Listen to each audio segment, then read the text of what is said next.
Hey, ladies, welcome back to another one. Welcome back to another one.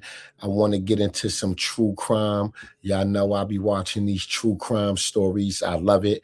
Please hit the like button. Please hit the like button. I would greatly appreciate it.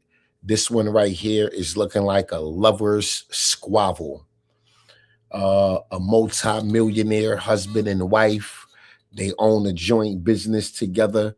The wife couldn't keep her kitty cat to herself. She was cheating and it got crazy. Let's check out this true crime story. Yeah.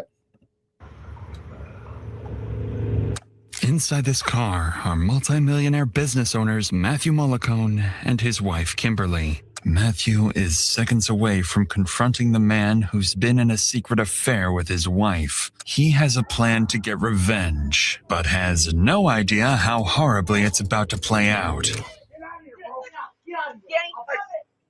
away from my wife! I don't even know what the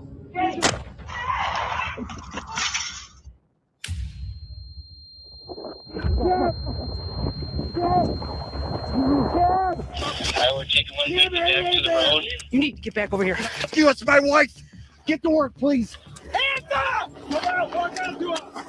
As officers rush to the scene, they're met with multiple shooters, families scrambling for help, and 2 critically injured victims. And while Matthew sits in the back of a cop car, he has no idea his wife, the one he just got into a shootout over, is lying feet away with a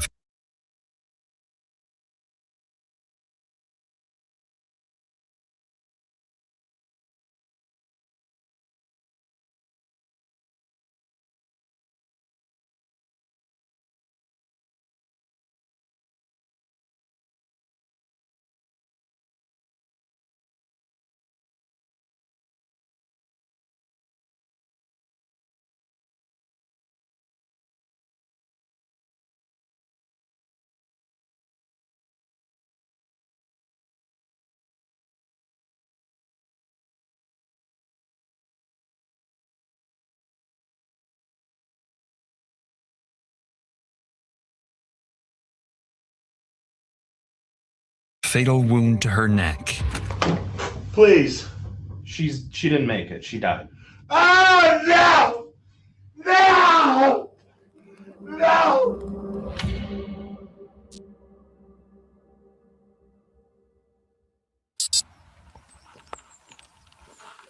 Sheriff's Department?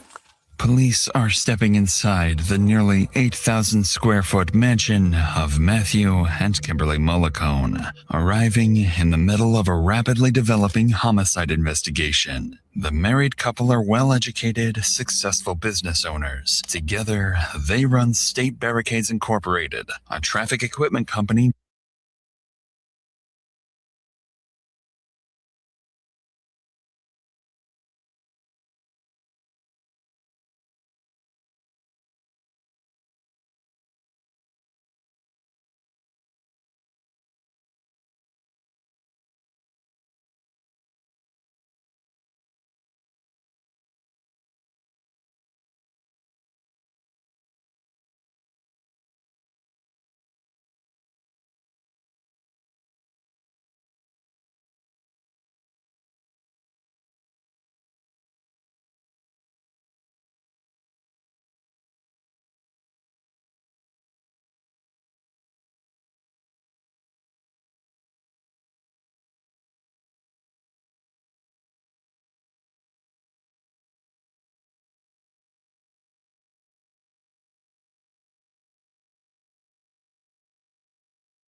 generating an estimated $3 to $6 million annually.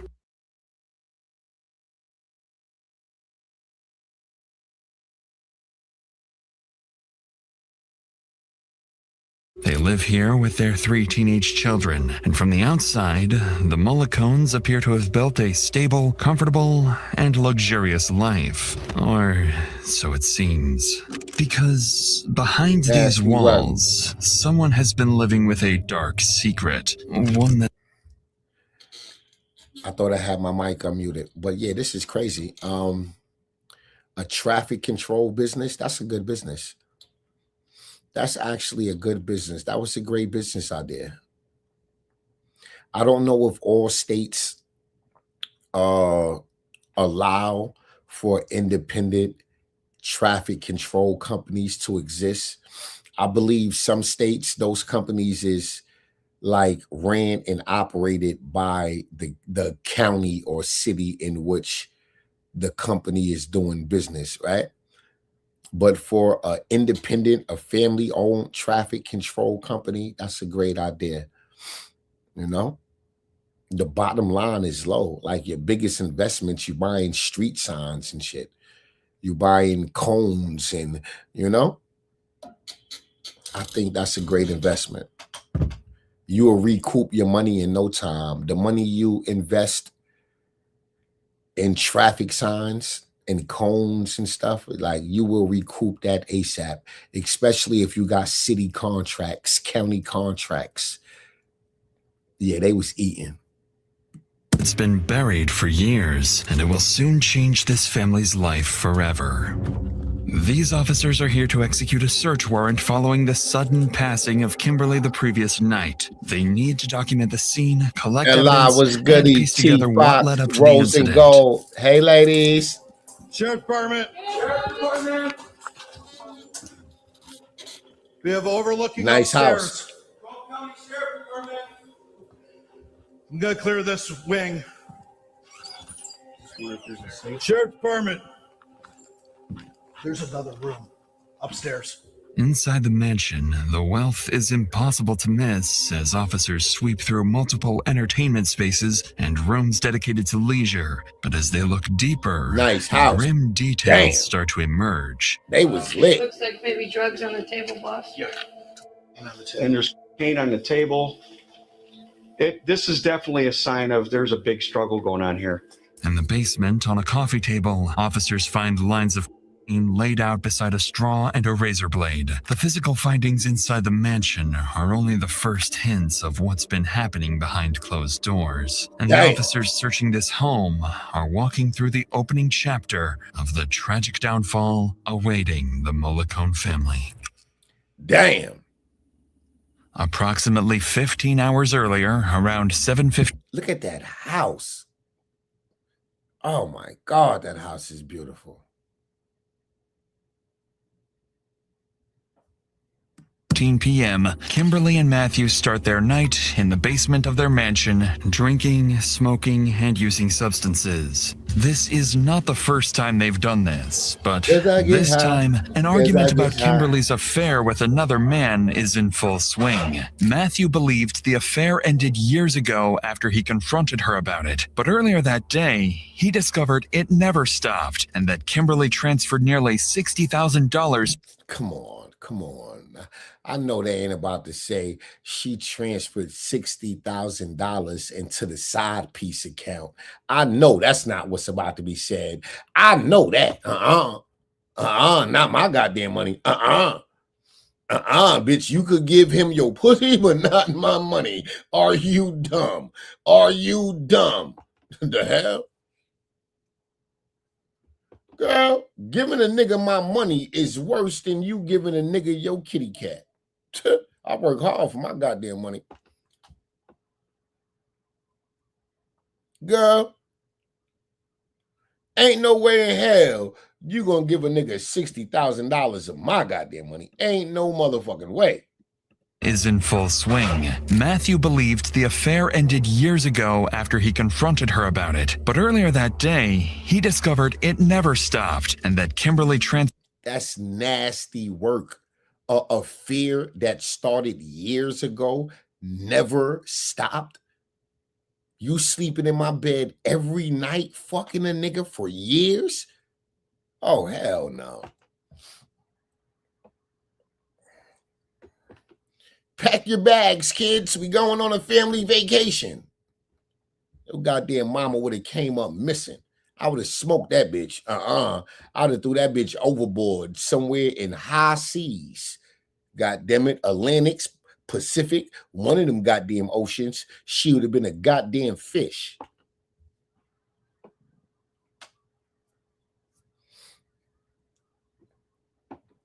I would have threw that bitch overboard about 3 in the morning and took my ass back home. Fuck out of here.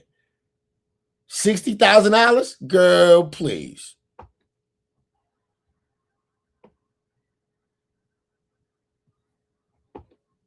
For nearly $60,000 from their company funds to her lover's debit and credit accounts. Oh my God, this nigga ain't even got a real bank account. She's sending money to the nigga Cash App. She's sending money to a debit card. Oh, hell no. This shit got to stop. This man at work busting his ass, running the goddamn family company. He decided to give his wife part ownership in, and she's sniffing cocaine and fucking the neighbor. Oh, hell no.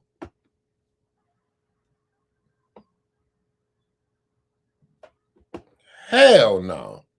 Around 7:15 p.m., the argument escalates physically. Matthew begins throwing objects, breaking glass, shoving Kimberly, and shouting insults. And the basement starts to look like the aftermath of a struggle.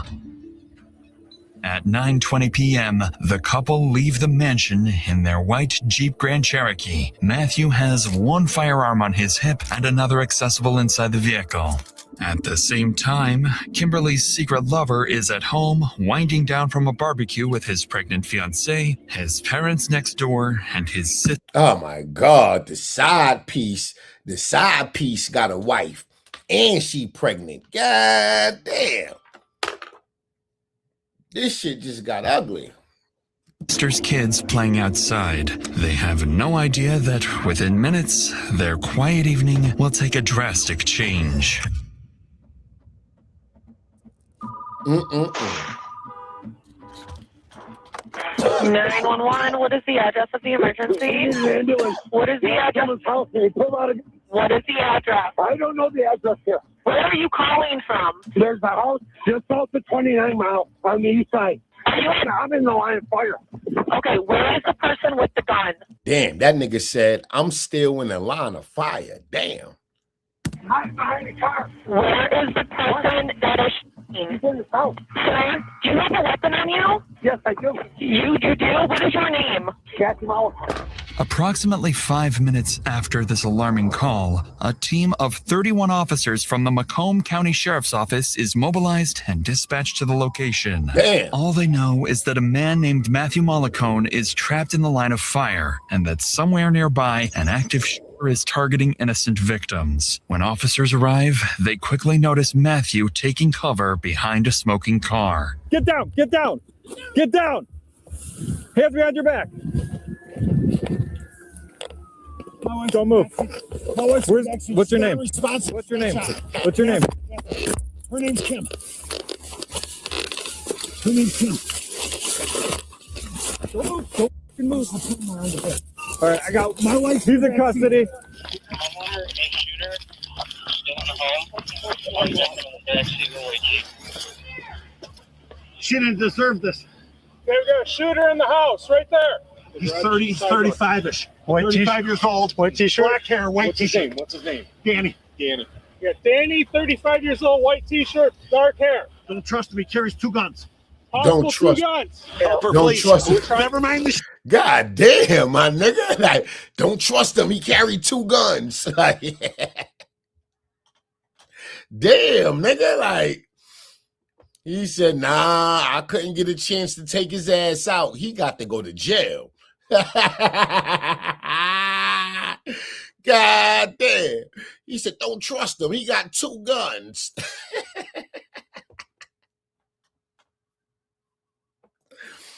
He said, damn that, nigga. You been smashing my wife for years. I couldn't take your ass out of this world, goddammit. But I'm going to try to lock your ass up. How about that? Shooter. Not doing. Hell, never mind the shooter. You're buying the car. Get to work. Matthew is clearly distressed, begging officers to save his wife, Kimberly, who is still trapped in the backseat of a car about 100 feet away. 300 feet beyond the car stands the shooter's hideout, a house with multiple windows, an open garage door, and countless angles from which to fire. In the next few seconds, the officers must make a snap decision, neutralize the shooter first and risk Kimberly bleeding out, or step into the dangerous open field to save her. Anybody in the Jeep, step out now with your hands up. Hands up, face away from me. Get out of the Jeep.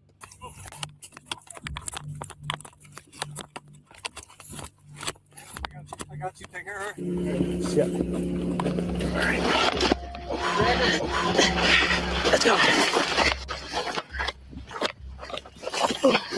I'm just going to cover. Kim, hang in there. Ambulance. Do we know how many shooters we have in the house? You pulled me in front of the front door. Pull her this way. Pull her this way now. 5 feet. Come on, let's go. Come on, man. It's time to start shooting. So at this time, This ambulance needs to get through. House. She's more important than that asshole. She don't deserve this, man. I need. Hey, get to work, please.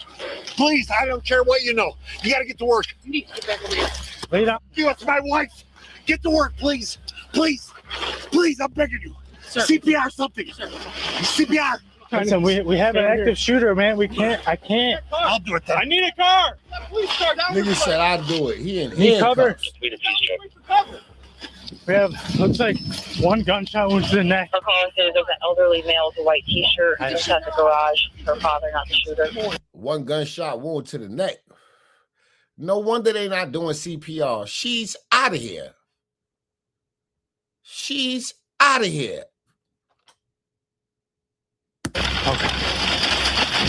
After managing to pull Kimberly from the car, paramedics begin working urgently to save her. She's been shot in the neck and is unconscious, so every passing second matters. At the same time, SWAT prepares to move in and neutralize what they believe is an active shooter barricaded inside the house. At this point, officers are operating almost entirely off of Matthew's account, thinking there's an armed gunman inside. In reality, there's no active shooter at all, only a wounded homeowner and several family members inside the residence. Without that context, every tactical decision carries enormous risk and could put innocent lives in danger. And within seconds, that possibility is tested when the two elderly parents suddenly emerge from the house. Damn. Hands off, hands off.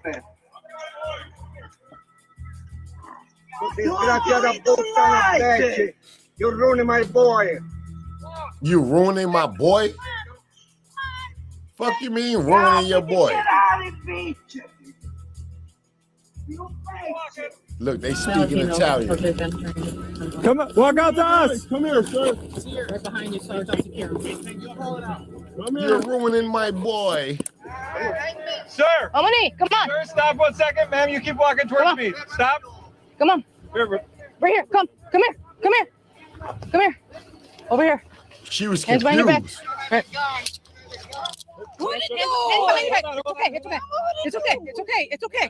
It's okay. It's okay. It's okay. I don't do nothing. My daughter alone, my little grandchildren. Two little children. My daughter, Gabriel. Your daughter, two No, grandchildren, dos. and your Yes, son. my Where's your son at? in the floor. Yeah. Right here, Salvatore. Salvador. Your left foot. Look, Pop, Because of a language Pop tired of barrier, this shit. officers Pop tired of his son, his goddamn wife, the goddamn son-in-law, them goddamn grandbabies. Pop tired of all this shit. Pop said, I'm going back to my goddamn home country tomorrow. Fuck all you toxic bastards. Pop, look.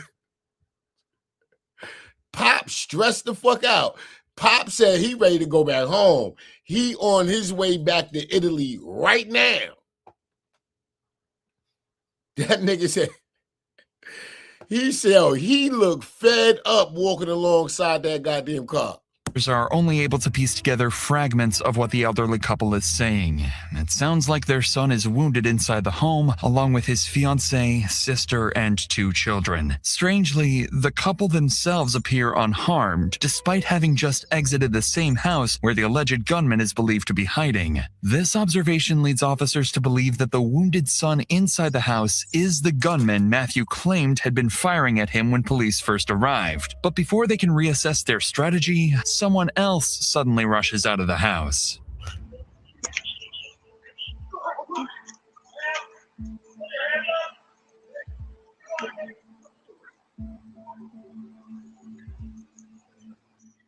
Come straight out. Who that, the wife or one of the kids? Ma'am, go to your right side of the car. Your right. Keep your hands where you can see them.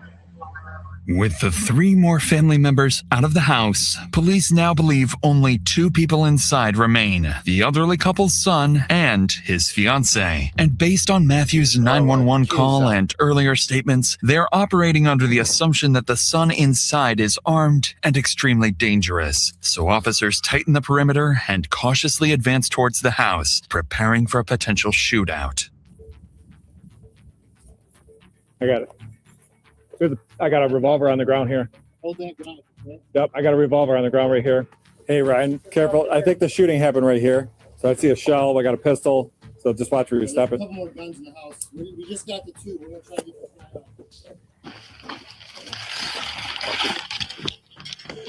the Sheriff Flat! Sheriff Flat!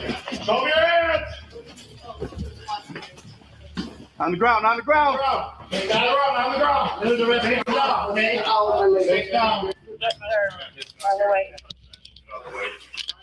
There's a 22 in that closet. We'll just leave it there, guys. Okay.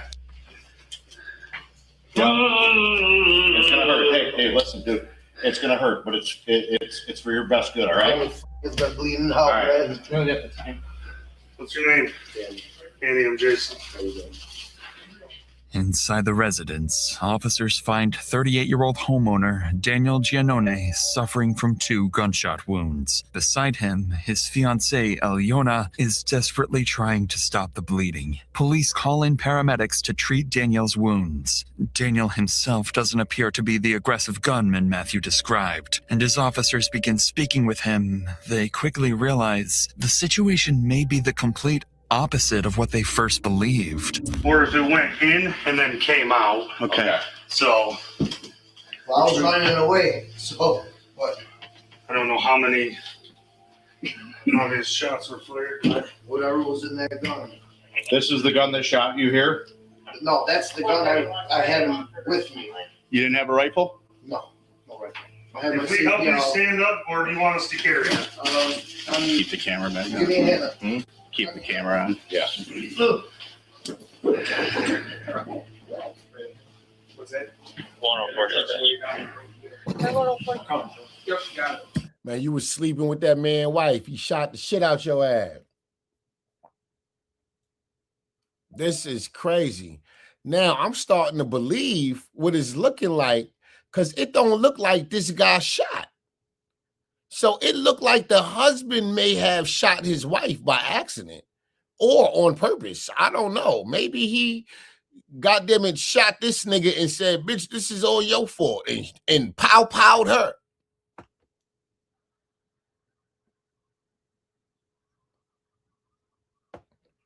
God damn.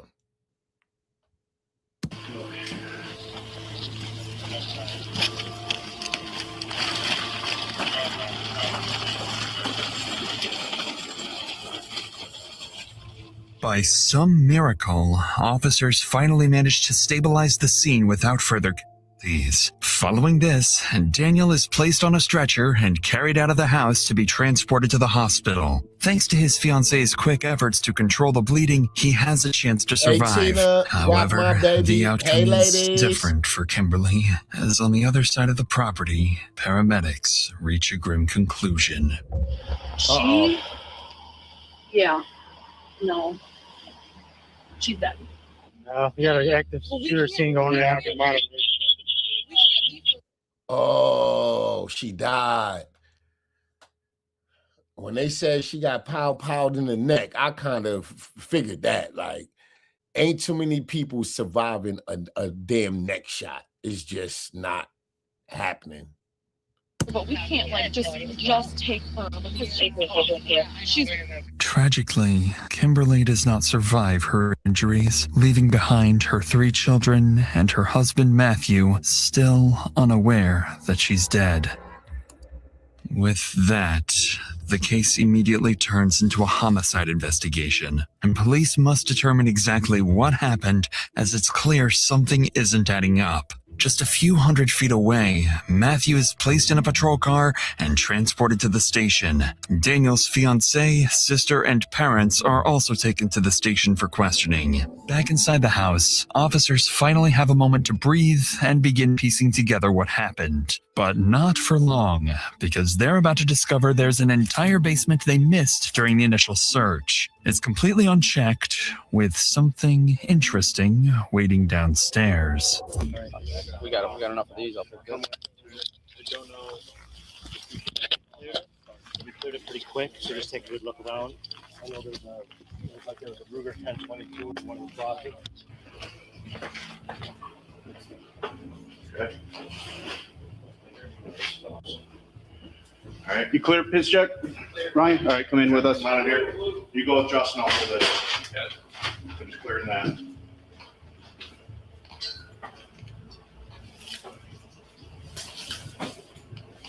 We got a door closed. We're on that. What the fuck you doing? Growing weed? You can open it. Go. Don't go. Don't go. Yes, you okay? Yep.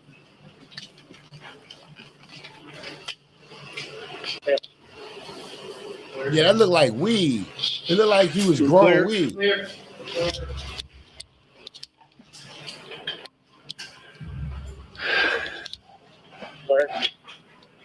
As if things weren't already complicated, the officers just stumbled upon something entirely unexpected. A seemingly hidden marijuana grow operation. I knew it.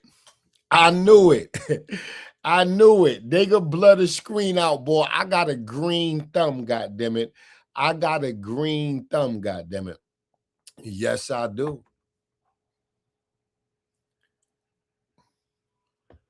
Boy, I know a nice goddamn grow room when I see one.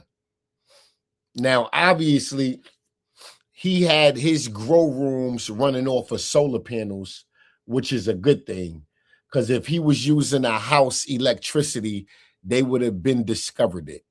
So he did it right. He did it right.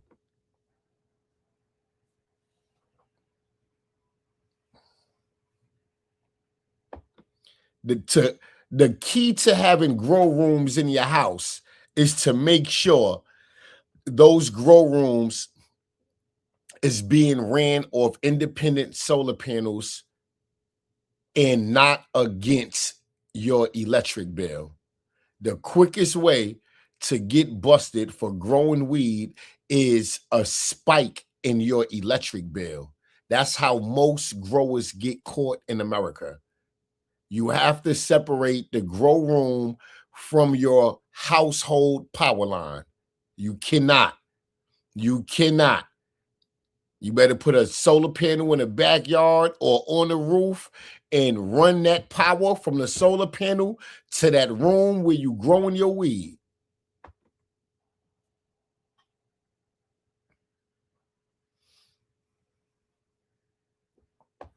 All right, goddammit. Now that's enough of marijuana cultivating 101.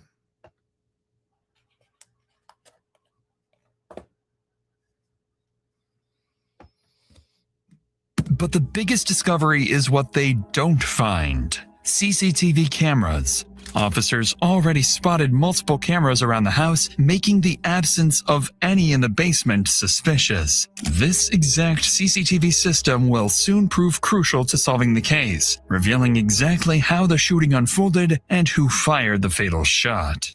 Beautiful. We got cameras. He's got cameras.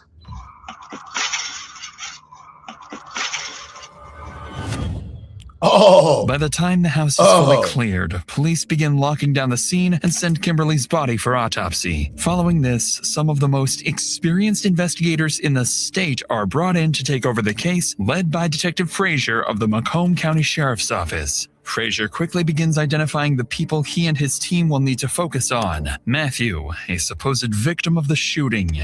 Daniel, the wounded homeowner, and Daniel's inner circle, mainly his sister, Gabriella, and his fiancée, Alyona. Despite the detectives' combined decades of experience, this case will push them to their limits, eventually leading to one of the most morally controversial trials in the state of Michigan, and forcing detectives to make one of the hardest calls of their careers, letting the man who fired the fatal shot walk free. Wait, what? It's now 3 hours after the shooting, and based on preliminary statements from responding officers, investigators believe they may be dealing with a volatile dispute between two families, with multiple shooters in the picture. So they need to determine what sparked the conflict and who fired the fatal shot that ended Kimberly's. You know what started the goddamn conflict? A goddamn hoe. A goddamn hoe. Is usually a goddamn hoe. That's what started the goddamn conflict.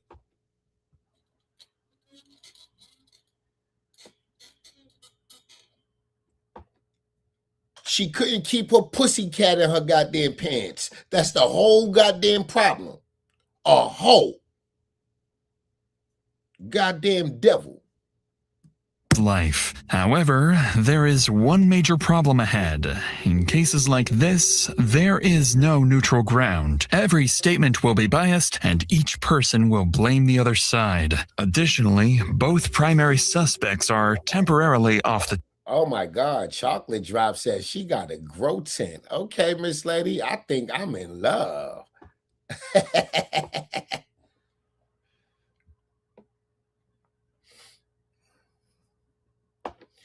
That's a fact. Gotta grow it. Gotta grow your shit. Gotta grow your shit, ladies. Get you a man that know how to grow. Get you a man that don't have to spend money on his goddamn smoke. Get you a man that's gonna get y'all rich off that shit. You better go get you one.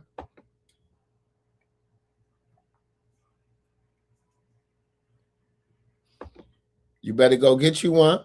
Shit. You better go get you a grower, ladies. Shit, that motherfucker could grow some weed at home, goddammit. You mean to tell me he could grow some weed in that goddamn room, in that goddamn basement? Shit. That nigga gonna come home and bring you every goddamn paycheck on Friday. He don't even need that shit.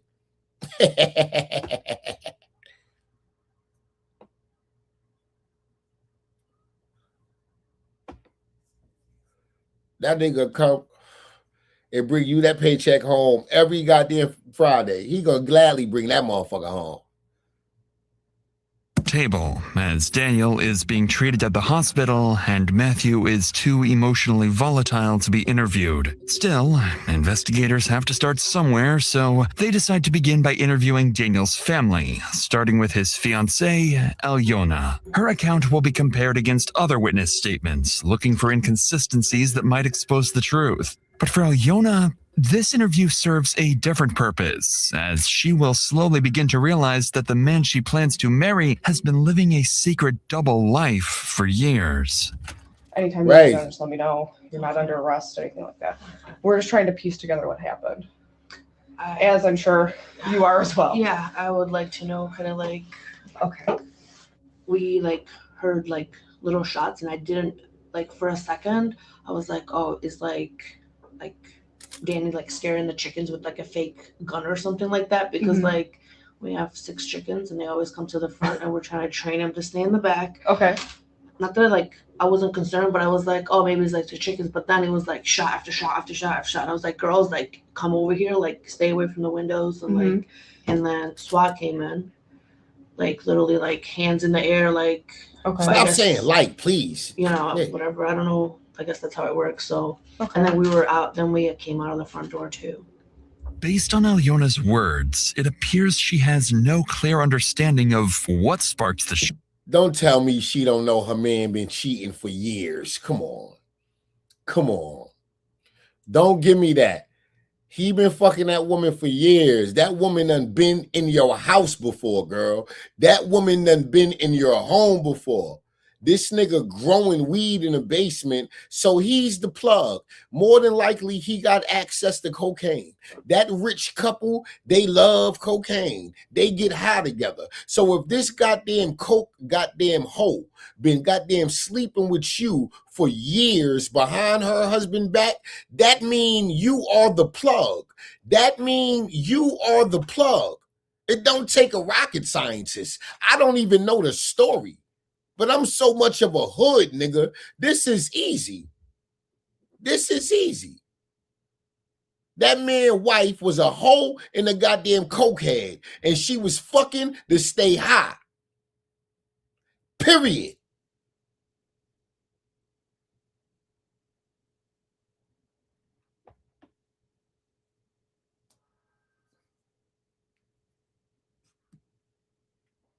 Shooting. In reality, she knows more than she thinks. She just needs the right questions to connect the dots. There's no way. There's who's no this way. guy at your house? He said stay away from my wife, so that's gotta be either somebody he's like Ellie. either been with or is with right now. Ellie? I don't know. Who's he been with? I know he was with the lady, but What's her name? Kim. Okay. But as far as I know, they were like done. Okay, so why is he showing up at your house now? That's a good question now. I don't understand why she would come with him, like why she would bring him there. That's kind of weird too, though. If I was having an affair, I would. First of all, don't ask why would your husband's side piece bring her husband to your house. What you need to be asking is how this bitch know where I live at. That's what you need to be asking. You asking the wrong questions. So obviously this woman been to your house, in your home, getting fucked when you wasn't there. Obviously.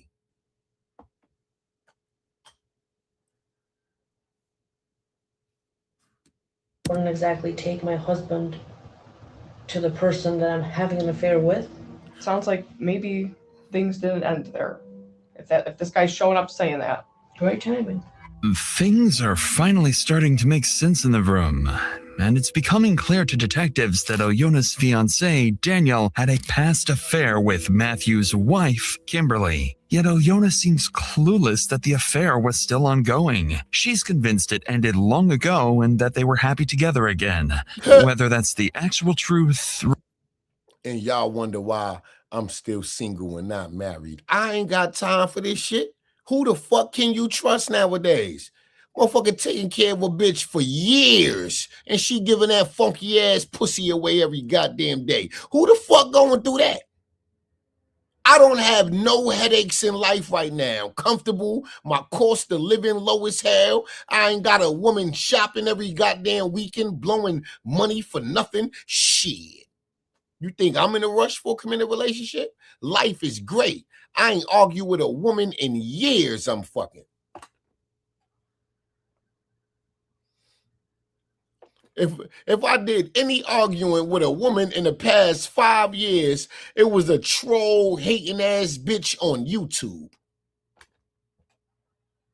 A woman that don't know me, I don't know her, never saw her, never stuck my dick in her, know nothing. Bitch just petty and ignorant online. That's it.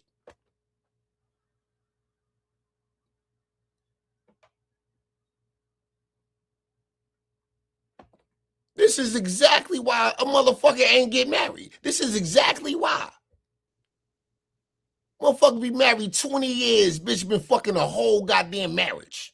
Fuck out of here. You busting your ass. I done started a multi-million-dollar business, provided a comfortable life. We in this big-ass mansion, and you can't keep your pussy to yourself? This is exactly why I'm not married, because I'm a killer bitch. I already know. I'm going to blow your fucking head off. I ain't got time, bitch.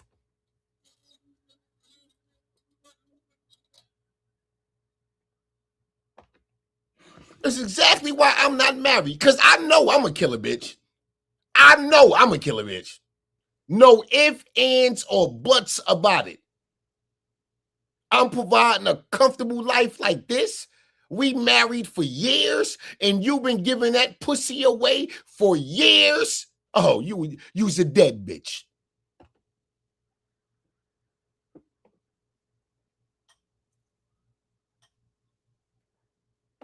I may joke about a lot of things. I ain't gonna never play by my money. I work too hard for my motherfucking money. I work too hard for my money. If the woman in my life can appreciate the life I'm providing, the money I'm putting in her hand, the things I'm buying her, my motherfucking assets I'm giving her access to, if you can't respect that, fuck you. Fuck you. Fuck you.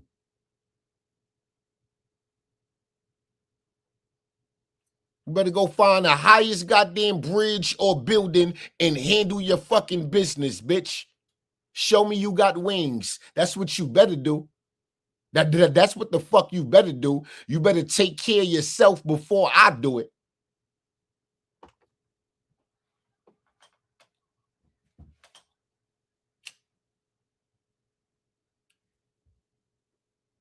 This is exactly why I'm still single. Can't trust no goddamn hoe. Can't trust no goddamn hoe. I like the old school back in the day hoes. Them hoes had no problem letting you know they was a goddamn hoe. They wasn't looking for no love and marriage. They wasn't looking for no dates. They only wanted the fucking money on some hoe shit. Those was the best hoes. It's over. These goddamn hoes today, these bitches will be on Instagram half-ass naked twerking with an OnlyFans link in they motherfucking bio, selling nude photos and sex tapes, but they in my DMs talking about they looking for a husband.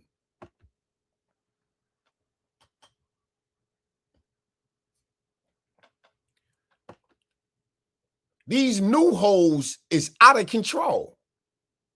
You see, the old hoes was proud of being a hoe. They wore that hoe shit on their goddamn sleeve. They walked with grace, held their head up high and they ass out.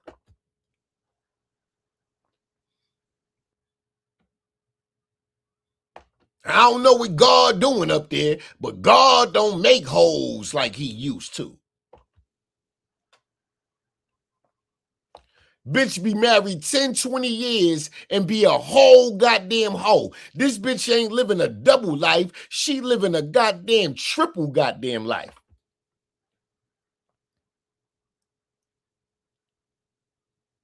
You can't trust, nah.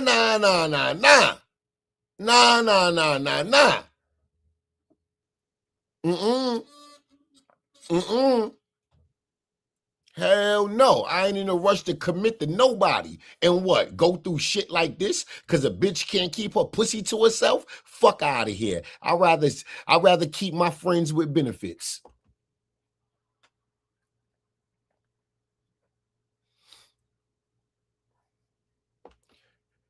I'd rather keep my friends with benefits. She don't want my time, don't need my goddamn money. All she needed some hard dick, some weed to smoke, and maybe something to eat when her baby daddy come and pick them badass kids up on Friday. All she want is some motherfucking dick. She a single mother dealing with these badass kids all week. Her baby daddy got the kids all weekend, and she on my goddamn phone. That's the shit I like. I ain't got time for nothing else. Anything outside of that is bullshit.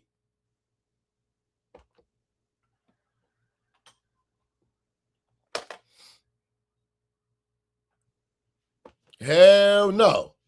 Call me when your baby daddy came to pick the motherfucking kids up and I'll be on my way. Don't even worry about it. Call me when your baby daddy come pick them badass kids up.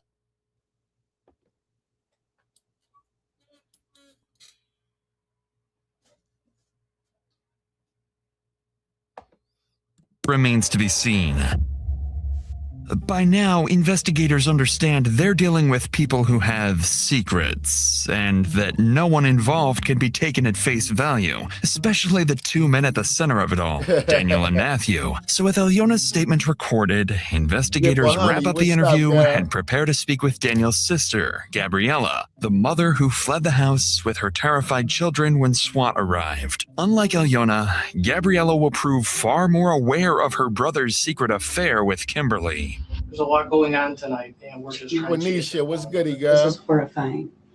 Horrifying this would happen in our home.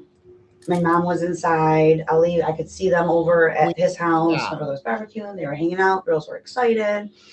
DTE comes. We start having a conversation, telling me what's going on. Well, then I started hearing crazy rounds of gunshots, like not normal. So I look over and I just start hearing yelling. I see this white Grand Cherokee in the driveway, a lady out of the car screaming. At that point, I had no idea who it was, what was going on. This maniac comes at me, ready to shoot me and my husband. I heard the lady go, "No, Matt, no, she has kids. No, Matt, no." And my husband's like, what? And I dropped to the ground. I pissed myself, lost my shoes, everything. Were you able to see where Dan came from? I don't know for certain.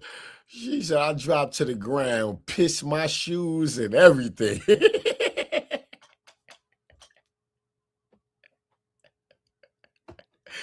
That goddamn lady saw that motherfucker get shot and almost shitted on herself. She probably did shit it on herself.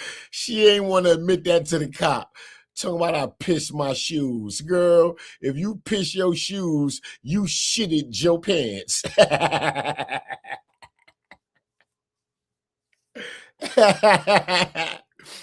hope your ass took a shower before you went down there to that goddamn police station. God damn. My brother has a CPL. He didn't have it on him, obviously. We were home. Who would think that something like that would happen? I'm assuming he ran in, grabbed his gun, and came out. Okay.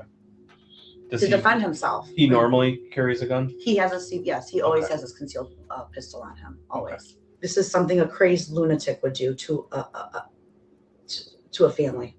Naturally, Gabriella takes her brother's side, claiming Matthew was the aggressor and insisting Daniel acted purely in self-defense. However, this version of events will later be called into question once detectives finally get their hands on the CCTV footage. For now, though, Frazier shifts the conversation to Daniel's secret affair, hoping to uncover whether Daniel could have killed secret lover.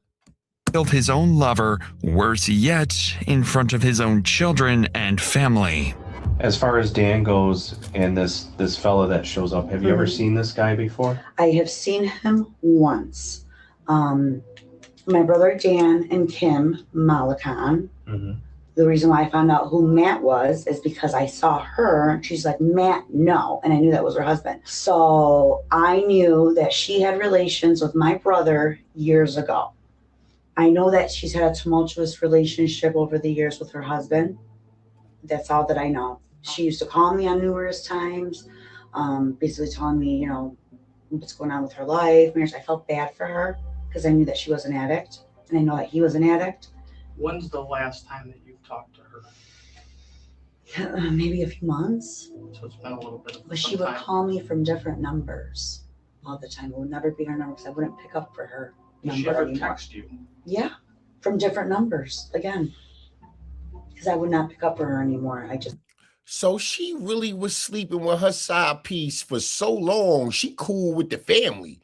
She texting her side piece sister. She all open with the affair, like she ain't married. But like I said, they both junkies. The sister just confirmed it. The husband and wife is junkies. They addicts.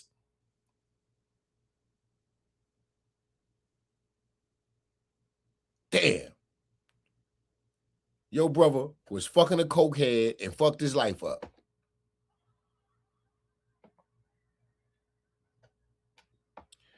I'm in love with a crackhead.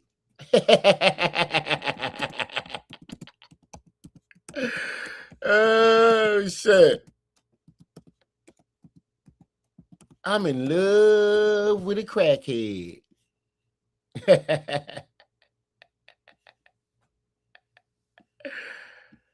Oh my God. Who did that comedy routine? Somebody did that in comedy. Who the hell did that?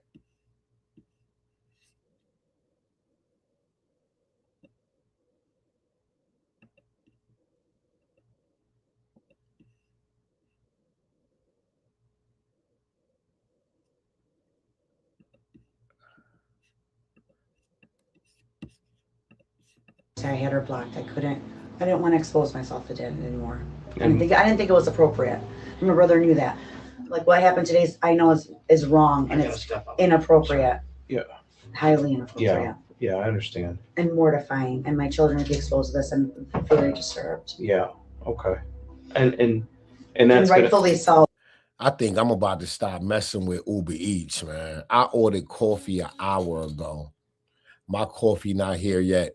Dunkin' Donuts is across the street. This shit's crazy. Like, it's crazy. I can't. It's crazy. I just ordered a cup of coffee an hour ago. Dunkin' Donuts is on the next corner from my house.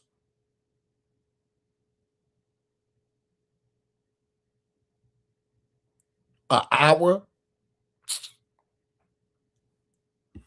And my parents, and my 80-year-old dad, and my 76-year-old mom. I feel like I'm in a movie right now. Gabriella leaves little room for doubt. The affair between her brother and Kimberly is, in her view, the catalyst for the entire confrontation. With that in mind, detectives conclude Gabriella's interview and begin weighing their next move. Lead Detective Frazier has more than 2 decades of homicide experience, and by now he has a working theory of how the shooting began and what connects the 2 primary suspects. But one crucial detail remains unresolved. Who fired the fatal shot that ended Kimberly's life? Approximately 6 hours after the shooting, investigators receive a critical update. Daniel has stabilized and is asking to tell his side of the story. An hour later, officers wheel Daniel into the interrogation room. He appears visibly shaken and still in pain. There's a gunshot wound above his right knee and another injury on his right foot. Just hours ago, he was bleeding inside his own home, with his family only feet away from the deadly crossfire. The whole thing lasted seconds, but in those seconds, everything changed. And it's moments like these that you can realize just how fast your life can change. In January 2021, 62-year-old Lewis Brown was driving to work at his job as a deli meat cutter when another driver pulled out into an intersection and collided with him. The crash left him with severe injuries that changed his life forever. And the worst part, he was only offered $50,000 to settle the case. Instead of accepting that, he turned to this video's sponsor, Morgan & Morgan. With their experienced legal team, the case ultimately resulted in a $5.8 million jury verdict for Mr. Brown. There's a reason his case didn't end at $50,000, and that's the reason why Morgan & Morgan is America's largest injury law firm. For over 35 years, they've been fighting for the people and have recovered over $30 billion for their clients. They've with been more fighting than 1,000 for the people. Shut up. Nobody kidding. Nothing about no goddamn Morgan & Morgan. I finally got my coffee, ladies. I was talking shit and looked down at my phone. The motherfucker was at the house. Finally, goddamn it. One thing about me, ladies, I need my goddamn coffee in the morning. I don't know about nobody else. I don't start my goddamn day without a coffee and a goddamn blunt. We ain't even doing all that.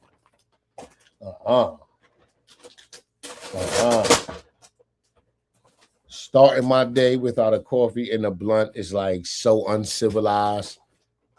That shit should be against the law.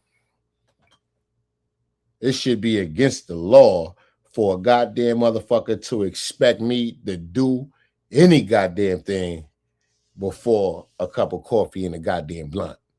Didn't know who it was at all, you know. The white truck came out and man came out of the car,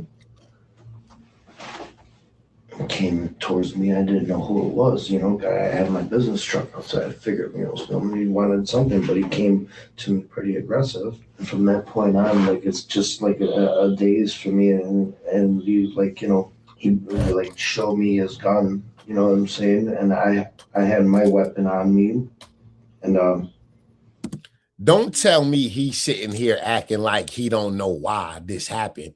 Please don't tell me this man is sitting here acting like he don't know why this guy shot him.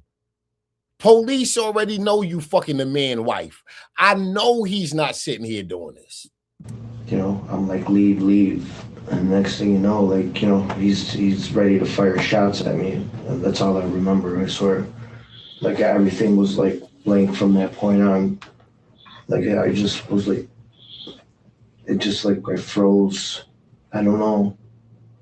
I froze, like, when he pointed that gun at me, like, started shooting, I just froze. I don't remember anything, like, I just froze.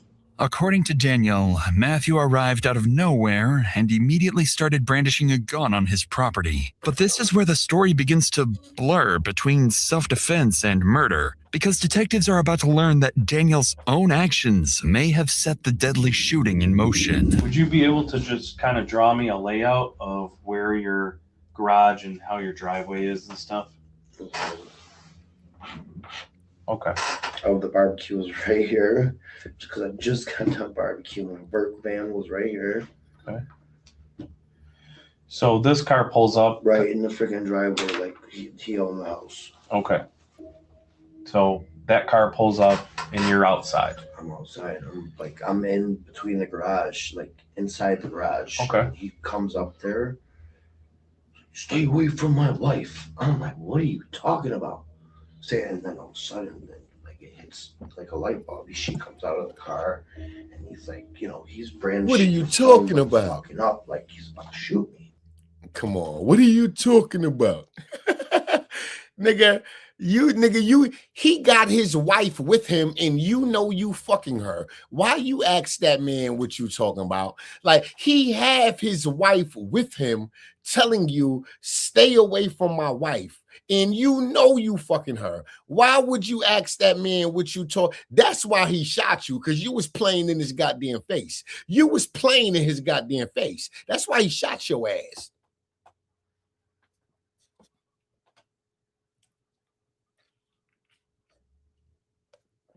Uh-huh. His wife is standing right beside him. He asking this nigga, what you talking about? Like, what do you mean by that? Like, he had his gun, like he was pulling it up. Like, you look like he was ready to fire. He's like ready to fire, and he's ready to grab his gun, and boom, I shot one in the air. I'm like, get the fuck out of here. You shot one in the air? Yeah, because he was gonna pull his gun out, and he looked like he was about to leave. The bastard started firing shots, and I ran out, and I ran for my life at that point. I'm out of bullets. So then I'm running around the house. He got me. Damn. So they have a little shootout. This nigga run out of bullets and started running around the house. Wait, hold on. I swear for God, ain't no nigga ever gonna chase me with a gun on my motherfucking property. I wish a nigga would. Ain't no way. Ain't no way. I'm not running out of bullets at home. All these bullets in here, I'm not running out of bullets. Nigga, if I don't have time to reload, I pick up another gun. What the fuck you mean you ran out of bullets?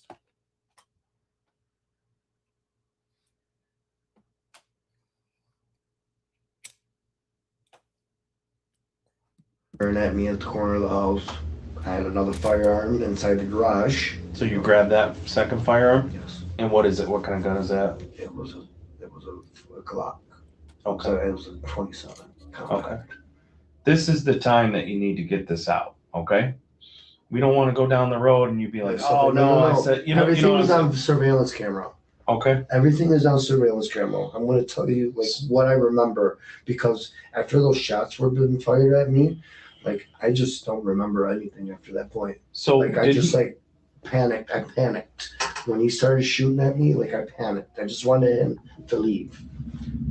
What Daniel has just revealed is exactly what investigators have been waiting for. During the house search, officers observed multiple cameras positioned around the property, pointing directly towards where the shooting occurred. Detective Frazier knows he needs access to that footage, but he must wait for the right moment to secure Daniel's cooperation. Up to this point, Daniel has presented himself as nothing more than a victim, claiming he fired only a warning shot. Yet, something about his story isn't adding up.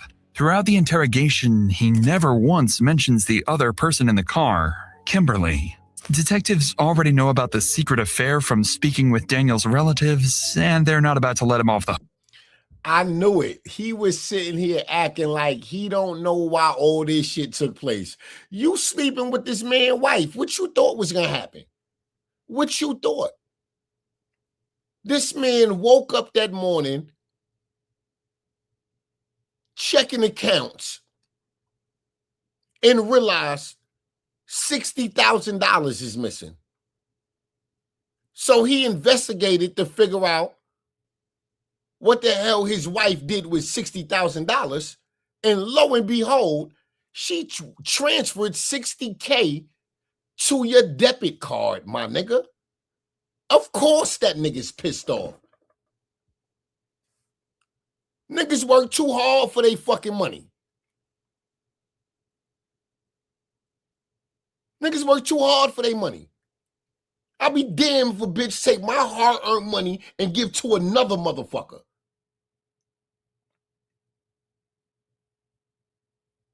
I don't want to pow-pow you. I want to pow-pow her. The fuck?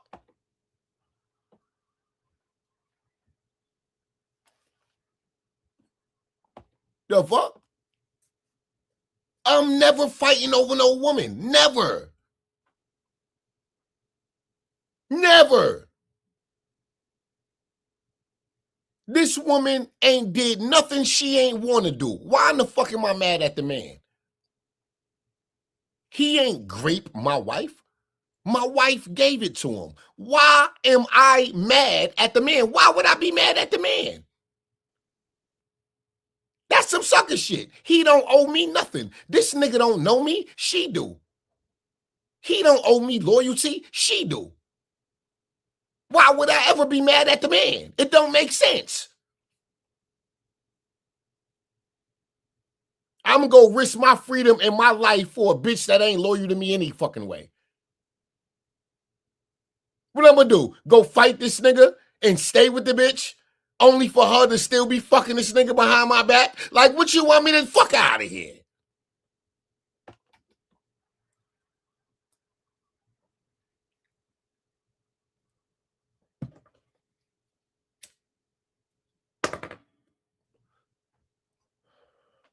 I don't want to shoot that nigga. I'm about to go buy this nigga a bottle of Don Julio and a box of cigars. Thank you for showing me who my wife really is. I appreciate you. On some real nigga shit. I will take that nigga a bottle of Don Julio and a box of cigars and shake his hand, look him dead in the eyes and say, I appreciate you. That's real nigga shit. Because if it wasn't for you, I would have spent the rest of my life taking care of this funky ass bitch. I appreciate you, my brother.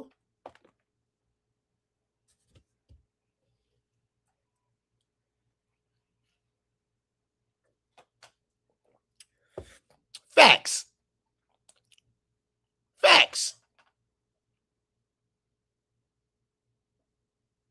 Hook. So Frazier begins to apply pressure, forcing Daniel to drop the act and expose one of his secrets. Well, let's get into a little more detail leading up to the point where you froze. Well, I saw like the woman come out of the car, and I'd known this woman. You know what I mean? I didn't know she was married or anything. You know.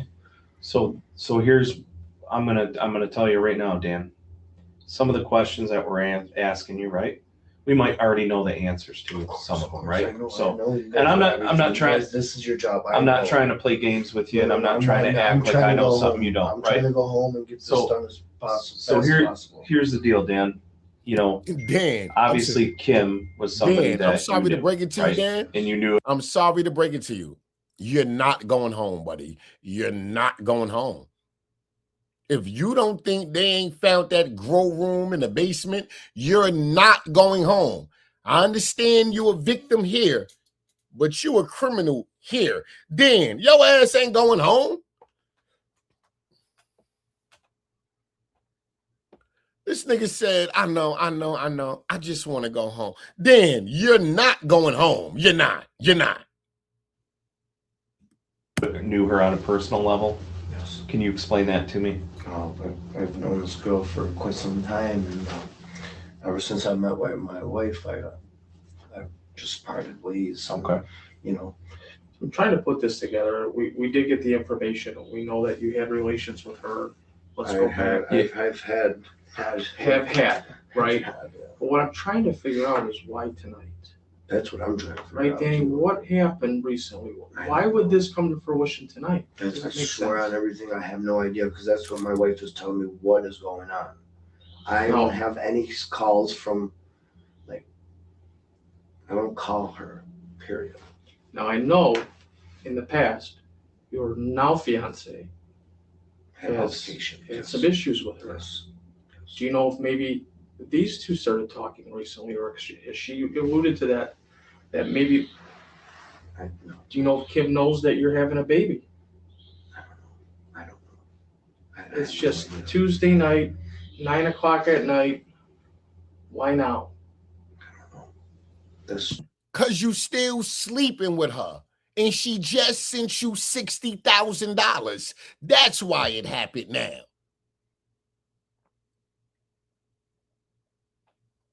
If your bum ass ain't asked her for no goddamn money, you probably still would have been fucking her in peace. That man ain't even know his wife was giving that kitty cat away until he realized $60K is missing.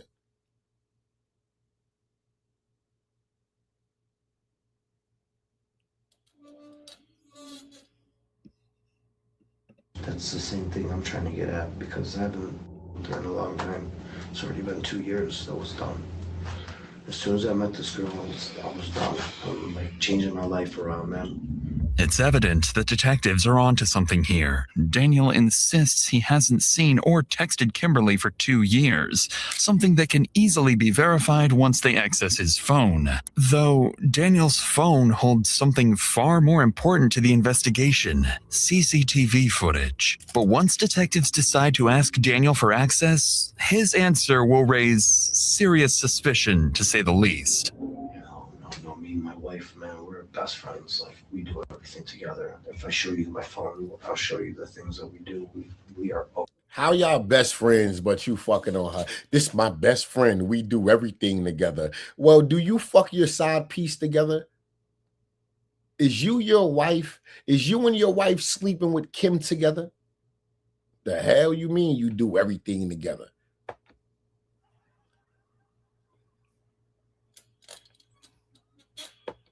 How can I access your phone?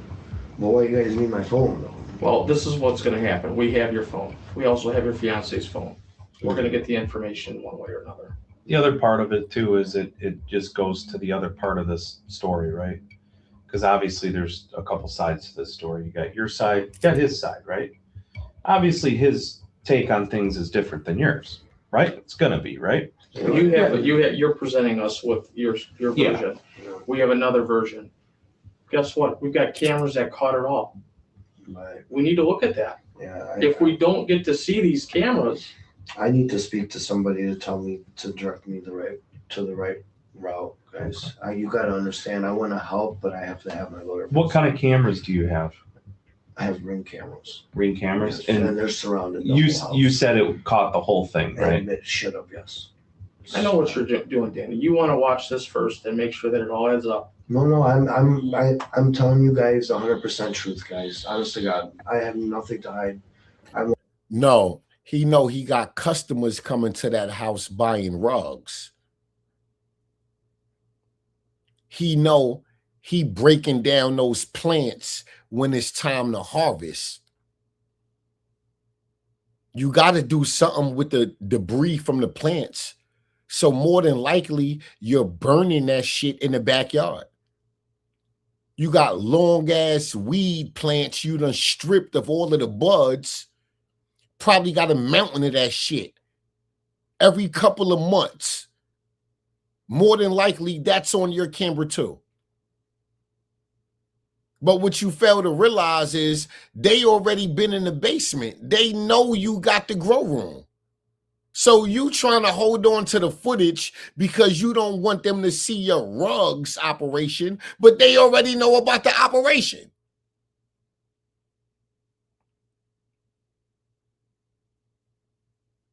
Facts. Another thing you might be hiding is the fact that you never stopped sleeping with Kim. You said you ain't called Kim in over 2 years. But you the plug in town and Kim is an addict. Nigga, if you don't shut your ass up, you hear from Kim, goddammit, every 2 goddamn days. Shut your ass up.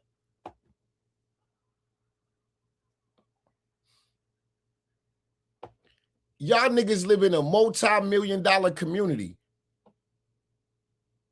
Every house in the neighborhood is over $2 million.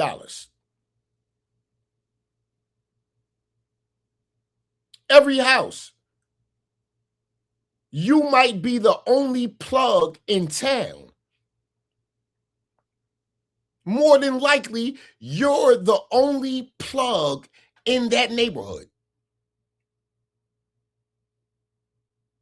And she's an active addict. And you mean to tell me you ain't talked to her in 2 years? Nigga, put your hands behind your back.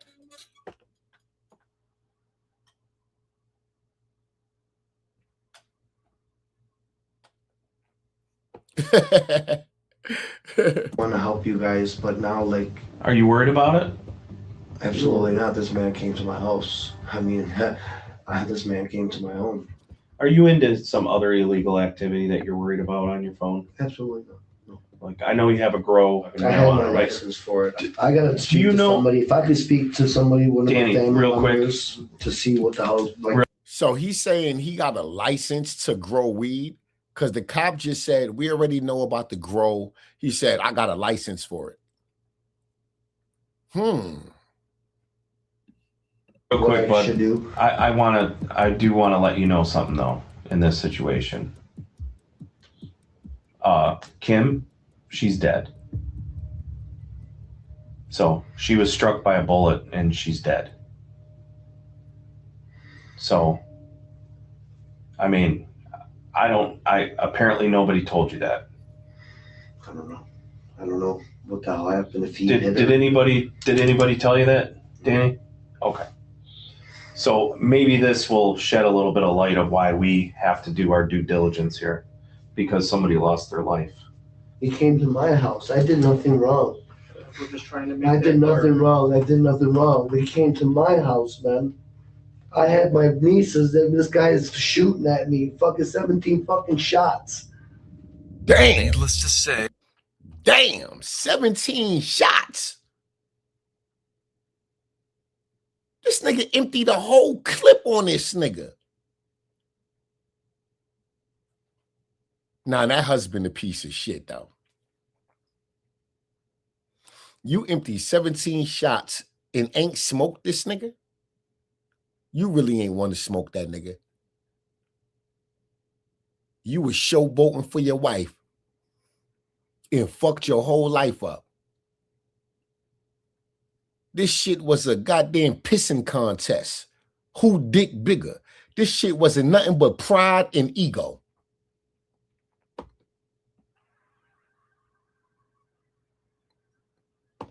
You shot at a nigga 17 times because your wife wanted to get a pussy away? Oh my God. Mm-mm-mm.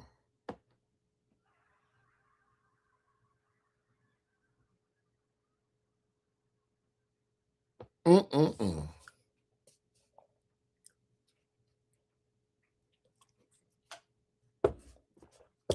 I'd have took my wife over there like I'm about to go smoke this nigga. I would have hopped out the trunk. I'd have hopped out the truck and shook that nigga hand and left my wife there. You heard? You fucking her? Keep her. Take care of the bitch. I'd have got my car and pulled off and left my wife there with him and his wife.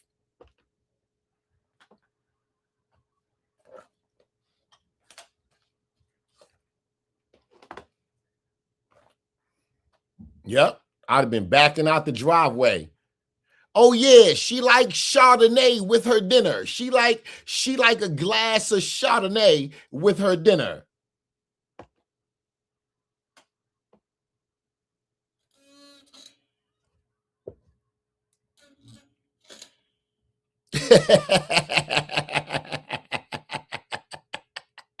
That's the fuck I would have did. I ain't going over there shooting nobody, bitch. I'm dropping your ass off. Yeah, I've been taking care of your ass all these years. I think it's his turn. Bitch, it's his turn.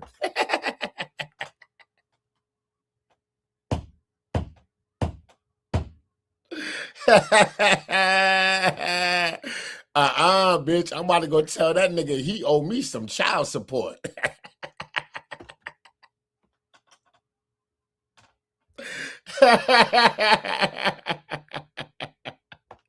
I don't want to shoot that nigga. This is not what investigators were hoping for. Even after Detective Frazier brings up the marijuana grow operation in the basement as leverage to encourage cooperation, Daniel quickly clarifies that everything is legal and refuses to grant access to his phone without an attorney present, effectively forcing them to end the interview. With Daniel's refusal, detectives become more certain than ever that there's something on that phone he doesn't want them to see. Right. Yet, the only other way to access it is through a search warrant, something far easier said than done. Now, it's Daniel's word against Matthew's, a development that complicates the investigation significantly. The CCTV footage could have been crucial during Matthew's interview. With multiple cameras around the house recording 24/7, the answer to who fired the fatal shot lies somewhere in that footage. Damn. Despite this setback, detectives settle on a strategy. They decide to hold Matthew overnight, time that may pressure him to break and reveal how the shooting really unfolded when the interview begins. In the meantime, officers obtain a search warrant for Matthew and Kimberly's home and head there, hoping to find anything that could help guide his interrogation. When officers arrive at the Mollicone residence, they're initially met with signs of wealth and comfort, but that impression fades quickly once they step into the basement. Is it just a rifle on that table? No. No. Only Paul's in there right now. There's No, but there's definitely signs of stuff being thrown and shattered. There was definitely a struggle in his. It's clear that the basement was the aftermath of a violent altercation. Officers also discover cocaine residue and a straw, suggesting that Matthew may have been heavily under the influence of drugs and alcohol during the shooting. As they continue the search, officers locate multiple gun safes in the basement and elsewhere in the house. Upstairs, in the primary bedroom closet, they find a small, clear plastic bag containing cocaine. Taken together, the findings paint a picture of a home stocked with firearms and narcotics, details that will be crucial during Matthew's interview. With the scene documented, officers relay their findings to Detective Frazier, who decides it's time to speak with Matthew. He's been restless for hours about Kimberly's condition, still unaware of her tragic death. Is she okay? I wasn't out there, sir. I've been here the whole time. You can't find out for me? I told you we couldn't tell you, sir. Oh my God. No. God, help her. God, please. He don't even sound sincere. She didn't deserve this. What's up? Hey. How's my wife? Dead. All right, here's what's gonna. If that cop would have said that shit so coldly like that, I would have fell out dead. Like what? Yes, hi your wife. Nigga, you was whooping her ass in that house and made her take you to her side nigga house. Now you concerned about her well-being. Nigga, you done whooped her ass and made her show you where this nigga live at. Now you concerned about her well-being. Shut your ass up. Gonna happen. She okay? Matt? Yeah. If I unhandcuff you, you're gonna behave yourself? Yes, absolutely. Okay, we don't have any issues there. What? When I unhandcuff you, I want you to have a seat, okay, partner? Oh boy, it's not good. No, it's not good, but. Is she alive? Is she alive? Hold on. Relax. Sit down. Is my wife alive? We're gonna talk real quick here, okay? Hold on 1 second. Oh my God. Tell me. Please. She didn't make it. She. Oh no! No! Oh, he full of oh, this nigga full of shit. Nigga, that was the corniest faint. Nigga, lock his ass up. Nigga, this is not Tubi. This is not Tubi. This is real life. We don't need no bad acting, nigga. This is not Tubi.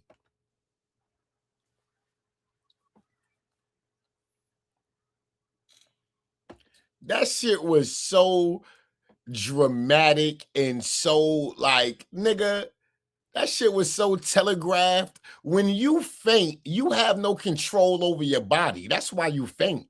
Like you faint, it's involuntary, right? It's like you ain't do it on purpose. Like this nigga slid out the chair on purpose. Like he, wait.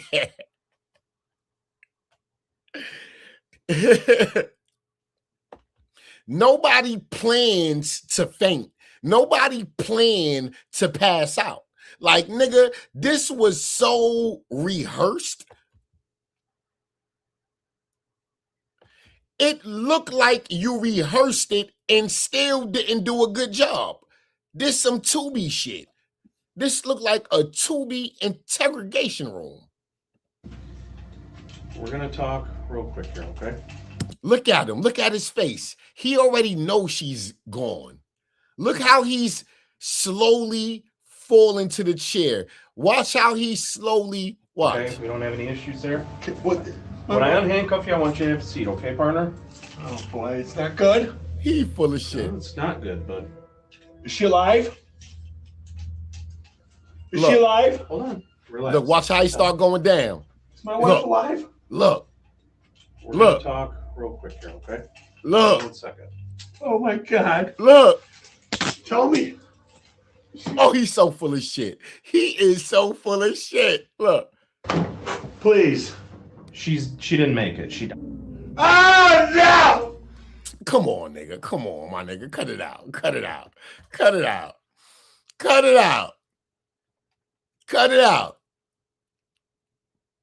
Cut it out. He already got his hands down to brace him for the fall. He's already, nigga, you're controlling the whole fall on the way to the ground. You're in control of the whole fall.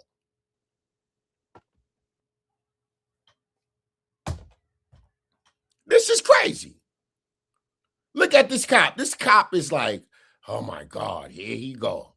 I should have left his ass in handcuffs. This is crazy. Tell me. Please. She didn't make it. She. Oh no! No! No! No! Nigga, you don't get your ass up. Oh my God, no! No! Oh my God! Was she shot in the chest? Oh my God!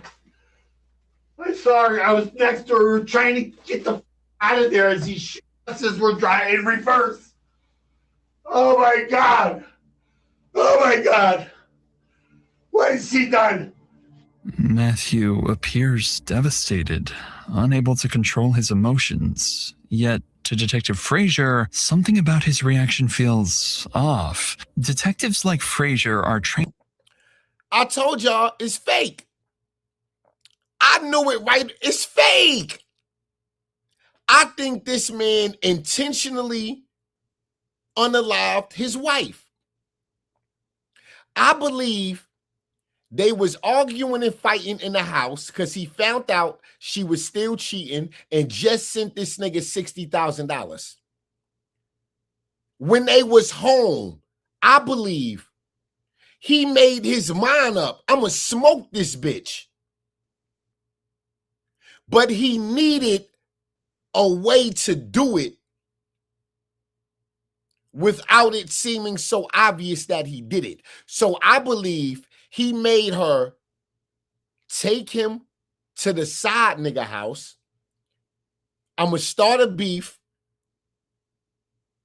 I'm going to force him to have a shootout with me. In the process, I'm going to kill my motherfucking wife and say her side piece did it.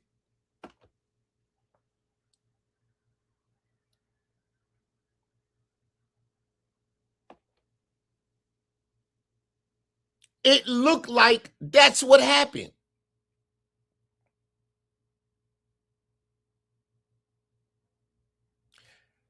There was a revolver. There was a gun laying outside of the house by the garage when the police was approaching the house. That gun is either Danny gun. After he got shot, he dropped it and ran because he was out of bullets. Or that's this man gun. Did he shoot his wife and then drop that gun by the garage to frame the other guy? Like, this is crazy.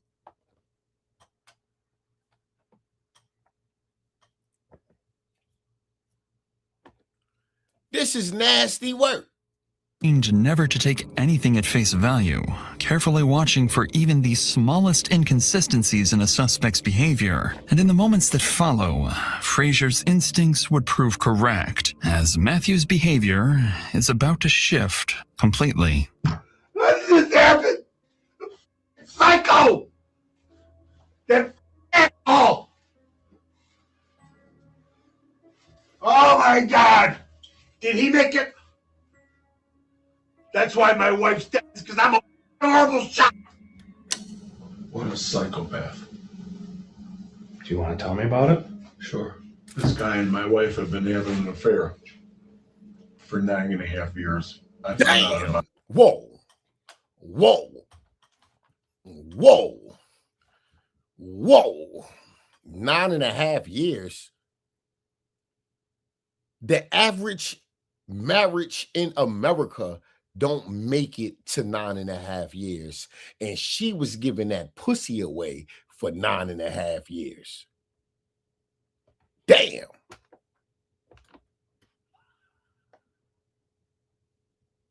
About 6.5 years ago. And I found out about it again 45 days ago. We were going to the house for her to tell him, stop calling me, I'm done with you. He's engaged too, you know. He's cheating on his fiance, she's cheating on me, you know. She was gonna end it. And I said, I'll go with you. Make sure it's safe there. Cops looking at him like, nigga, and the girl there. After his emotional breakdown, Matthew suddenly regains composure, prompting Detective Frazier to question whether the reaction was genuine or calculated. But once he's calm, Frazier asks Matthew to walk him through the shooting step by step. It's a strategic decision to lock him into a specific version of events, especially because Matthew has absolutely no idea the entire confrontation was captured on surveillance cameras. When I get out. Oh, he about to tell them some bullshit.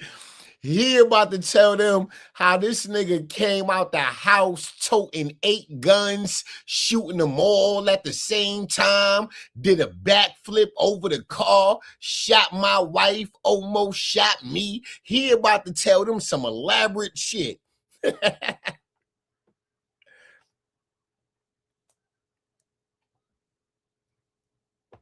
Oh, hell no. In the car, as soon as I get out of the car, he comes out of the garage like this, like a police officer, right at my face. And I put my hands up. And I say, whoa, bro. One and of a she kind. screams What's at him, up, Danny. baby?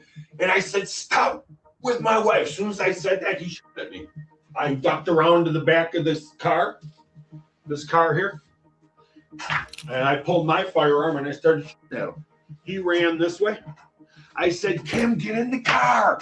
We got in the car. We were backing out, and he shot my wife. And the car stopped working. I couldn't get it in gear. So I got behind the car and I called 911. That's it. That's how fast it. When he shot my wife, the car like stopped somehow. And I got out. He was shooting. How the car stopped if he shot your wife? You said y'all jumped in the car.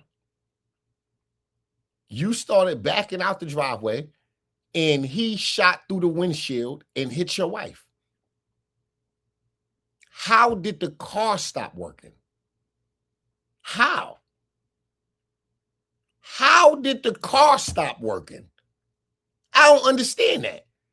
You a multimillionaire in a brand new car. How did a bullet through the windshield stop the car from working? How?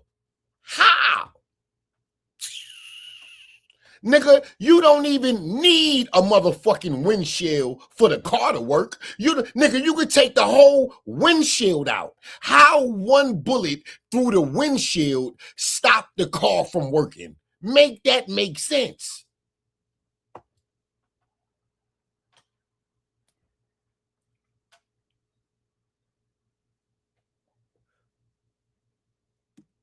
At the car, I got out of the car and I was shooting back again. And he ran around the side of the house. And then I didn't see him no more. And then I went to my wife and I hid behind the back of the car. Why would he do that? Like, she went there to talk to him. And this guy comes out like goddamn Rambo, firing his shit. I had my hands in the air with no weapon. My clip was concealed, officer detective. My gun was in its holster and concealed. I was like this. As expected, Matthew's story is the complete opposite of Daniel's. He insinuates that he acted in self-defense and claims that Kimberly's death was simply because he's a bad shot. Though one detail in his account immediately stands out, Matthew insists his weapon was concealed the entire time. Yet, when he reenacts the moment and raises his hands, the detective can clearly see that the gun would have been visible. But before Detective Frazier can press him on that inconsistency, he is called out of the room with a critical update. The CCTV footage has just come in. Daniel has finally agreed to grant access to the footage, either out of guilt or confidence that it will clear his name. So detectives immediately begin combing through the recordings, and it doesn't take long before cracks begin to form in both men's stories. Uh-oh. At 9:30 p.m., Matthew's car arrives at the property, and at first, events appear to follow his version of the story.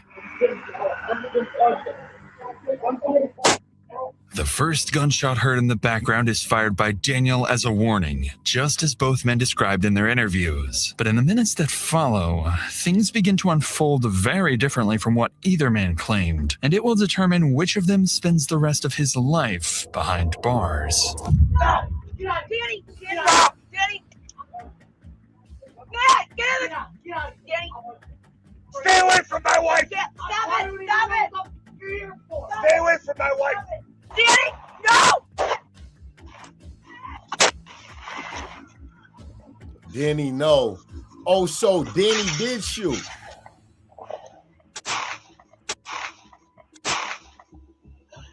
Yeah.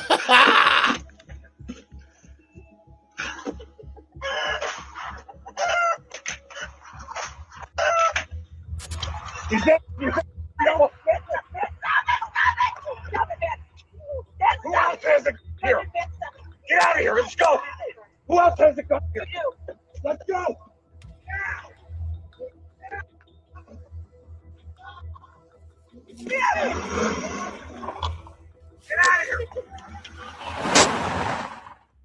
In the chaos, as both men exchange gunfire, a single bullet tragically strikes Kimberly. And although Matthew was clearly the aggressor, the fatal shot came from Daniel's weapon, complicating the investigation and making it harder to determine who is truly. Oh, so then you did. Then you did. Wow, the side nigga smoked her. The side nigga smoked her. Wow. At fault. Armed with this new evidence, Detective Frazier returns to the interrogation room, ready to apply more pressure, knowing the CCTV footage has completely dismantled Matthew's version of events. And in the next few moments, Matthew would unknowingly dig himself into a grave. Were you guys drinking today? Yeah. Okay. How about drugs? Were you doing any drugs? What were you doing? A little cocaine. Marijuana? Okay. So you're doing cocaine, marijuana, doing some drinking, and you decide to go up there with her. You're pissed. No. You weren't mad. Some guy's boinking your wife. Detective. Some you're guys not mad about it? I've known. Some guys boinking your wife. Boinking your wife. I would have stopped the interview. Hey, yo, I don't want to talk to you no more, bro. Like, you're not. Hey, yo, listen, my wife just got smoked. And you talking about this nigga boinking my wife? My nigga, watch your mouth. You hear me? Watch your mouth. In fact, interview over. I don't even want to talk no more. I need a lawyer. Fuck you mean boinking my wife?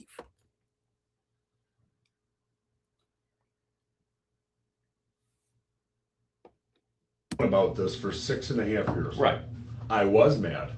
And you were told it was cut off, right? No. And then today you're told it's not cut off. 45 days ago, I was told it's not cut off. And you're saying your wife was driving and your wife was in that driver's seat every time you guys went to leave, went to do whatever. You're saying now that your wife was in the driver's seat. Yes, she drove there and she got in the driver's seat and put it in reverse. To back up. Correct. But the car wouldn't. What happened with the car? I don't know if we hit something. It was smoking. Maybe he shot it. I don't know. It wouldn't move. What do you mean you were? What is that? I had it in reverse and it felt like it was stuck either in some mud. Mm-hmm. It wasn't going. And then it started smoking from the hood. And when I saw that, I got out of the car. So was it like? Wait, my nigga, you just said your wife was driving. Now you saying you put it in reverse and it was hard to back. What is you talking about? You said your wife drove there and when y'all was leaving, your wife jumped in the driver's seat and put it in reverse. So how is you telling the cop that it was hard for you to back out? Maybe it was mud. Maybe he shot when you were, nigga, what? What is you talking about? Both of y'all can't be driving at the same time, my nigga. You know that, right? Like, you know, there's only one driver's seat, one steering wheel, one gas pedal, one brake pedal. Like, you know, only one person can drive at a time, right?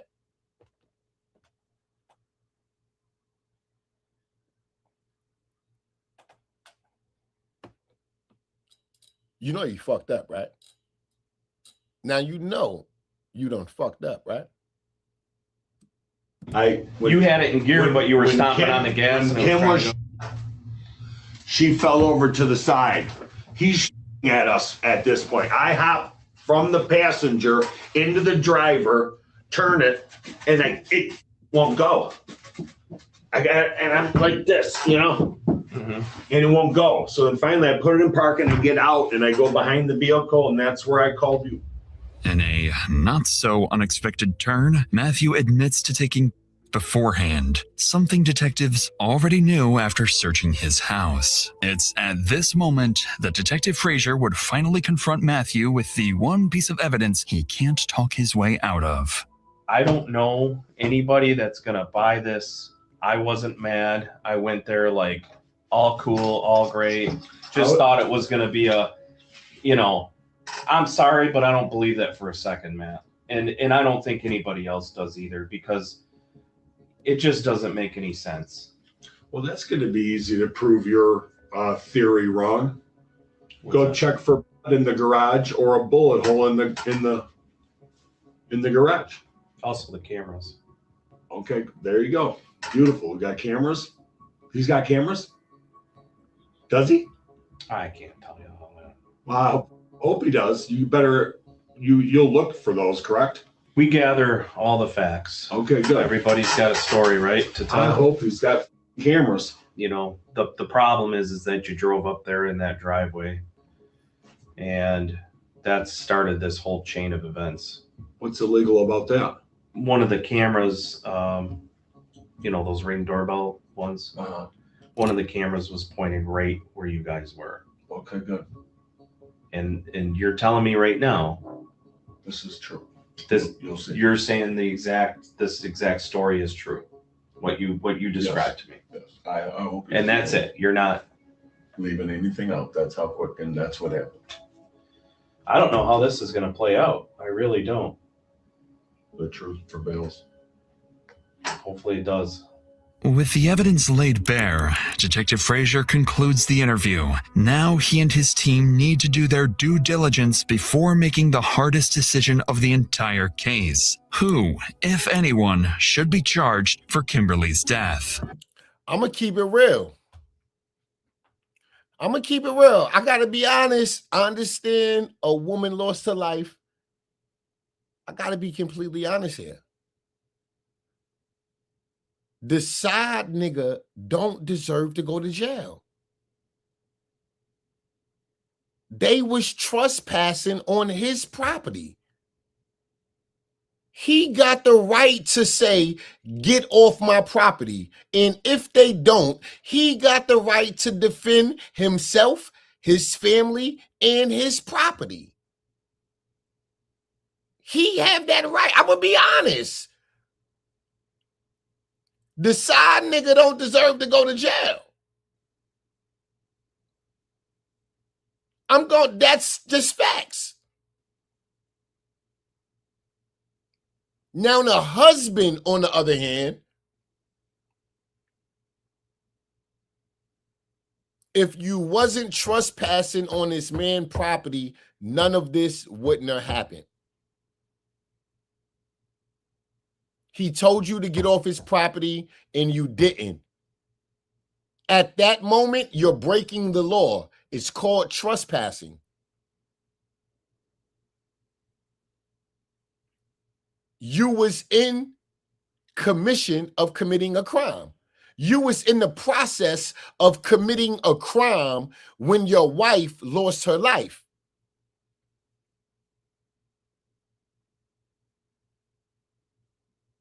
I'm going to say that again.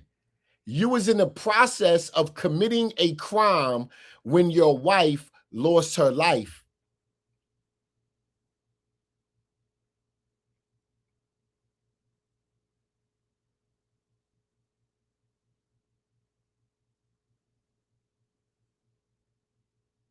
If I leave my house and let's say I go and rob a store, right? I get the money.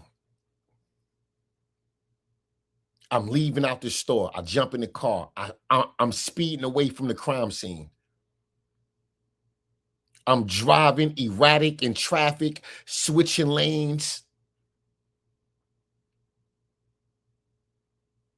Let's say I almost hit a car as I approach the intersection. The driver of that car see the possible collision about to happen, and that driver swerve to avoid the collision. But in the process of that driver swerving out of my way, that driver ran over a little kid and unalived him. Now, I didn't hit that kid. I didn't hit the kid. Guess who's going to get charged with that murder? Guess who? Not the driver that hit the kid, but me. Because I was in the process of committing a crime when the unaliving happened. I was breaking the law. I just robbed the store. I was trying to get away from the crime scene. I was breaking traffic laws, running red lights, running stop lines, switching lanes without putting my signal on. I was in the process of committing a crime when somebody lost their life. Guess who get charged for that murder? Me.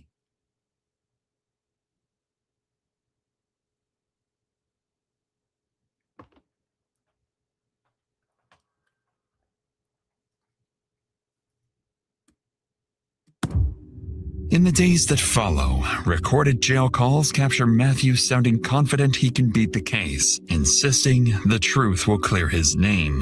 Hi. Hi. Hi. Love you guys. Love you. I miss you. Miss you too. Gonna get all this situated. I'm gonna get home to you soon, okay? All right. Thank good. Okay, good. I got the truth, I got God, and I got the best lawyer in the state of Michigan. So I'm gonna get home to you guys soon, all right? All right, Dad. Sounds good.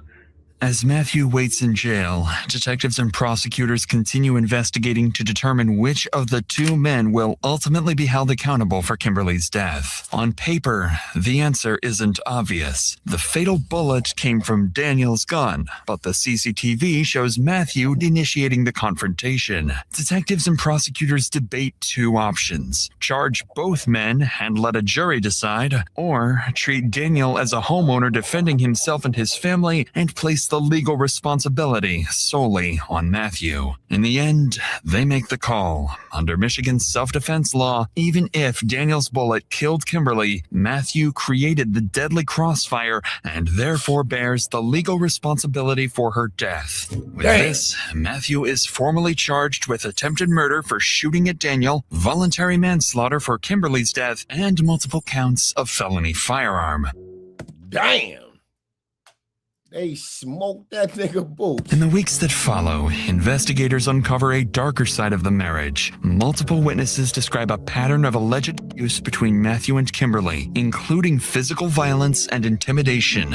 That context offers detectives insight into why Kimberly may have gone along with an armed trip to her lover's house instead of walking away. 2 years later, in May 2024, Matthew's jury trial begins. During the trial, the two sides present very different versions of the same shootout. Matthew's lawyers argue self-defense, claiming Daniel was the one who came out armed and aggressive, forcing Matthew to fire back and protect himself and Kimberly. They portray him as a devastated husband and a father who snapped under emotional strain. The prosecution frames Matthew as a jealous husband who armed himself, consumed drugs and alcohol, and drove to Daniel's home, looking for a confrontation. After an 8-day trial, the jury rejects Matthew's full self-defense claim and finds him guilty. He is sentenced to a maximum of 40 years, with parole possible after roughly 18 years. Meanwhile, Daniel Giannone, the man who fired the fatal shot, is ultimately released without charges. Damn. That was wild. That right there was wild. God damn.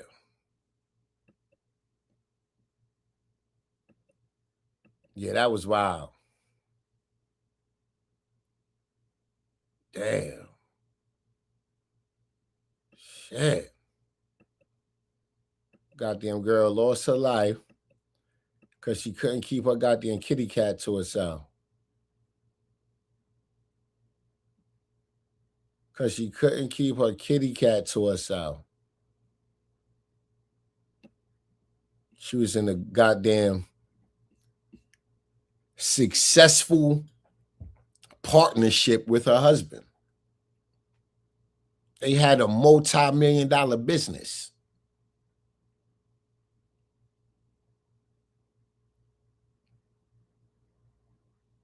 Yeah, they was toxic. Yeah, they was addicts. But they was also husband and wife, man.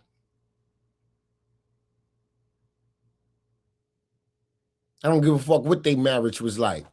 If you unhappy, divorce.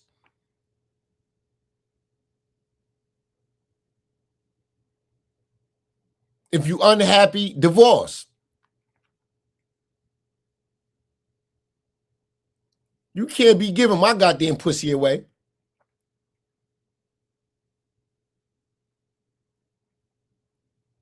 And think our relationship is supposed to remain intact. And think I'm supposed to continue taking care of your funky ass. Bitch, please. But I also wouldn't have threw my life away like this. This don't make no goddamn sense. Please hit the like button, ladies. I would greatly appreciate it. Please hit the like button. This next story, a psychotic mother thinks she can get away with double unaliving. Please hit the like button, ladies. Hello, are you Trace? Yeah. Hi, Detective Juarez. How are you? Good. Detectives are making their way inside 19-year-old Drake Bickett's apartment. In just a few seconds, he's about to hear something that will change his life forever. So, your grandma, Hey, found Nay, her, what's goody? but she's dead.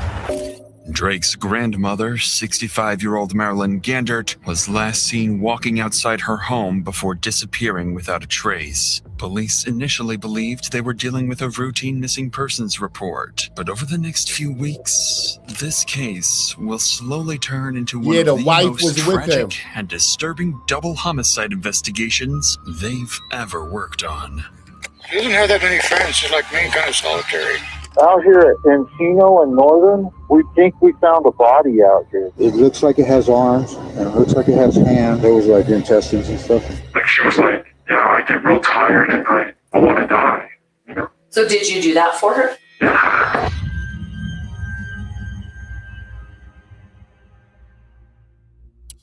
It's around 2 p.m. in the afternoon when Albuquerque police receive a routine welfare check call. Unknowingly, this marks the first clue in one of the most gruesome and twisted mysteries the city has ever seen. Albuquerque Police, how can I help you? I'm at my sister's house, and she's not here. I haven't been able to get a hold of her, and she usually gets back to me because I call her every morning and night. And what's your sister's name? Marilyn Gandert. Her vehicle's here, and that's how she travels. I mean, I'm getting worried now. Okay. It's not a good day. Following the 911 call, Officer Barnhill is dispatched to the address to check on Marilyn. When he arrives, he finds Marilyn's younger brother waiting outside the home. Neither of them have any idea what disturbing clues are waiting inside the house. I'm getting a little scared. Yeah, no, definitely. So what's going on, though? Is this odd that she's not answering the door, or? Not answering the door. Her phone is like it goes directly to voice messaging. I left a note there yesterday. It's still there. Okay. Her vehicle is here. That's what she drives in. I don't know what disappeared in her vehicle. Is there another place she goes? No. I mean, she doesn't have that many friends. She's like me, kind of solitary. Okay. So now I'm getting really, really nervous. I left messages. I left her a note there yesterday, and it's still there. Okay. This is Harry Gandert, Marilyn's brother. He sounds genuinely worried for his sister, especially since she's the only family he has left. Harry goes on to explain that Marilyn is a postal worker who adores her dogs and would never leave them alone. They helped her cope with her grief after her middle-aged son Ryan took his own life 3 years ago. In reality, Ryan's death was never as simple as it seemed, and unbeknownst to Harry, the decisions his sister made in the aftermath are the very reason she's now missing. However, what really happened to Marilyn slowly begins to unravel when her best friend and neighbor, Nancy, arrives with concerns of her own. Is that her? Harry, Hi. Are you worried about Marilyn too? Nasty work. I haven't. Nasty work. Was the wire that dude house? And he pulled up. Well, the husband and wife pulled up to the side nigga house together. The side nigga and the husband got into a shootout, and the side nigga killed the wife. That's what happened. Yeah. But the husband was ultimately charged with the unaliving of his wife. Because if he wouldn't have went there on his bullshit, it wouldn't have happened.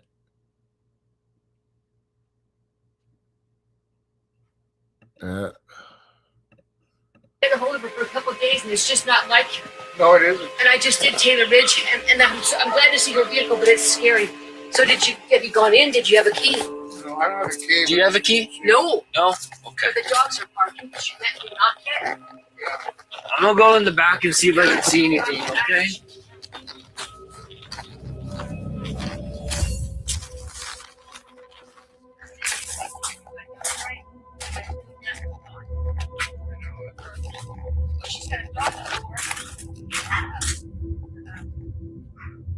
After noticing the garage door is locked and the windows are covered, Officer Barnhill decides to circle around the house. That's when he makes the first of several strange and unsettling observations.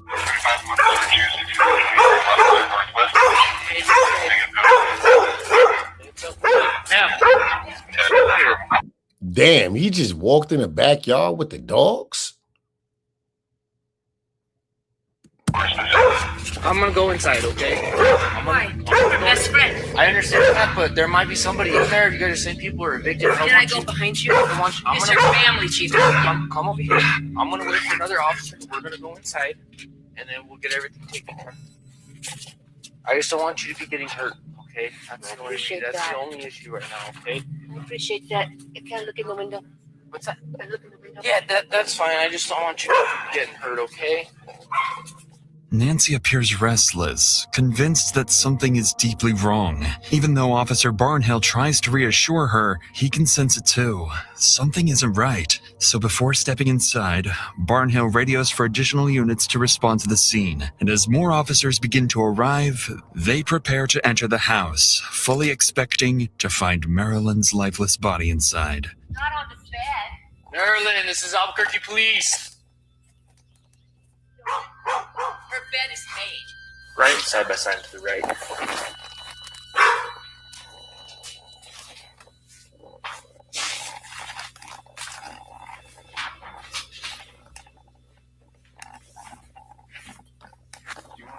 Maybe there's an 043 call here. Yeah, Maybe she's in. because there's that. I don't know.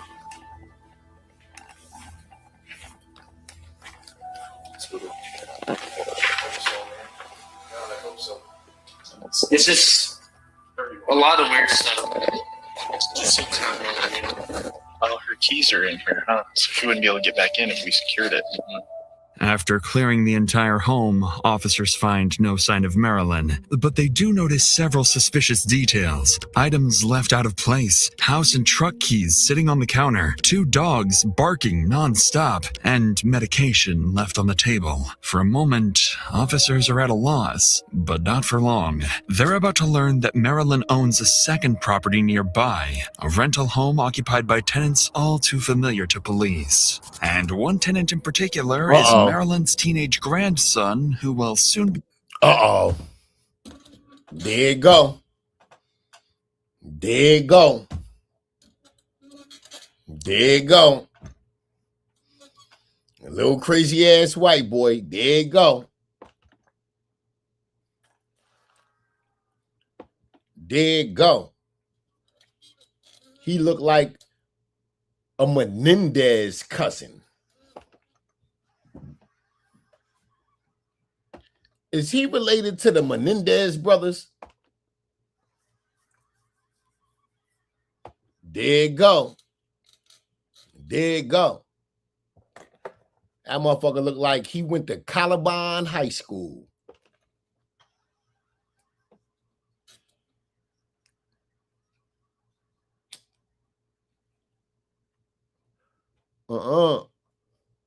He looked like one of them little crazy white boys dressed up in a black trench coat, those tall ass black platform boots.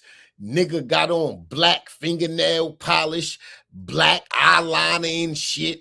Nigga got a long ass keychain with a knife on it. Just weird. Just weird. Just weird shit.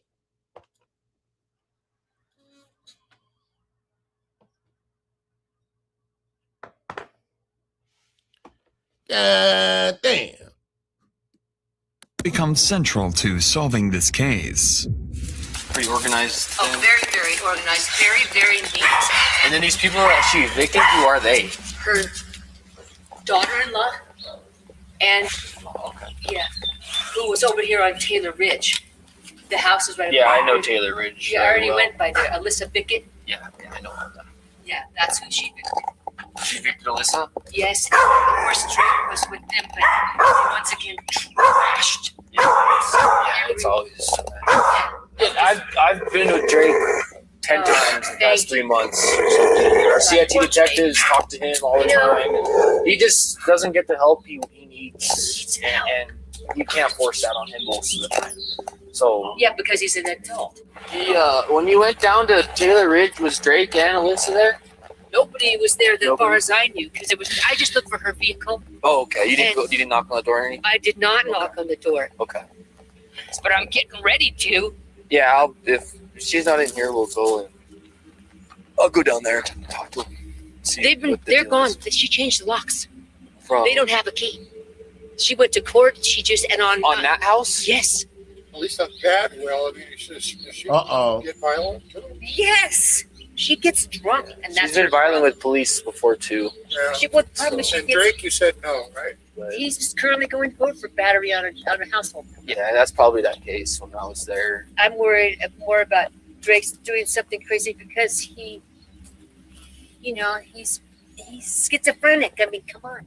The back and forth between the trio reveals critical information. According to Nancy, Marilyn's daughter-in-law, Alyssa Bickett, and her troubled grandson, Drake, were recently evicted from Marilyn's other home on Taylor Ridge Road. Hoping to find Marilyn there, officers head to the address, an address they're all too familiar with, having responded to several domestic incidents involving the family in the past. But this time, things will be different. As officers arrive, they're unknowingly on the brink of walking into a murder scene and coming face to face with a killer hiding in plain sight. Damn.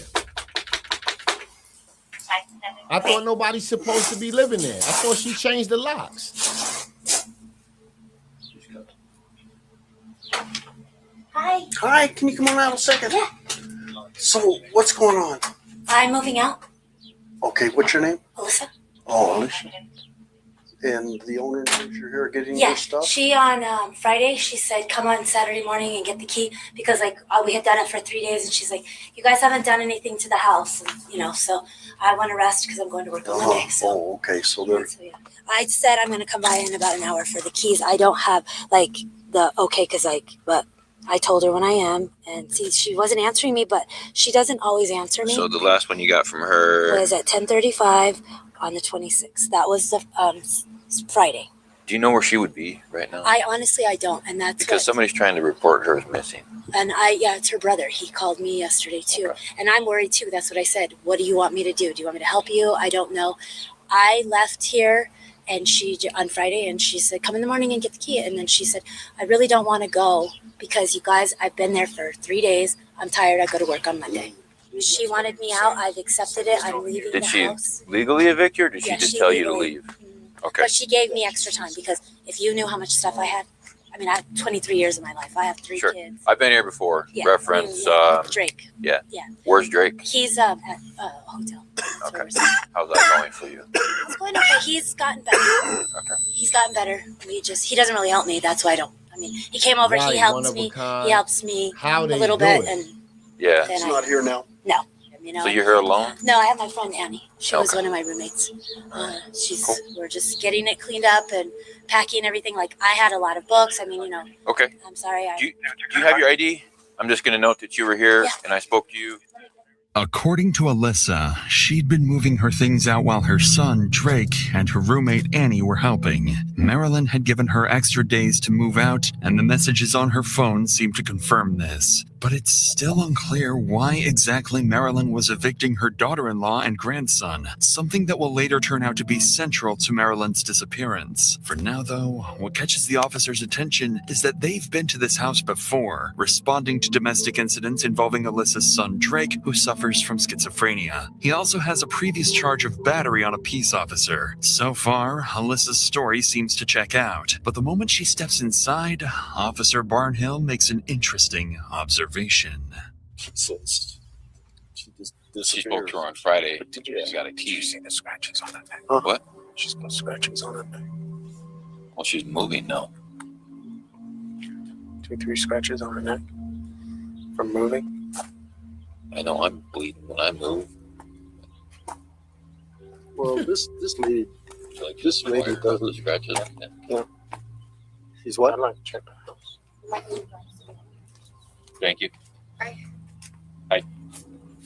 Appreciate the cooperation. Thank you. Have a good day. Good luck moving. Thank you.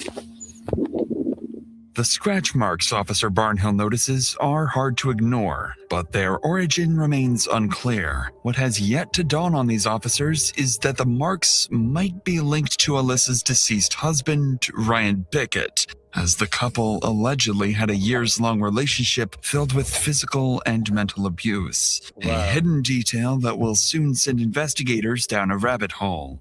But before officers can dig deeper, a familiar vehicle pulls up by the side of the road. It's Marilyn's neighbor, Nancy. She's curious about what the officers have Man, listen, everybody need a friend like Nancy. Nancy ain't letting this shit go. Nancy ain't letting it go. Nancy said they weird as fuck. Her goddamn son got goddamn schizophrenic. Like he goddamn, schizophrenia. Goddamn it. Listen, this shit ain't right. This shit ain't right. I think the grandson did something and the daughter-in-law trying to cover it up. Something happened. This shit smell fishy. Everybody need a friend like, shout out to Nancy.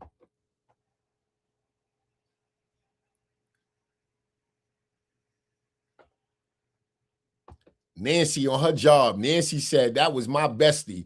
We drank coffee every morning. We spoke about the news. We talked about Trump raggedy ass. Nancy said that was my bestie. Y'all done took my bestie somewhere. Something done happened to my goddamn bestie. Nancy was used to walking that little goddamn dog with her goddamn neighbor and shit. They all crocheting on the front porch and shit. Probably drinking some Chardonnay and shit, going to bingo on Friday. Nancy said they done did something to my goddamn baby. Y'all better find out what happened to my goddamn baby.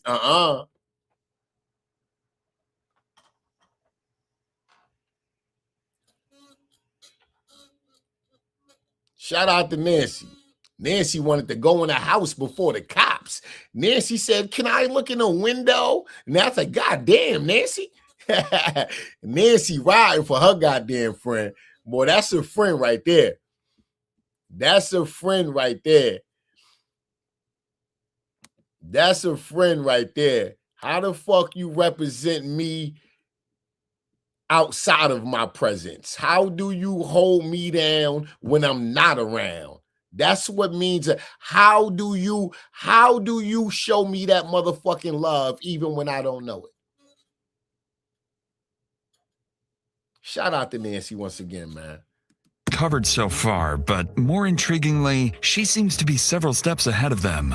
So we're not able to call the homeowner at this time. Obviously, she's being entered as missing as far as we know. She does have text messages saying for her to come get the key last Friday, and she would give her a little extra time to move her stuff out, is what she's doing today. Come get the key on Friday. That is so not Marilyn. That's somebody texting from Marilyn's phone. And I don't know Marilyn. I do. 15 years I worked with her as a letter carrier at the post office. But let's hope that that's not the case, and Well, hopefully Marilyn's just taking a mental break for a couple days. But no, that ain't it. okay. All right, ma'am. She said, We'll no, see you that later. ain't it. Clearly, Nancy is not convinced. She's known Marilyn for years and insists that Marilyn wouldn't have handed the keys to Alyssa willingly. She would have wanted to be there for the eviction herself. Initially, officers are ready to leave the scene, but Nancy's words make them hesitate. Her insight shifts their thinking, and they decide Right. it's best to return to Alyssa's house and request permission to search. It seems like the right decision, but in the process of carrying it out, the officers will overlook something crucial. Exterior doors. Yeah, no, What's up, Johnny? I'm just trying to, sorry, I'm packing my, just put it here so we can go. Right, where are you moving to? Well, I don't know yet. Oh, no. Honestly, I have no idea. Precarious. Apartment or storage unit for the moment, huh? Yes, yeah, for now. I know. And then the holes are from Drake, you know, when he gets stupid. And that one, I can help you open this door. This one? Yeah, well, because this, I had it a little close, so I was trying to. You're getting there. I'm getting there. Like, I'm really getting there. I'm trying to get it all organized. My room is the most of the kitchen. Just from Drake? Yeah. He just bangs his head in. I'm just like, whatever, and I'm gonna fix it. This too. Like, A hole in the This is how it was the wall. last time too, and I'm like, but I can't just put him on the street, you know. I put hers there. So. Good. Yeah, and I mean, and you know, she didn't come yesterday, and I expected her to come by, but I didn't think anything of it. I thought, you know, she probably just, you know, Right. like sometimes she gets mad and won't even talk to me. So, and she's mad Another at me, hole in the wall. And so, but she has been pretty cordial with me, and I've been, you know, and she's like, I noticed you haven't heard anything, so let's just, you know, so I'm just trying to get my stuff out. As officers walk through the house, they notice multiple holes punched in the walls by Alyssa's son, Drake, leading them to believe it's likely the reason Marilyn wanted them evicted. But they couldn't have been more wrong. Amid the clutter, the officers make a critical mistake. They overlook crucial evidence that could have made Alyssa a prime suspect. Marilyn's purse, medication, vehicle keys, and something far more gruesome. With nothing substantial and no clear reason to suspect Alyssa, the officers leave the scene empty-handed. But just before heading back to the station, they make one final encounter with a passing neighbor. Someone who offers a chilling hint as to why Marilyn was so determined to evict Alyssa. They were evicted last week. When was the last time you saw the property owner?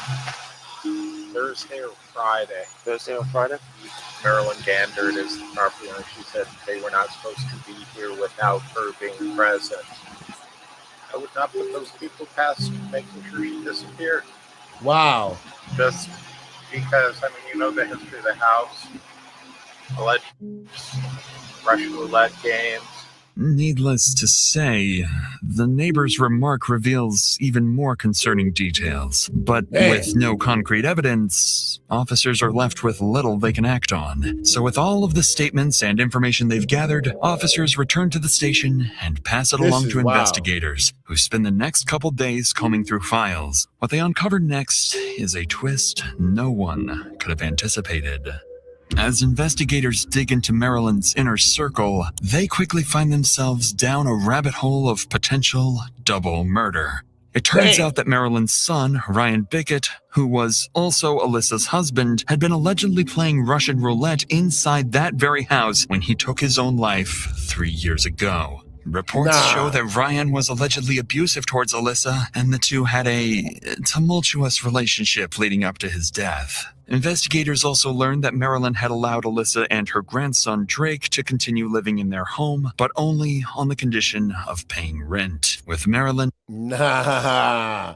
Let me find out this goddamn girl done killed her husband first and then her mama-in-law.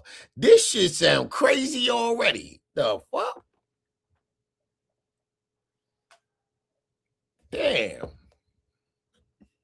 Now mysteriously gone, detectives begin to suspect that Alyssa might be involved in her disappearance. They theorized that Alyssa could have been responsible for Ryan's death, and that after years of enduring the ongoing abuse, Marilyn, out of compassion, allowed Alyssa to stay rent-free for some time. But when Marilyn started demanding rent, the tension between them escalated to a dangerous point. With this in mind, detectives now find themselves investigating a possible double homicide of a mother and her son. But with little more than speculation and no solid leads, the case remains an unresolved mystery.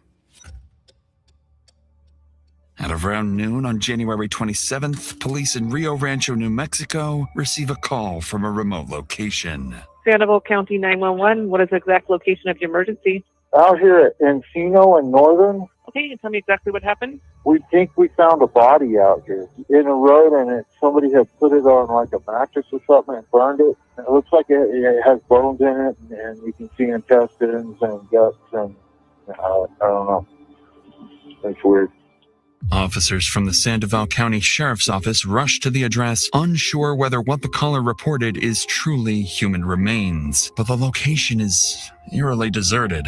A perfect dumping ground for bodies, and the very reason so many mysteries from miles away go cold, as this officer is about to discover.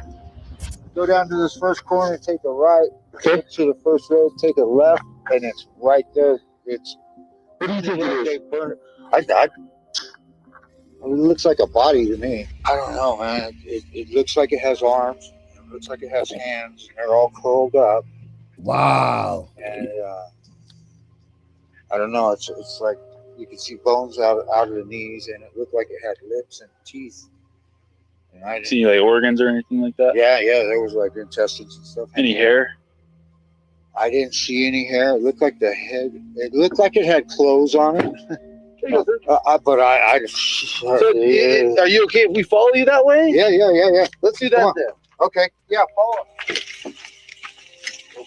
Oh, yeah. Wow. This is Detective Myers, being led to what a witness claims is a charred body by the side of a deserted road. He has no idea just how brutal the scene awaiting him truly is, and that it holds the key to solving a mystery nearly 30 miles away.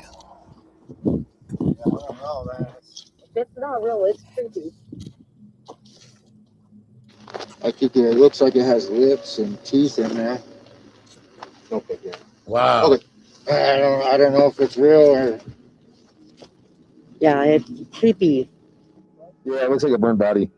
It's got hair. It looks almost like a kid. I'm not gonna lie to you. It's like a really small son. It's got I'll let you be the judge when you get out here, but from what I can tell, it's got hair, it's got a mouth, it's got intestines. It looks like a burned body.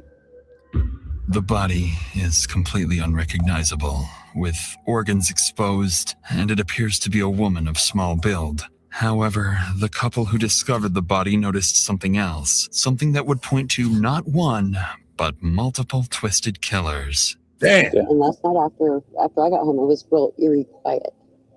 Like After you got home at 1, there's nobody out here that you saw? no sounds, not even the coyotes howling.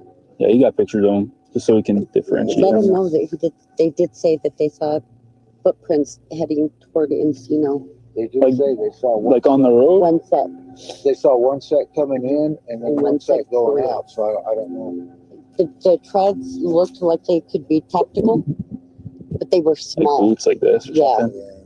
Okay. Well, again, guys, you guys are more than helpful. We appreciate it, and you're all good to go. Okay. Hope it's fake. Yeah, well, that's all we can hope for. So We'll see. have a good one, folks. Wow. Yeah, thanks. According to the witness, residents nearby noticed at least 2 sets of footprints, both looking like women's shoes. Officers secure the scene, record witness statements, and transport the body for autopsy. And almost Both looking like women's shoes?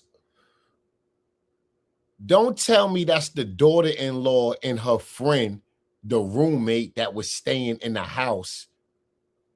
Wow. Wow. impossible task, given the body's advanced state of decay.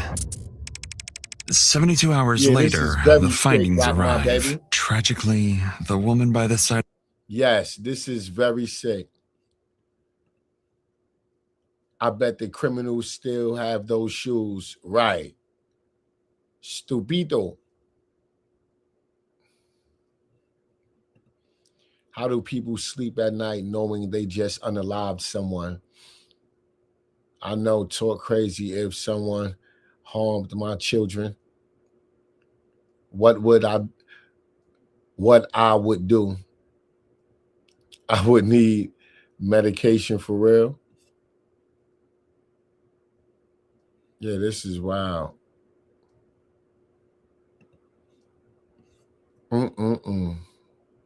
All of them crazy. The road has been identified as a resident of Albuquerque, none other than the missing 65-year-old Marilyn Gandert. The identification was made through dental records, confirming the worst fears of those searching for her. Immediately after this revelation, the Sandoval officers make an urgent call to Albuquerque police to inform them. Upon receiving the news, investigators immediately start to seriously consider the double homicide theory that Alyssa killed her husband 3 years ago and now her mother. Investigators didn't know it at the time, but they haven't even uncovered the worst part yet, because one final twist was waiting, something they never could have seen coming. After the tragic discovery, investigators become convinced Marilyn's daughter-in-law is involved in the murder. But with no concrete evidence yet, they decide to keep Marilyn's death secret while they investigate further. To get some hard proof, detectives decide to visit Marilyn's brother Harry, the man who reported her missing and who's been looking for her for days. When they arrive at his house, they have no choice but to break the tragic news to him. Are you Harry? Uh-huh. Hi, I'm Detective Apodaca. I've spoken with you on the phone. Yeah. Let me get my shoes on. I'll talk to you outside. Okay, would you prefer we come inside? It's a mess. It's fine. Can you lock up the dogs, though? Yeah, let me put them somewhere. Yes, if you would, please. Come on, doggies. Damn. So I told you I was going to keep you up to date as to everything that's going on. We talked to Sandoval County, the detectives with them who are working it. Yeah. The body that she suspected in Rio Rancho, the burned one, was positively identified as Marilyn. Why don't you have a seat, sir? Wow. Yes, I'm so sorry we have to come and bring you this news. Wow. Harry, I'm so sorry. Is there anybody you want us to... Why would they have done that? You must have been frightened to death. Oh my God. Is there anybody we can call to be with you right now? No, I'm a kind of a solitary person. Harry? I'll call my neighbors and talk. Harry is devastated. Without Marilyn, he has no one close to him, except her 2 dogs, who have just lost their loving owner. But upon hearing this tragic news, he becomes more certain than ever he knows who might be responsible for his sister's death and why. We're in the process of getting some search warrants for your sister's house. Yeah. And for the rental property. Okay, because... well, there shouldn't be anybody in the rentals. Was she shot or something? And that we don't know. All we know is that they positively ID'd her, and I believe it was through dental records. So I believe they're still doing their investigation too. And her belongings are probably not there, or no, you don't know where they're at. Right? Don't know. So we're gonna try to get the warrants done tonight, if possible. Did she ever make any statements in the past about wanting to harm herself at all? And she never attempted to harm herself or take her own life or anything? No. Never talked about it? I guess the only thing I can think of is the eviction thing. I can't think of any other reason why they would have done something. And Detective Juarez is going to look at everything. She's not going to leave any stone unturned. She's the last person who would have thought anything would happen. That's the movies, or drug dealers or something like that. People think that Lisa lies all the time, and she would promise to pay the rent and didn't. And she just got tired this time, and I told her, well, maybe you should evict her. I don't know what I could have done. I mean, I always wanted her to either move over here or there's nothing you could have done, sir. It's one of those things. Lisa would be the person I would kind of talk to see who could have been really bad. Harry blames himself for telling Marilyn to evict Alyssa, fearing that decision may have sparked the chain of events that ultimately led to her death. Following this, officers urgently moved to secure a warrant for the rental property, officially placing Alyssa at the center of their investigation as the primary suspect. At the same time, detectives decide to visit someone else. Someone very familiar to Marilyn and law enforcement. Her grandson, Drake. He'd been staying with his mother, Alyssa, when Marilyn went missing, but is now living with his girlfriend, Nikki, at a hotel. An address officers obtained from Alyssa during the welfare check. From past encounters, officers know Drake suffers from schizophrenia and has a history with police, but they don't suspect him to be involved. But that won't be the case for long, because when detectives arrive at this apartment, they'll quickly realize Drake knows far more than they do. But before we get to that, most days are long, stressful, and by the time dinner comes around, the last seafood option. Who did you live with? I lived with my mother. So why were you guys moving out? We were What's the moving out situation? Because my grandmother was kicking us out. Well, that's what my mother told me. How did they make your mom feel? Oh, she was pretty upset. Yeah. She was really upset. Okay. What'd she tell you? She was just like, I don't know where I'm gonna stay, and stuff like that. Your grandma, we found her, but she's dead. Where at? Well, we believe that it's suspicious. Okay, we think someone killed her. When? And I'm really sorry. Okay. How does that make you feel? What makes you feel sad? So she's murdered? Or like, she's just dead? No, someone murdered her. Like, why? Well, that's what we want to know. Because I just got over depression over my dad dying. Yeah, and I can tell you that Mom's story isn't matching up. No. With your story or Nikki's story. And with, yeah. Okay, is she okay? Your mom? Yeah, she's fine. She's being taken. Drake's reaction is hard to miss, and investigators can sense something is off. His pupils are dilated, leading them to suspect he's on drugs. But his reaction is hardly convincing, and it's clear there's something he's hiding. Despite their growing suspicions, there's no solid evidence to prove Drake is involved, so detectives leave the apartment for now. Later that night, confirmation comes through. The search warrant has been approved. Police immediately rush back to the rental property, hoping Alyssa hasn't had enough time to destroy crucial evidence. But this time, they'll find her waiting for them, and she's far less cooperative than before. Hi, how are you? Good, how are you? Good. Good. You mind if I step out for me? That's fine. Okay. Is there anybody else in the house with No. you? All right, step out for me. Okay. Okay. So this is the situation, okay? First off, we're investigating the disappearance. I believe it's your mom. It's my mother-in-law. Your mother-in-law, okay? And we actually have to secure the house. Yeah, I'm just trying to get all my stuff out. Okay. Like, All right. So unfortunately, I can't let you go back inside. I have things in there. Unfortunately, Yeah, I need my phone to let them know. okay. Unfortunately, like I said, You're not going to let me get it? I can't. No, that is not right. Well, I have no. so no. listen, why don't can you talk to me first, and then Yes, maybe we can. but that's not fair. Okay. Would you be more comfortable to do this in my car where it's warm? You good? I mean, my jacket, I could get it. I'm not. Okay. How many people live here with you? It was me, Nikki, Annie, and Drake. Drake is my son. Now, you mentioned that she was mad at who? Oh, she She's did mad it. at Annie. She's mad at all of us. She was mad at Annie because she didn't Right. like being here because she says she didn't pay rent. Right. Marilyn's yelling at He us, has and then no Marilyn said, emotion. I ought to just die because, nobody wants me anyway. Like, Okay. I mean, she blamed me for my husband dying. So, Okay. Yeah, How'd that make you feel? it makes me feel like shit. Like, it makes me sad. Yes, he got on girl slippers, and they said it was girl shoes. Right. That Yeah. pissed me off. Well, I wasn't really. I mean, I'm mad at her like for that. I mean, but Right. well, I mean, it makes me sad. I'm not going to do anything. I don't care. Right. I just, Right. I know, but It I would know irrit- that's it would what you irrit- guys are trying to get at. No, And I didn't do anything. No, I'm not saying that. I'm saying it would irritate me too that she let you guys live here and then just Right. drop Yeah. the ball. Right, saying, the hey, I want evidence. you to pay freaking rent. Yeah, Like, hey, but where's the well, discussion? Yeah. Do you have anything to do with her disappearance? No, I don't.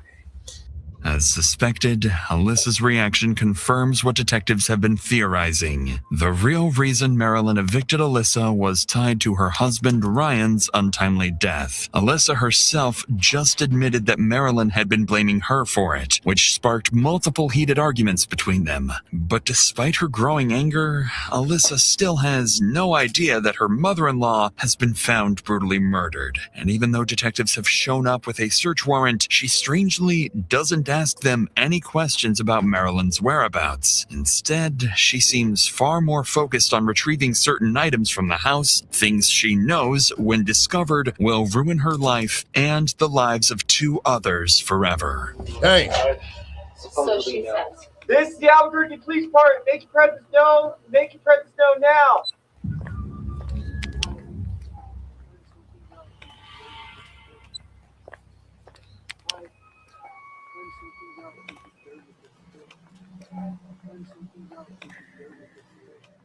For the moment, the house appears meticulously clean, with no obvious signs that Marilyn was ever there. Yet, officers find clothes and a purse that appear to belong to her. As the search continues, a vehicle pulls up by the side of the road. It's Alyssa's roommate, Annie. When an officer approaches to speak with her, it quickly becomes clear she knows something terrible has happened, but has no intention of sharing it with them. How you doing? Hey, sorry to flash this in your eyes. Okay, is there anybody else in the car? I mean, No. So would you mind speaking with us? Absolutely. Yeah. Oh, I know you probably tired, like what you're probably trying to figure out what's going on. Right? Well, I kind of know a little bit. What do you know? Tell me what you know. I know that her mother-in-law that they rent from, she's missing. So I mean, we talk. So that's exactly what we're here for. Right. We're trying to figure out, where she's at, because we deal with missing persons a lot. Mm-hmm. Sometimes they have dementia or whatever. They'll leave for a couple of days and then come back. Yeah. But it's cold and we want to try to find her. Mm-hmm. You know what I mean? Yeah. I do know that she has blamed me for them not paying rent, and I mean she's came at me, but we have talked very well before. Also, that's what I know about her. She's talked with me good, and she's attacked me like viciously and here. So when you say attacked viciously, what? Like she was like screaming, and I'm like, I'm not trying to disrespect you. Like we're moving out. Mm-hmm. I feel like Alyssa's being attacked right now by this is crazy. Like I'm this is nuts. Well, unfortunately, we got to do a search warrant in the house. Of course, yeah. She's listening. By all means, I will cooperate with you. It seems like Annie is more cordial than Alyssa, but still clearly annoyed by the heavy presence of police. Ironically, this officer is unknowingly standing next to the very person who will end up solving Marilyn's murder. For now, though, police inside the house continue the search, and that's when one officer spots something. A tiny speck of blood on the wall and carpet gives police reason to suspect that Marilyn may have been murdered inside this house. Wow. Officers move quickly to secure the scene and send the evidence to the lab for DNA analysis, and prepare to inform Alyssa that her mother-in-law is dead, and that she's the prime suspect in her murder. We're stories doesn't match. That's trying to make sure they're not that's what's going on. This officer's going to transport you there. You're going to meet with another detective, and we're going to sit down and have a chat. Okay? After Alyssa is arrested, her roommate Annie is also taken into custody after officers searched her car and discovered bloodstains inside, raising serious concerns about her involvement. At the same time, officers rush to the hotel where Drake is staying, and he's arrested on suspicion of being an accessory to murder. With all 3 suspects brought into the station, they are immediately separated as the detective prepares to interview each one. The strategy is simple: find inconsistencies in their stories and provoke a confession from at least one of them. Because Alyssa is the prime suspect, detectives decide to start with her. She's the one they believe killed Marilyn, and they're quietly suspecting her involvement in her husband's death as well. So when detectives sit down with Alyssa, they think they're on the verge of capturing a potential double murderer. Do you know why you're here today? They told me because Marilyn died. I didn't know she died. Okay. Yes. Yes, one of a kind. This shit getting interesting. They might be serving, I said serving. They might be solving 2 cases at the same time. This, hey, Alyssa ain't shit. Alyssa, boy. So you unalive your husband, and then you mad at his mother because she suspect you of doing it. So now you want to live in her property rent-free and not pay rent and disrespect her and think she can let you stay forever. But then when she take your ass to court and evict your ass, now you want to unalive her. Like, God damn, you already took the woman's son from her. You already took her goddamn son. That woman know her son. She know damn well her son ain't playing no goddamn Russian roulette. Ain't no way in hell her goddamn son playing Russian roulette. Wow. Oh, talk about cold-hearted.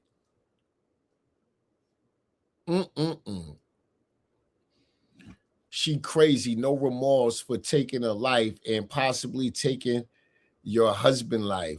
Total disregard of life in general. Right.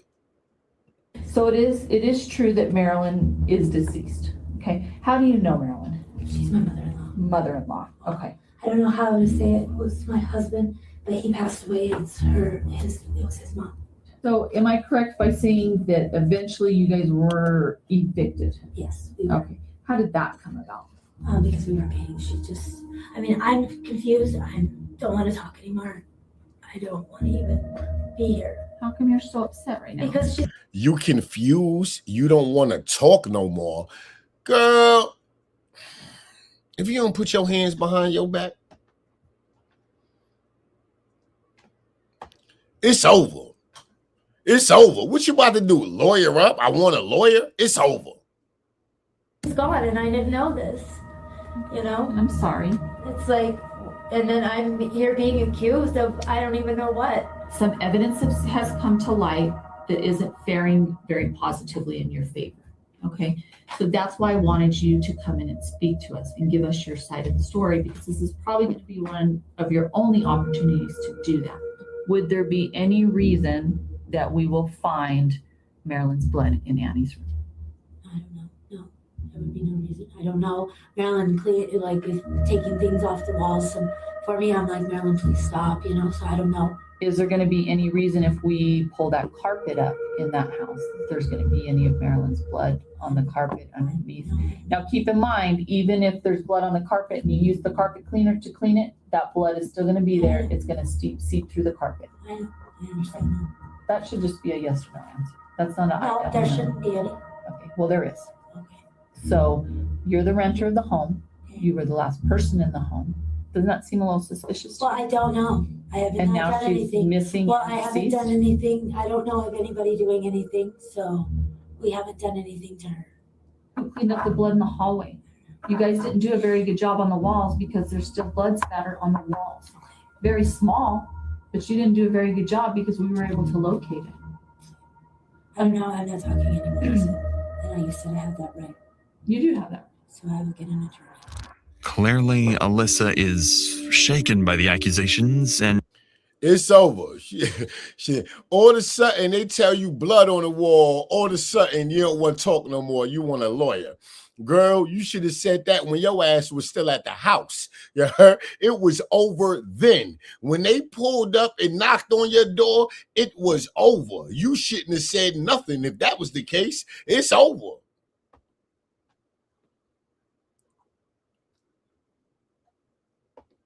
You don't want to talk no more. and abruptly refuses to say anything more. In reality, this is the smartest move she can make, especially since detectives are already armed with stacks of evidence and a growing list of contradictions. Contradictions like how she initially claimed to have seen Marilyn on Saturday morning, but that would have been impossible as Marilyn's body was found Friday night. On top of that, Alyssa has no explanation for the bloodstains found inside the house. But even though Alyssa shut down the interview and asked for a lawyer, investigators still believe they have their killer. But that won't be the case for long, as they move on to speak with the other two remaining suspects. When investigators sit down with Alyssa's son Drake, they expect the same denials, but Drake is about to do the complete opposite, and he has a very unusual twist in store for everyone. So just to let you know, I'm not here on the warrant. Okay. Okay. I'm here on the situation that happened with your grandma. Okay. Okay. So that's what I want to talk to you about. Okay. How she's missing? Yes. Okay. I don't necessarily know what's going on with that other warrant of yours. I know I had heard that. Why did he ask, is his grandmother missing, when they already came to the hotel and told you she was found dead? Why is you sitting in the precinct now talking about she missing? You failed to appear in court, so they issued you a warrant. And I don't know what that warrant was for. Okay. So I want to talk to you about your grandma. Okay. About Marilyn. Okay. But I wrote a warrant for you for the homicide of your grandma. So I'm actually charging you with homicide of your grandma. Okay. Okay. I've already had your mom, your mom's arrested. Yeah. And Annie is arrested. Okay. Okay. So I have enough probable cause to believe that you were involved in the homicide of your grandma. How so? Oh yeah, you're the detective. I am the detective. You remember me now? Yeah. Okay. Well, at my house, like I'm gonna tell you the honesty. Okay. My grandmother said I'm too old. Mm-hmm. Will you please kill me? Multiple times, drunk and sober. Okay. That is honestly. So back in So I was just like because I can understand. I don't know if you guys can understand, but I expect you guys to be able to understand. If an old woman is like old and having to work for her children, right? Mm-hmm. Then I'll do what she wants, Undoubtedly, this statement from Drake catches the detective off guard. Not only does he outright confess to the murder of his own grandmother, but he also gives the most bizarre reason imaginable. Despite finally getting a confession, the detective is... She said she was too old. Take me out. Isn't convinced. It seems like Drake is just trying to take the full blame and protect his mother. The story he's offering is so outlandish that the detective decides to give him another chance. So you're saying that at some point your grandma asked you to kill her? Like she was like, yeah, I get real tired at night, and like I'm like I want to die, So did you do that for her? Yeah. Like when did you do that? In my house. Like that's what she wanted, and obviously like I'm gonna cover it up or whatever and I want to get caught. That must have been really hard. Yeah. I was there and then she would be like depressed. Mm-hmm. Right. And she was just getting old and every day she would work. Yo, why this nigga keep looking at the camera while he telling us? This nigga is a psychopath, B. This is crazy. Now, what if he really lying to protect his mother? What if his mother really did this and he don't know how his grandmother was unalive? He probably don't even know the woman was burnt up. He probably had nothing to do with this shit at all. What'd your grandma do? She would pay for my stuff. And like, she for certain said that. I know she said that. She asked you to kill her. Yeah. Do you remember how? Would I have to tell somebody before I do so, or? Well, here's. Would I respect her decision as a tired 65-year-old lady right after her son passing away, having a grandson with a different family? Mm-hmm. Is she truly better off? Did you think she was? To die. It looked like she was. Mm-hmm. She said she was. Okay. So I did. I passed her away. You know what I'm saying? Like. So how did you do it? That's it. Like that's all the information without a lawyer or a public defender I'd like to share. Okay, But so that you don't is- want to talk anymore after that? Okay. That is what she had said. Like that is all I know. That's because your ass don't know how she was unalived. I don't think he did it. Maybe I'm wrong, but I don't think he did it. I think he's protecting his mother. I think his mother and her best friend did it. Damn. Is what she had said. Okay. With no hint of hesitation, Drake doubles down on his story, claiming his grandmother wanted to die and he simply fulfilled her wish. And with an attorney requested, the detective has no choice but to accept his bizarre confession. If Drake truly killed his own grandmother and covered it up, that would ensure his mother Alyssa walks free. Even if detectives suspect her involvement in not one, but 2 murders, they have no hard proof against her. With the risk of letting a potential double homicide suspect walk free, detectives know they have one final chance to get the truth. There's still one more suspect in custody, Alyssa's roommate, Annie. Once detectives move on to speak with her, they know her statement could either confirm their suspicions or reveal they've been chasing the wrong suspect all along. So basically, I'm pretty much just going to turn this over to you. I'm going to allow you to talk, tell me what you know, what occurred with Marilyn Gandert. We all were in Alyssa's room getting high, and Marilyn was outside. When you say we all, who are you referring Me, to? Drake, and Alyssa. Okay, so you guys are in Alyssa's bedroom getting high. What are you getting high on? Meth. Meth, okay. Alyssa, like, she had brought it up before about killing Marilyn.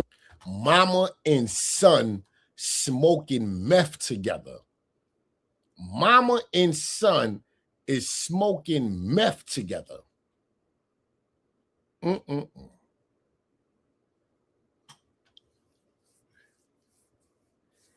Yeah, all 3 of them did this shit.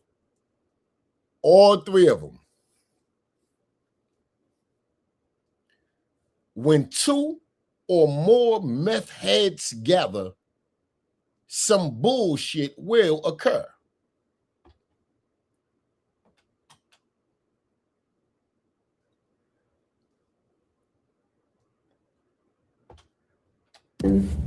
I thought she was joking, and then I was playing music, walking around the room. I opened the door, and I kind of she just told me when she nods, because she would pretend that she was the Don, like the Godfather. She just told me when I nod, get her. Marilyn was coming in. I turned around and Alyssa looked at me and nodded again. I started walking quickly behind them, and I got Marilyn in from behind and took her down. And at that point, I had gotten off of Marilyn because I had her pinned down, and Drake got on top of her. I think I yelled at Alyssa to get something to cover her mouth. She brought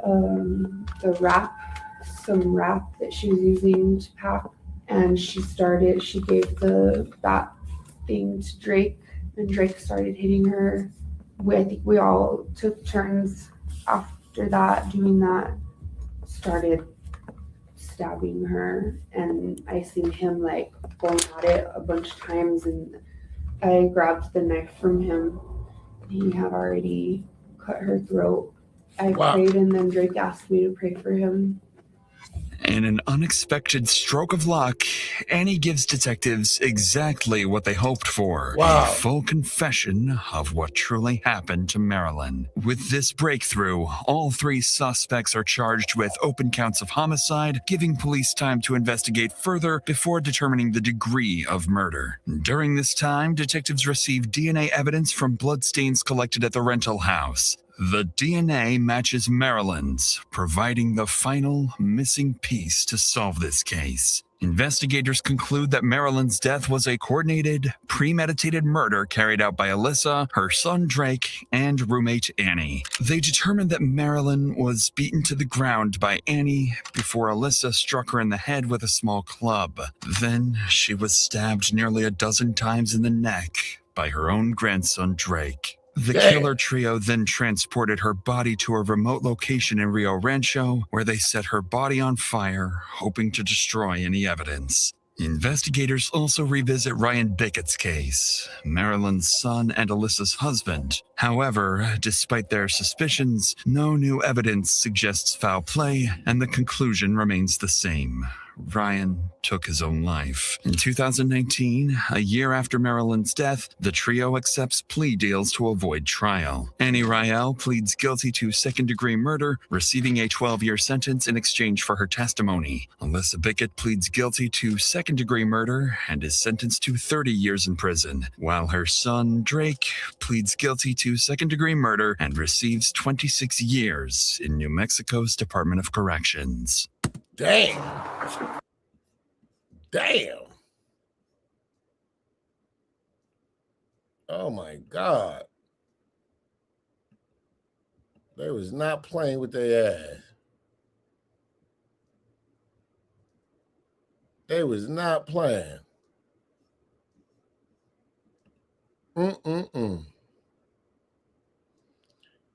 He crazy as heck to admit. Yeah, he was trying to protect his mother and her friend. He was trying to take the blame for everything. Yeah, she definitely just put the nail in the coffin. That was wild. That right there was wild. You goddamn people is crazy.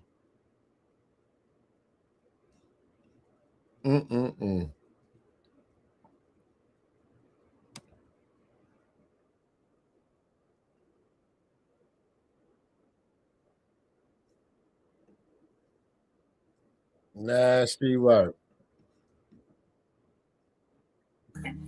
Yeah. Okay. What's the story to your lost? Pregnant teen discovers mom unalived her boyfriend. Wow. This is 17-year-old Elizabeth Baldonado. A few hours ago, her boyfriend was found mysteriously shot dead in a back alley. She's not. Yeah, she wants to hurt the person that did it. She's Tragically, Elizabeth is also pregnant with their child.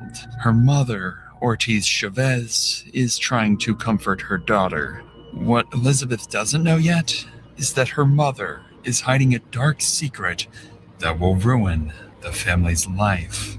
Your mom's car is on video leaving the homicide. You seriously think that they did it? Yes. My mom loved that child. As detectives work the case, more and more clues start pointing towards Elizabeth's family. And as she learns that her own family are now suspected killers, all she can do is deny the accusations, while her mother sacrifices her own children to hide what she's done. All right, Wow. Say it ain't so. This is crazy. Wait. Turned down. Wait. I know the mama ain't smoked this boy and try to blame her other kids. I know that's not the case. I know we not gonna do this shit this morning. We not gonna do this shit this morning. Ain't no way in hell a mama smoke a nigga and then tell police her kids did it. Hell no. I ain't going for it. Hell no. Hell no. Wait. Oh my God. She is vicious. This is too much. I thought that last case was too much. This shit is too much. This right here, this shit might be worse than the last case. God damn. Damn, nah, that was an old lady. Nah, they did that old lady wrong. That was messed up. Man, God bless that lady.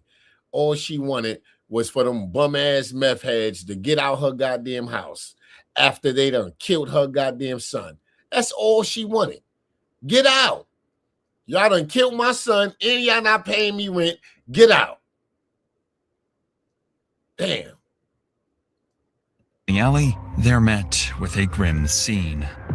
Lying on the pavement is a teenage boy, motionless, with blood pooling beneath his head. The victim shows no signs of life and appears to have a gunshot wound visible just above his temple. Whatever happened in this alley happened fast, and whoever pulled the trigger is already gone. Officers call it in and begin. Girl, yo mama is a gangster. Girl, your mama is a gangster. She coming through the hood doing drive-bys and shit. She could not fathom the fact that that young nigga was clapping them goddamn cheeks. She said, this nigga is busting my daughter ass so much so, she done brung her funky ass in this house pregnant. Mama had enough. Mama, man, mama probably was telling you, leave that goddamn boy alone. That boy gonna fuck your life up. He ain't no goddamn good. He gonna fuck your life up. Now your goddamn fresh ass coming in here talking about you goddamn grown and you want to keep it. Girl, please. That lady was not going through that shit. She was not going through that. She said, you can't take care of yourself. So now I got to take care of you and that goddamn baby. She said, no, the fuck I'm not. I'm about to kill his ass and take my black ass to jail.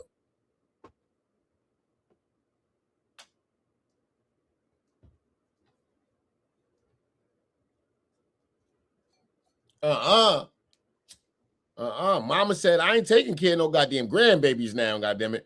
Only babies I'm taking care of is the goddamn babies that came out of my goddamn cootie cat. Don't tell me nothing about your little teenage ass pregnant. I told you leave that goddamn hooligan alone. That goddamn boy is a goddamn savage. I told you he was gonna fuck your life up.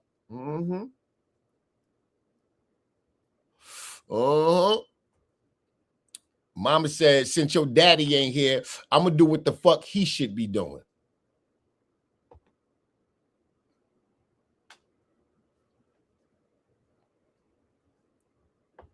Mama said, this shit got to stop. I'm sorry, mama. You shouldn't have did that shit.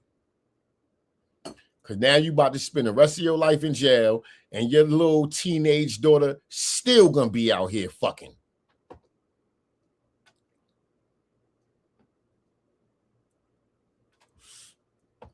That little girl gonna be pregnant before your trial is over.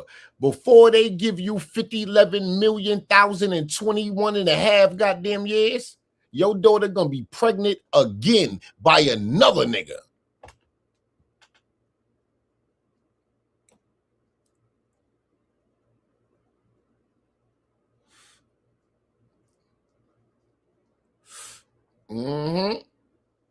She young and promiscuous. More than likely, she learned that shit from her mama. Don't be mad now because she young and pregnant. Who else taught her that shit? Who else taught her? Who else taught her? Don't be mad now. Securing the perimeter. With no weapon in sight and no ID on the body, they now need to figure out who he is and why he ended up here. Backup units soon arrive and start canvassing the area, looking for anyone who might have heard or seen what happened. And before long, 2 witnesses come forward, claiming they saw something strange right after the gunshot. Did you hear anything? I didn't hear anything, but I saw people running. One of them is a light-skinned male. He turns around, runs back to the alley, and takes off down the street. I just saw strange cars that aren't usually here. I've just been circling and I noticed some weird activity and I just had this gut-wrenching feeling that someone was about to get shot because there were just weird people back here. And I saw this kid, this guy right here who shot, he was over here talking to some girl. And last minute I saw him there, I turned the corner and I heard a gunshot when I was on this side of the road. So then I came back over here and the car was down. You heard one shot?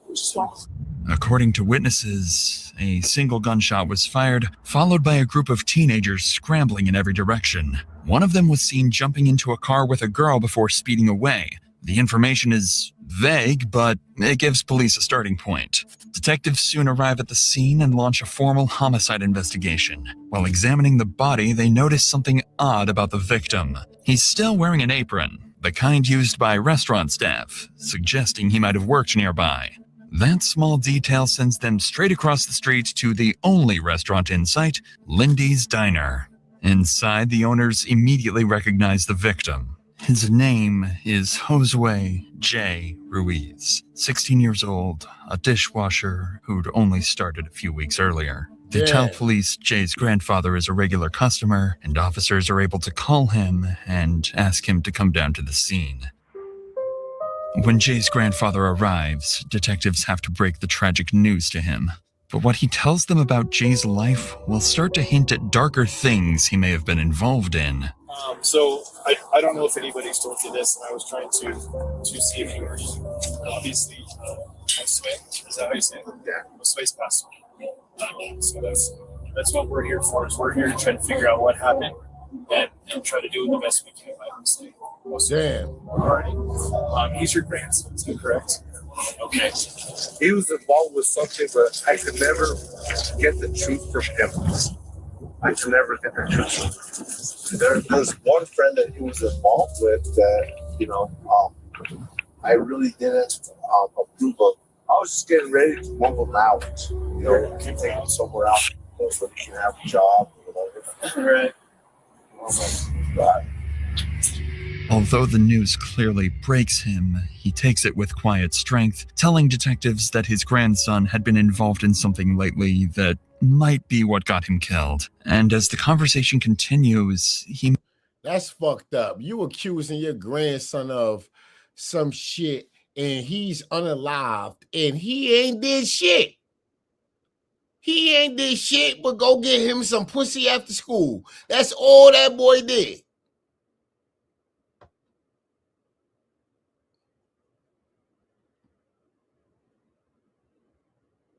Grandpa, like, I don't know what the hell he was into.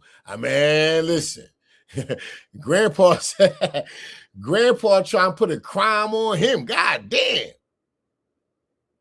mentions one more heartbreaking detail. Jay wasn't just a teenager with secrets. He was about to become a father.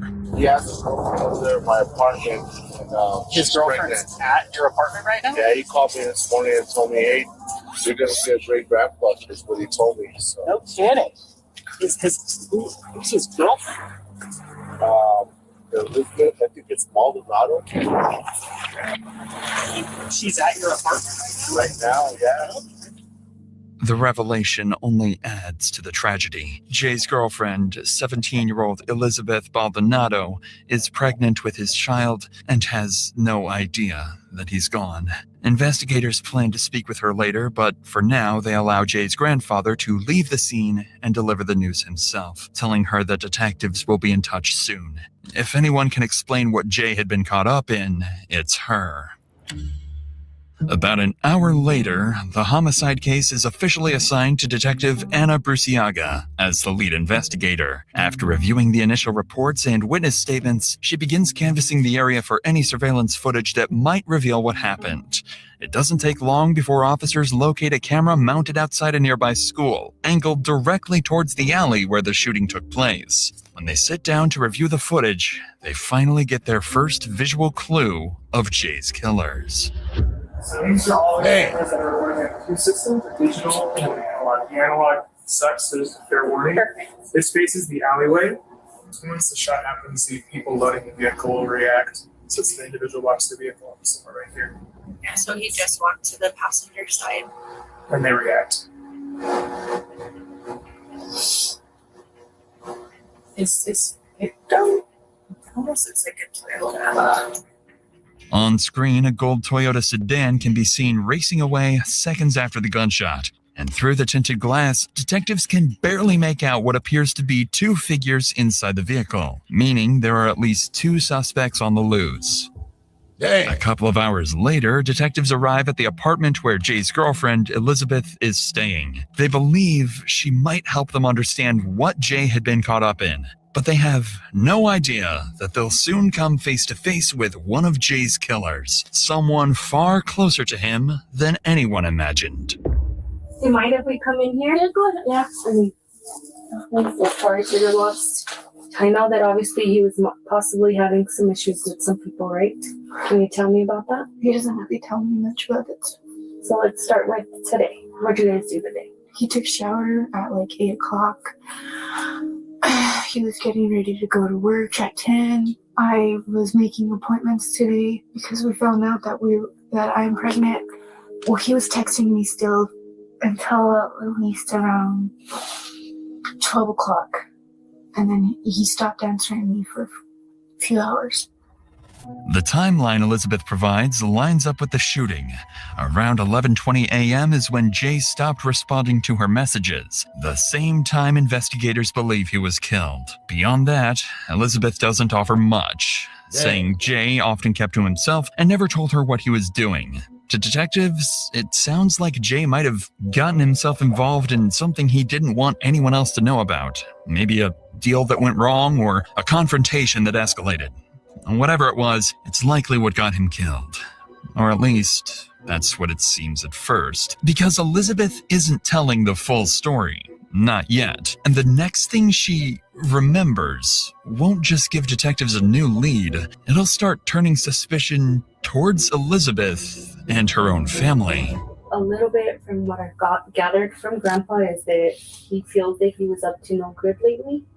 Can you tell me about that?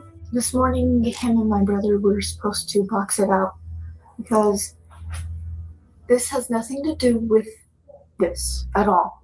My brother and him just don't get along. They bump heads very much. But my brother would never do this. He knows how I feel about Jay. And which brother? My younger brother. Your younger brother? What's his name? Angelo. Tell me a little bit about why they were going to box it out. Me and Jay, we were arguing about something. I don't remember what. But we started getting really loud, and my brother got tired of it, so he came in and told him to stop yelling at me, and then they just started fighting. Physically fighting? No. So did they text each other that they were gonna fight? No. Jay called me and told my mom that he wanted to box it out with my brother. According to Elizabeth, her brother Angelo was supposed to box it out with her boyfriend Jay that morning. A teenage fight meant to settle whatever tension had been building between them. Although the fight never happened and Elizabeth insists it has nothing to do with the homicide, it suggests the conflict could have been personal. Investigators will now have to follow up on this and look into Angelo's involvement before ruling him out. But before the conversation can continue any further with Elizabeth, Jay's family arrives at the apartment. Word of the shooting has already reached them, but they still haven't received an official confirmation from police. Detective Anna Bruciaga has no choice but to break the tragic news to Jay's mother, a moment that no amount of experience could ever prepare anyone for. Can you tell us what's going on? Yeah, absolutely. First and foremost, I'm your loss. Okay. Right now, I don't have much other than officers were dispatched to the alleyway in reference to who said people did. Okay. What happened? And that's why so we just got called out. That's why I'm trying to interview as many people as I can. That's why I headed here first, and then I was headed your way because I do have some questions. But as of right now, I don't. Okay. I really.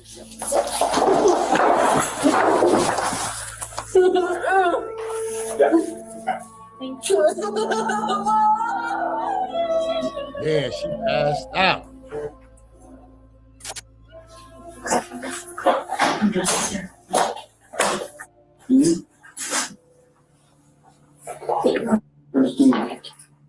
With the devastating news delivered, Detective Anna Bruciaga tries to gather any insight from Jay's family, but they don't seem to have any.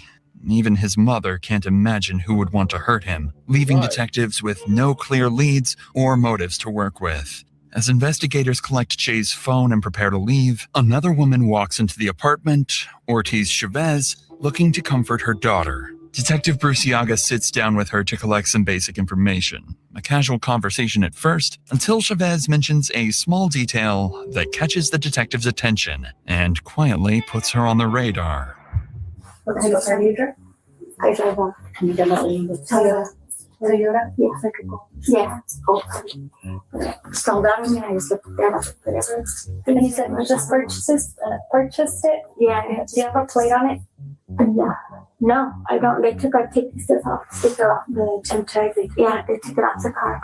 Where you said it's. Oh, Yeah, so earlier this morning it broke down on her and then she just left it there.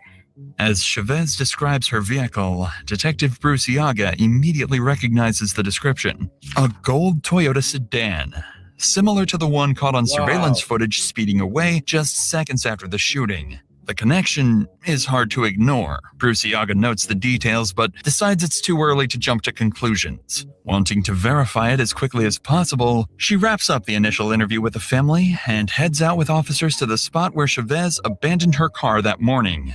When they arrive, the car is nowhere to be found, and Bruciaga starts suspecting Chavez might be hiding something. About 40 minutes later, investigators return to the apartment to interview Chavez privately. And that's when things start to get interesting. By now, it's only been a few hours since Jay was killed, and most detectives would still be collecting statements. But Bruciaga's instincts tell her there's no time to waste. So she sits down with Chavez and makes a bold accusation. So here's the thing, okay? So I believe your car was used in today's homicide. Okay? You're lying to me. No, I am not. So you stole my car. That's why I'm talking to you. Okay, so if you don't tell me who had your car, I don't know. It's your car. I left my car at the side of the road. Okay. I didn't lend my car to nobody. Detective Bruciaga is quick to connect the dots, suspecting that it's Chavez's car that was speeding away. But Chavez claims she abandoned it and it must have been stolen. However, the detective is about to take things one step further, because if Chavez's car was used in the murder, the next logical question is, who was behind the wheel? And with what Elizabeth revealed about the planned fight that morning, there's only one name that fits: Chavez's son, Angelo. So what I'm getting at is that what are the odds that your son and his friends have a problem with Jay, and Jay is now dead, and people are telling me it's your car on scene? But my son said he wouldn't, and I think it's fine. And I was with them today. Okay. So you were with them all day? Yes. My son had an interview at 9 o'clock, and we were over at the Whataburger over there, Cottonwood or whatever. You drop him off? No, I didn't leave the Whataburger. Okay, so you waited for him to be done? Yes, and we went back together to my house. Okay, then you guys go back to the house. Mm-hmm. Okay. And he stayed there, and I left with myself, the car, to go see Elizabeth. Chavez's morning timeline only reinforces the detective's suspicions. If she really abandoned her car around 10:30 that morning and it suddenly vanished, then there's a very high chance it's the same gold Toyota caught on CCTV later when Jay was shot. Witnesses also reported seeing a young male and female inside the car. And with Chavez having both a teenage son, Angelo, and a daughter, Elizabeth, things are starting to look very suspicious for her family. For now, though, all of this remains as just early suspicion. After all, detectives know Jay had been hiding things. He was secretive and clearly mixed up in something he wasn't telling anyone about. But there's something eerily strange about Chavez's demeanor that Detective Bruciaga can't ignore. Even after being told her son might be involved in a homicide, she stays quiet, almost detached. Not the kind of reaction you'd expect from a mother facing that sort of accusation. And the longer the conversation goes, the more convinced Bruciaga becomes that the mother sitting in front of her knows more than she's letting on. So the detective decides to take an even bigger risk this time and make an accusation that most investigators would hesitate to ask this early on. So, did you shoot Jay? No, I didn't. No. He's a kid. He's a baby. I know, but somebody did. But no. But I also feel like you know more than you're telling me. But I know. Because again, I'm telling you, based on your demeanor, I think you know what happened. And I know it's your car. And I am going to confirm it on video surveillance. I hope you do, because I'm like lost right now. Again, Chavez's reaction isn't what Detective Bruciaga expects at all. Instead of breaking down or reacting defensively, she simply denies it with a sorrowful face. This response leaves Bruciaga torn between two possibilities. Either Chavez is innocent but in complete shock, struggling to process what's happening, or she's carefully keeping her composure to hide a guilty conscience and protect her children. Either way, she sticks to her story, and with nothing concrete so far, the interview comes to an end. But even without proof, Bruciaga can't shake the feeling that her instincts are right, that one of Jay's killers She going down. This is crazy. is sitting in this very apartment. Damn. With her doubts only growing, Bruciaga decides to move quickly and verify Chavez's version of events with the one person who can either confirm or contradict it, her son, Angelo. Within an hour, investigators head straight to Angelo's workplace to talk to him in person. Whatever he tells detectives will either clear his family or make things even worse for them. So there was a shooting downtown today, and somebody died. So I know that you knew him. I think he was actually somebody that you knew because he was dating your sister. Talking with Jay? Mm-hmm. Yeah. Is he alive? No, he's not. He's dead. So I just wanted to find out from you just a little bit. Can you tell his grandpa? You talk to his grandpa? Yeah. You tell his grandpa I'm so sorry. Okay, yeah, for sure. So explain to me what this whole, your mom and your sister explained, this beef between you and Jay. So explain that. We had a problem with his sister. So like I said, we had that with fire. Then we didn't really talk after that. We both got separate ways. Yeah. So your sister tells your mom tells you that Jay wants to fight. So when did you guys plan to meet? I didn't plan nothing. He assumed. And I was just like, we're good. We had all this. We had all this shit. We felt like we're good. He said he wanted to do 8 o'clock. Today? Yeah. Yeah. And she, you mean your mom said? That's what he told me. That's what Jay told me. That's what Jay told to tell my sister to tell me. But so on and so forth. This is what I got told us. That you're supposed to meet. Where were you guys supposed to meet? He just said he wanted to fight me. He didn't talk to the lawyer, so I assumed we have my door. Angelo confirms most of what detectives have already heard from his sister and mother, saying Jay wanted to box it out that morning, but the fight never happened. Beyond that, there isn't much new information, and his version of events lines up neatly with his mother's timeline. For now, their stories seem consistent. But until those details can be verified, Detective Bruciaga knows she has to take everything they've said at face value. However, before investigators can dig deeper, Angelo's mother suddenly walks in, and this time, she's far less cooperative. He's not even a rape, and you're not even talking to him. He's sorry. But he's not in trouble, so he doesn't have to be 18 for us to talk to him. And we still. I mean, it's up to him. If he doesn't want you here, he doesn't have to have you here. Huh? Yeah, this is good. And the bar's here. I had to have him go pick up. Talk to my sister. So there is one thing that we are going to need, just like you told with your sister, we didn't get your phone. So we're going to secure it. We're going to do a warrant. I need it.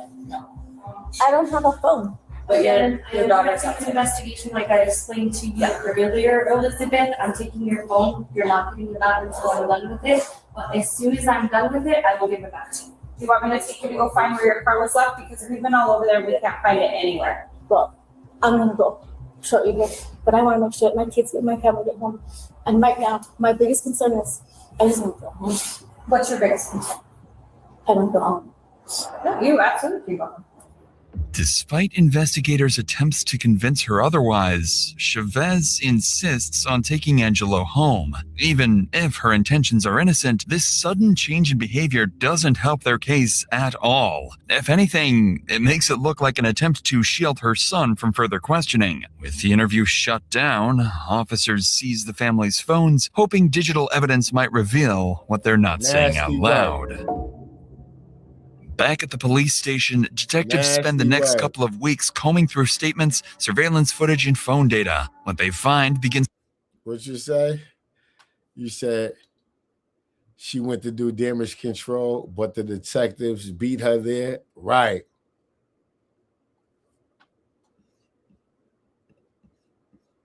Nasty work. To reshape the entire case. Among the first discoveries are text messages showing that Chavez was directly involved in arranging the so-called boxing match between her son Angelo and her daughter's boyfriend Jay. In one exchange, Elizabeth texts Jay saying that mom says they'll be there at 8. Other messages suggest there may have been a gun involved. In one text, Elizabeth writes, "I'll be there too because I don't want anything like they pull a gun out." Investigators also uncover signs that Jay and Elizabeth's relationship was deteriorating, with both of them talking about breaking up. In one message, Jay tells her directly, "I'll talk to you when it comes to the baby, but I ain't doing this with you anymore." But even more alarming were the contradictions in the family's statements. Elizabeth told detectives her boyfriend didn't leave the house until 10 that morning. Yet, Jay's phone shows him texting others about Angelo not showing up as early as 8 o'clock. In one of those messages, Jay texts a friend. "They didn't show. 8 o'clock, the mom said, and it's 9. Man, her family's a bunch of assholes, I swear." Additionally, detectives uncover another name that hadn't come up before: Elizabeth's older brother, Gilbert. In his messages, Gilbert expresses anger towards Jay and even makes promises of retaliation. By the end of the review, Detective Bruciaga becomes convinced that the entire family might be involved in planning what happened that day. Now, it's no longer exactly why. In the days following Jay's murder, the whole goddamn family is cooked. Elizabeth about to take her ass to jail pregnant. This is crazy.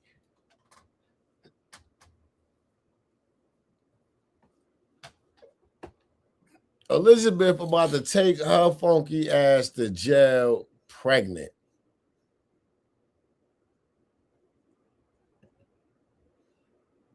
investigators were at a standstill. Because Angelo and Elizabeth are still minors, their mother refuses to let them speak with police, effectively blocking detectives from getting any answers directly from them. But 20 days after the shooting, that changes. Jay's girlfriend, Elizabeth Baldonado, turns 18 years old, and her mother can no longer stop her from talking. Detective Bruciaga seizes the opportunity and convinces her to come down to the station to see the new evidence they've uncovered, carefully leaving out that it's evidence pointing towards her own family. The goal is simple: find out who was directly involved in Jay's killing, or better yet, get a confession. But before we get to that, do you struggle with deciding what to cook every day, or just...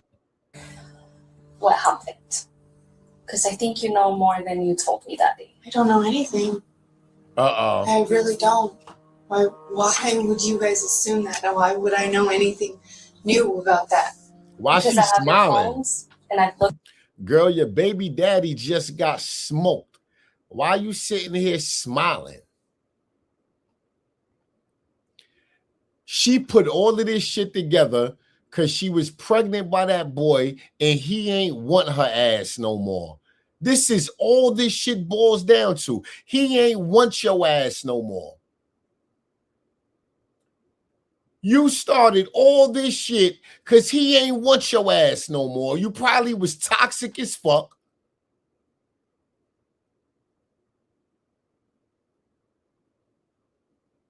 This is crazy. Your family smoked this boy because he texted you.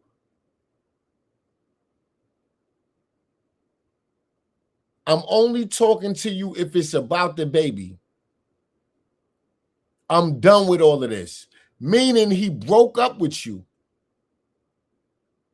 I'm going to be there for my child, but if it's not about the baby, please stay off my phone. That's all he gave a fuck about was the baby.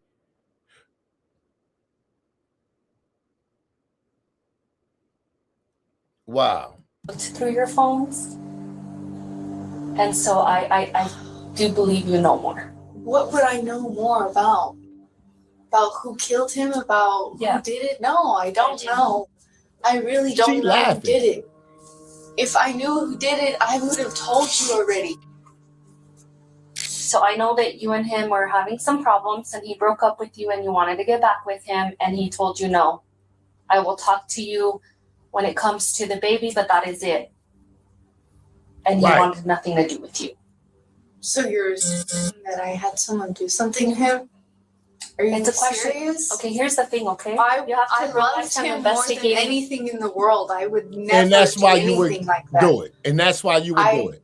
Would never have anyone do anything like that because I loved him more than my whole life. Yeah, but that's, you loved him. He didn't love you no more. That's exactly why you would do it. Because you was still in love and he wasn't. And you was pregnant with his baby. That's exactly why you would do it. The hell?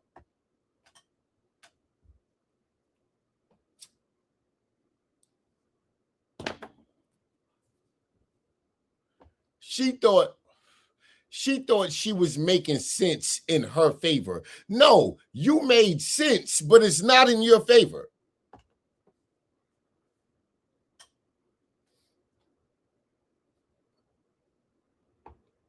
Nasty work. Oh, yeah, I do know that because you guys texted, I love you so much, tons. So I do know that, okay? But you have to understand, Elizabeth, I'm investigating his homicide. Somebody killed him, okay? Have you ever watched homicide shows? Yeah. Yeah? Okay, so you have to know that if I see anything like that on a phone, you have to know that I have to ask you these questions.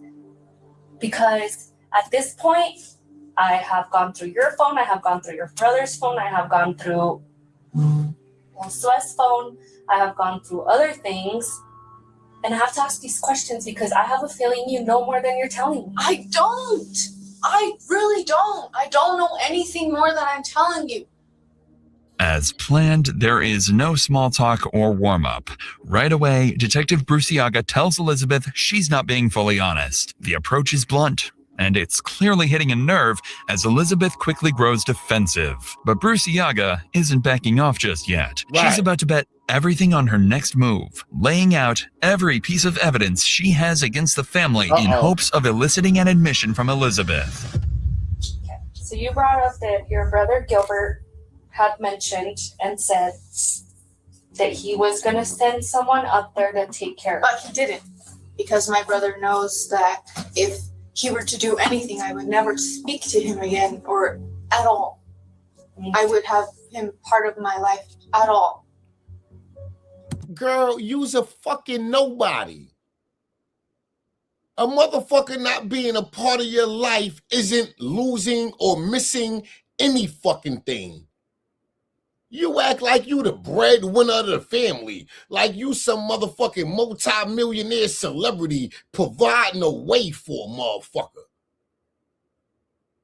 I would have no part of my life at all. Okay, you say that to say what? What do a motherfucker lose by not having you in their life? What?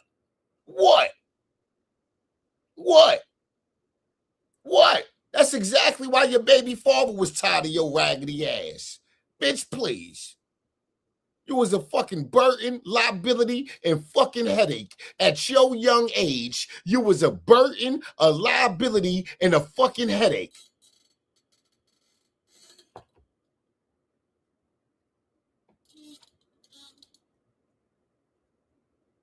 Girl, please. I can't stand when a motherfucker be so delusional about theyself, they expect you to be that delusional. No, I'm not. No, I don't give a fuck how highly you think of yourself. You ain't shit. The fuck you talking about?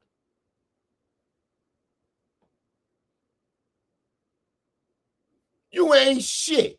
You ain't got a pot to piss in or a window to fucking throw it out.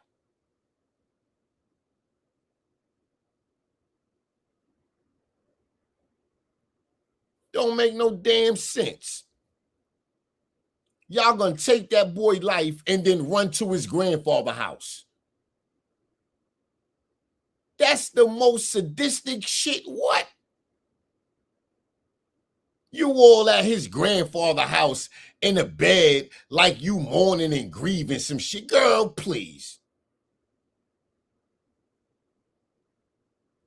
Y'all so bold, your mama show up with 1,000,000 police cars outside while you being questioned in the house. Your mama show up like she got a care and concern about that little nigga.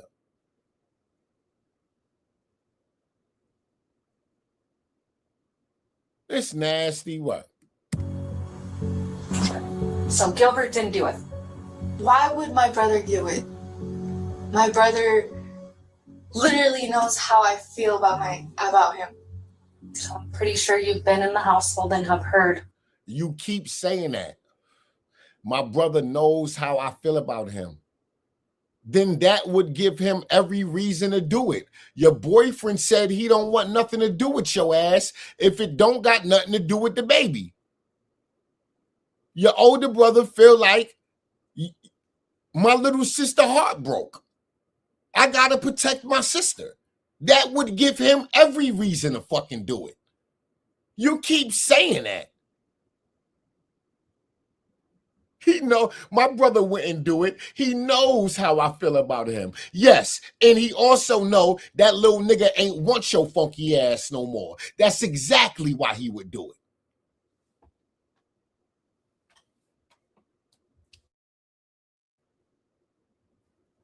I gotta relight my blunt. I done talked so much my damn blunt done went out. Goddamn girl. Conversations. Correct? Heard what? Anything. Anything that talked about. They do not talk about anything. Okay, so where is your mom's car? I don't know. You're seriously assuming that one of my family members did it? Because the car is missing. She literally filed a report that her car was missing that night. Okay, so you say you love Josue, right? And he's the love of your life. So why are you covering for your mom and your brother? I'm not covering for anybody. Are you fucking serious?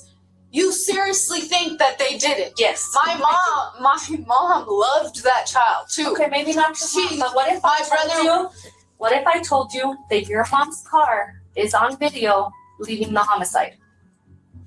What if I told you that? You know how many Toyota Camrys that are gold live in the city? But what are the odds that your brother and Josue were My brother was at home. My brother was at home with his girlfriend. They were literally sleeping until he had to go to work. It's clear that Elizabeth has reached her breaking point.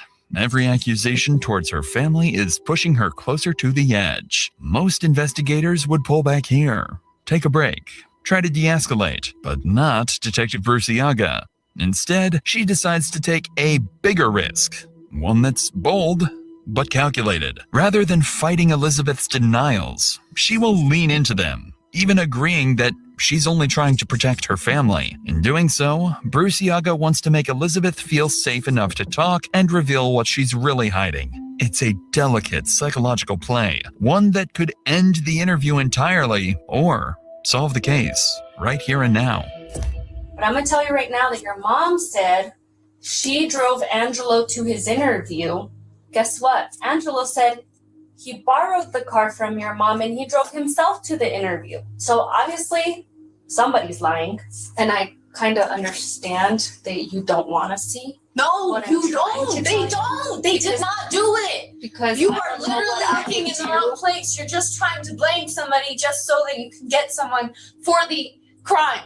I know they didn't do it because well, what? I don't know for sure, but I know they wouldn't have done something like that. They know well, how I don't much know. that would. I know they didn't do it. Well, I don't know for sure.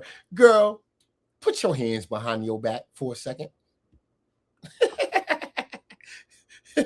Put her ass in one of those goddamn jail cells and let her think about some shit. Lock her up now. Lock her pregnant ass up now and let her think about some shit. Because she playing in y'all face. I don't like it. I don't like it. She playing in y'all face. Push me, and literally they have seen how much I have died these past 2 weeks. And that's why they would do it. Why you keep saying that? It only make your family and you look more guilty. You keep expressing how you feel about this boy and how much your family know about how you feel about this boy.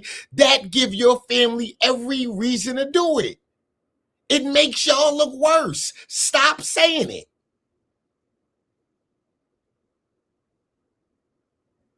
Okay, and I'm not telling you if I find out your brother. I'm telling you when I gather up all my evidence and I arrest your brother, I hope that you didn't know more. You guys can think however you like.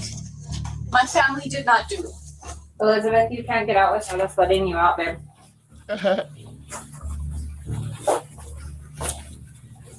Elizabeth, I think you're ready to tell me more than you're telling me, okay? You have to realize, Elizabeth, that somebody took your baby's dad's life, and now that baby is not gonna have a father. And as much as you love your family, they still took your baby's dad away. Now that baby's not gonna have a dad. I don't think I know that. That's literally all I think about every day. Can we finish talking in the conference room? Oh, just because I can't hear, actually. Oh, Lizzie. Yeah, we can't be sitting in the. Oh, Lizzie. Oh, Lizzie, heartbroke. Little Lizzie, heartbroke. Oh, little Lizzie.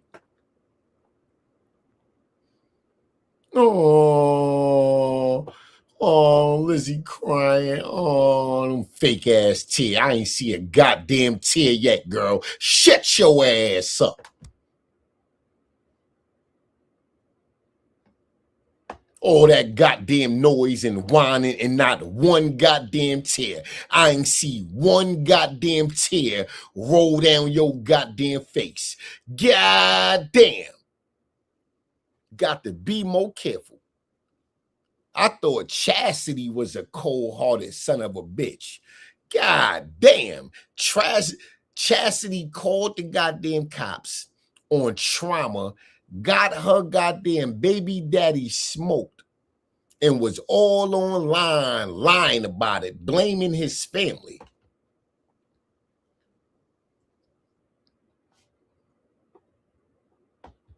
You see, if Krishan would have let me stay at her house in California until I had my baby, none of this wouldn't have never happened. If Trauma sister was at work really doing her job and not on Instagram Live talking about me, this wouldn't have never happened.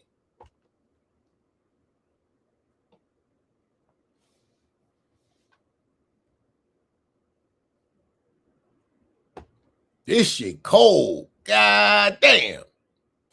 Holly, Elizabeth, I'm sorry. This is our victim side, so.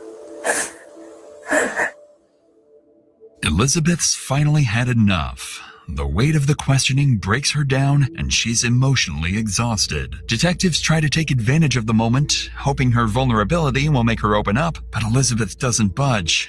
Through tears, she keeps insisting her family is innocent. With nothing useful coming from Elizabeth, the interview ends. She's escorted out of the building, and investigators are back to square one. Still, Detective Bruciaga can't shake her suspicions. She knows this family is hiding something. What she hasn't figured out yet is that she's been focusing on the wrong suspects all along.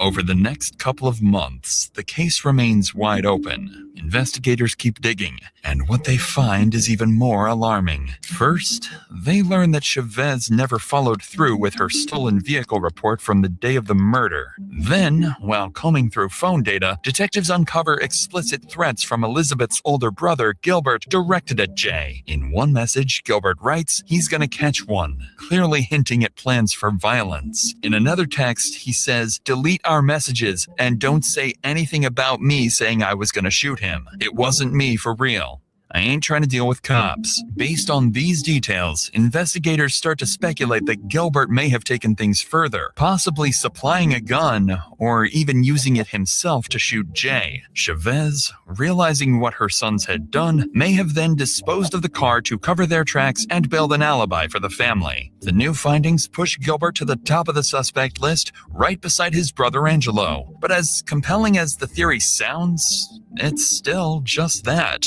A theory. The case remains strong on suspicion, but weak on proof. And Detective Bruciaga desperately needs anything concrete from the Baldonado family.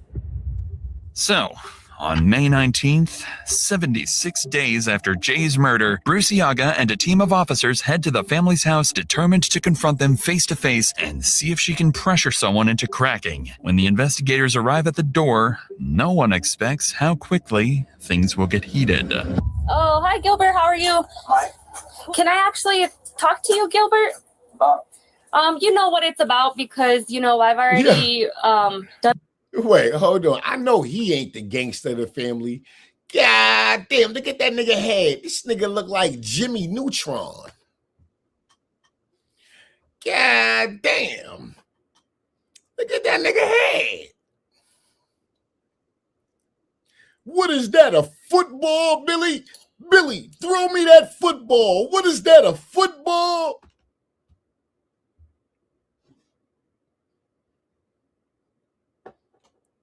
God damn. That nigga head look like my mama crock pot.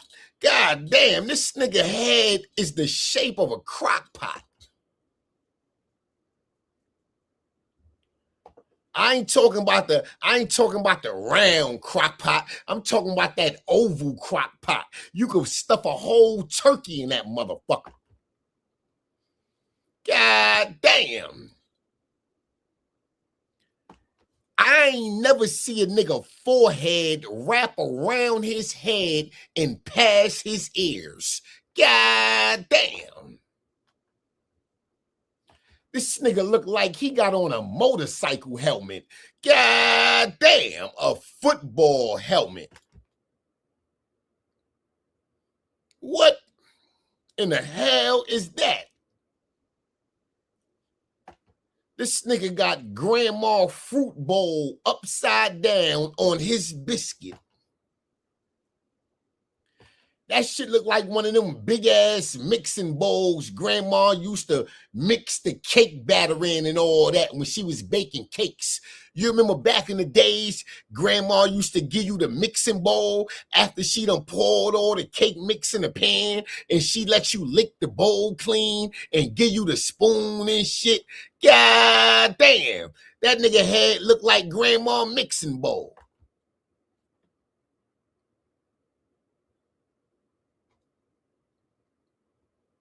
Damn. Boy, you know grandma gonna whoop your ass. You outside playing with her goddamn mixing bowl. You better get that mixing bowl back in that goddamn kitchen.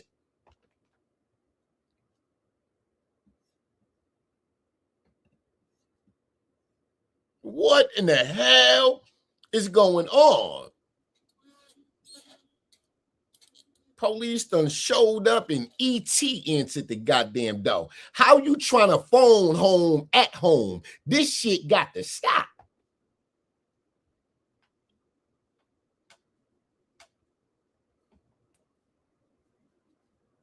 You know he did it. You know he took a motherfucker life.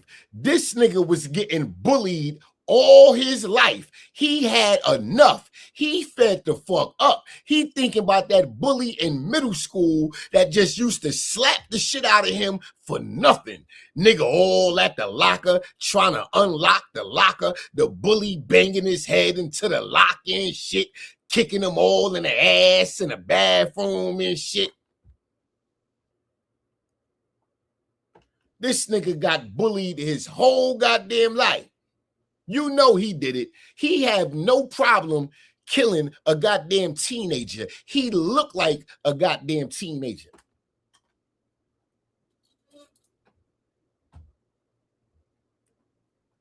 God damn.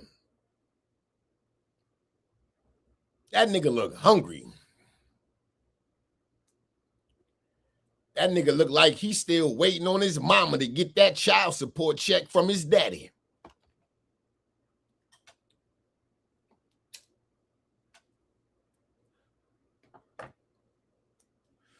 God damn. On some research. I'm not going to talk to you right here in the door. Do you want to come talk to me over here? Hi, Elizabeth. How are you? Good. Okay. Is your mom here? She's showering. You might want to go tell your mom that I would like to talk to her again. I'm going to talk to Gilbert if he's willing to speak with me. And Gilbert, again, I don't want to talk to you right here in front of the door. Do you mind coming even over here? Yes. I guess. So, tell me what you know. Like I said, I just moved in here. Okay, so I'm not going to play games with you, okay? I know you threatened to take care of Josue. Yeah, but I didn't do anything. Okay. I wasn't even up here. I couldn't even do that. Okay, so obviously you do know why I'm here and why I'm talking to you now. You want to discuss, or do you want me to just take it for at face value? I already saw the Facebook, so. I didn't. Huh? So you can do whatever. I didn't do shit. So. Okay, so. Again, in your Facebook, you do disclose and say you're going to send somebody to take care of him. Yeah, but did I send? Okay, so, well, who'd you send? Because he died. I didn't send nobody. Do I need to be any clearer? He died. Yeah, but I didn't send nobody. Mom, ain't nobody want to do it. They're all scared. That nigga said, I ain't send nobody. They all ain't want to do it. They all was scared.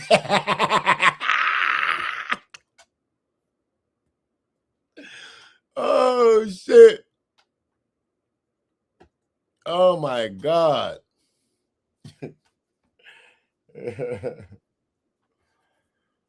Oh, my God. Yo, I don't like these desert style homes.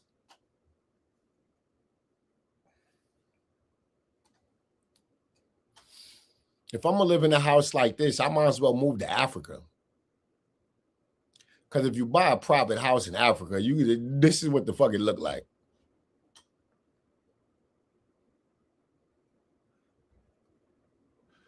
I might as well go to Africa, where my bills be like $25 a month for that whole goddamn property. My goddamn bill be like $25 a month.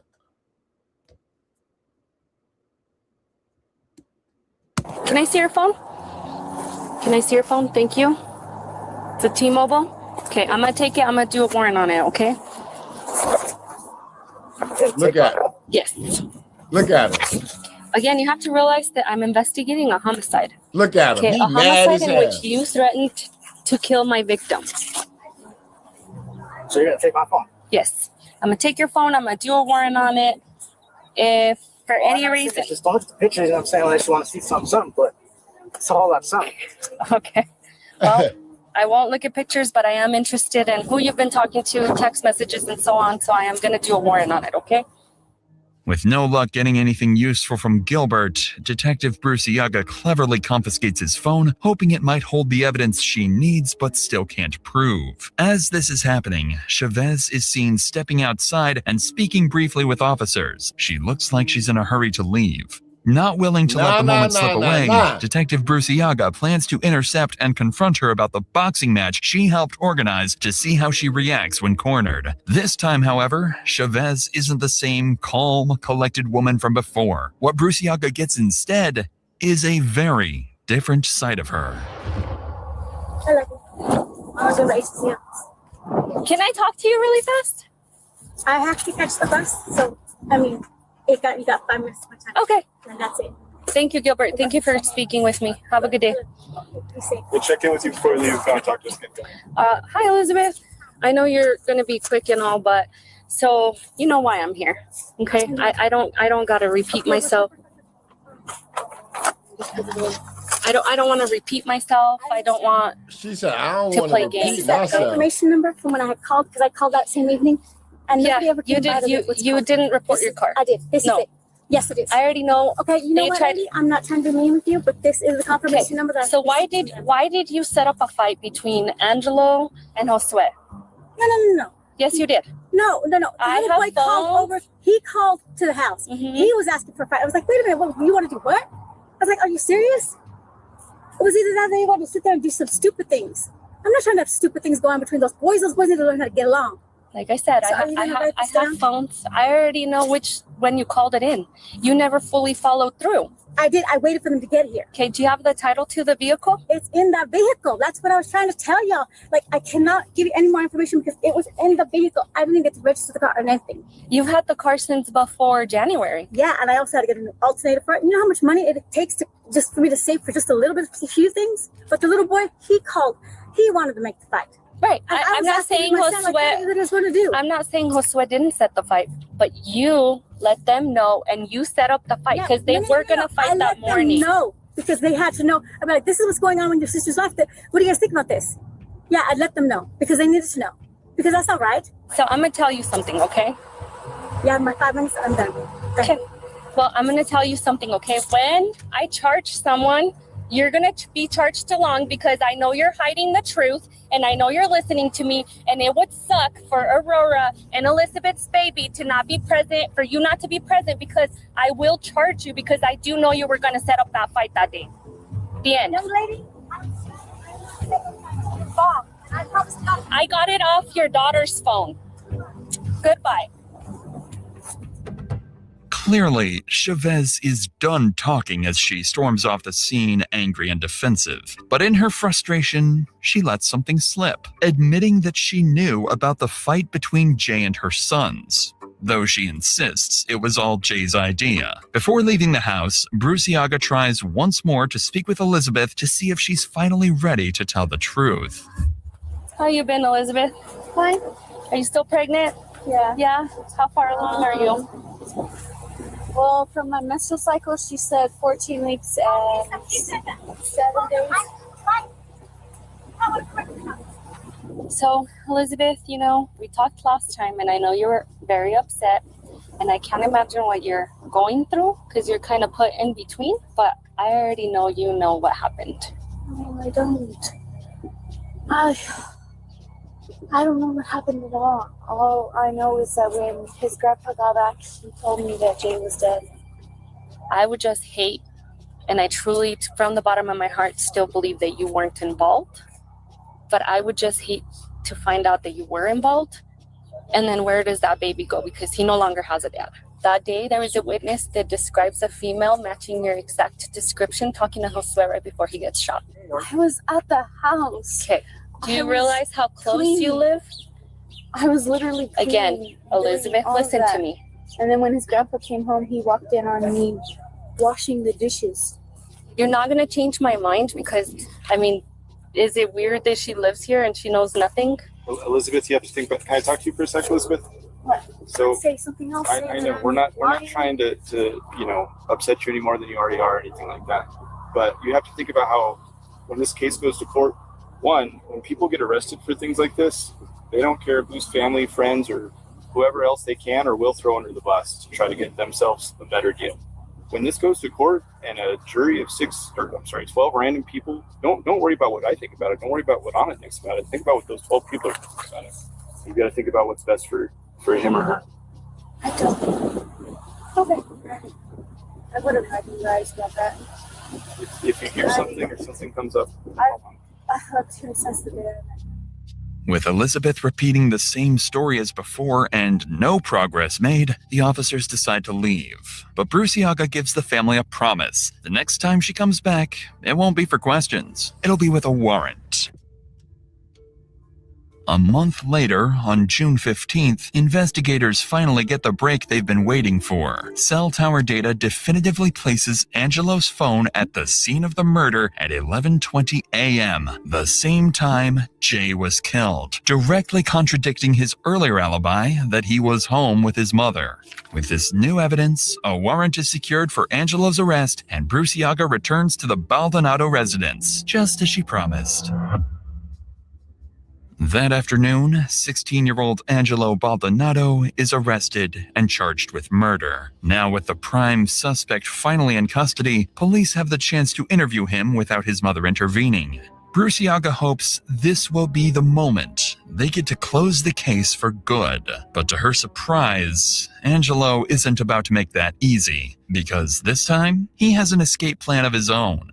Hey, Angelo. I'm still in that chair, sorry. Is my mom gonna be here somewhere? Is your mom gonna be here? Was she driving down here? Oh, she was talking to one of the people that was there at the house. Oh, at the house? I was at the office, sorry, I was no longer at the house. Okay. She should be coming. So she should be coming. Okay. And if not, like, she should be coming. She should? Okay. So you do remember me, and I actually do know you remember me because you're like, can I talk to Anna? So, but again, I am Anna Bruciaga, deputy. This is my partner. So, Angelo, because you are a minor, I am gonna read you your rights, and we're gonna... I want my mom here. That's me. Like, I didn't get questions. If I wasn't like gonna talk to my mom about. So you want your mom here while I read you your rights as well? Yeah, I want her for the whole thing. For the whole thing? Okay, sure. Thank you so much. At this time, you are going to get booked for your warrant, okay? What exactly is the warrant? It's a homicide warrant. Oh, what? I mean, exactly. Okay. Again, you know, because you said that you wanted to speak to me with your mom, I can't ask you questions. At this point, I am booking you for the homicide warrant, and that's all I can do. It's certainly not the response Detective Bruciaga was hoping for, but it's hardly surprising. After months of his mother keeping him away from investigators, Angelo refuses to speak without his mother or a lawyer present. With no cooperation and no confession, there is nothing more detectives can do. Angelo is booked into the county's juvenile detention center, held without bond while prosecutors prepare to take the case to trial. For now, he's the only family member officially tied to the crime, and investigators believe they've finally got Jay's killer behind bars. But what no one has caught on to yet is that Angelo isn't the one who pulled the trigger. He's just a scapegoat, taking the fall for a killer who's still free and quietly getting away with murder. A full year passes since Jay was tragically killed. His pregnant girlfriend, Elizabeth Baldonado, gives birth to his son in November 2022. Her social media posts show a young woman trying to rebuild her life, sharing photos of her baby, spending time with friends, and appearing to move on in a new relationship. On the surface, it seems like life is slowly returning to normal. Meanwhile, her brother Angelo remains in juvenile detention awaiting trial. The case seems closed, and Jay's family begins to find closure, believing justice has finally been served. That is, until, out of nowhere, police receive a phone call that changes everything.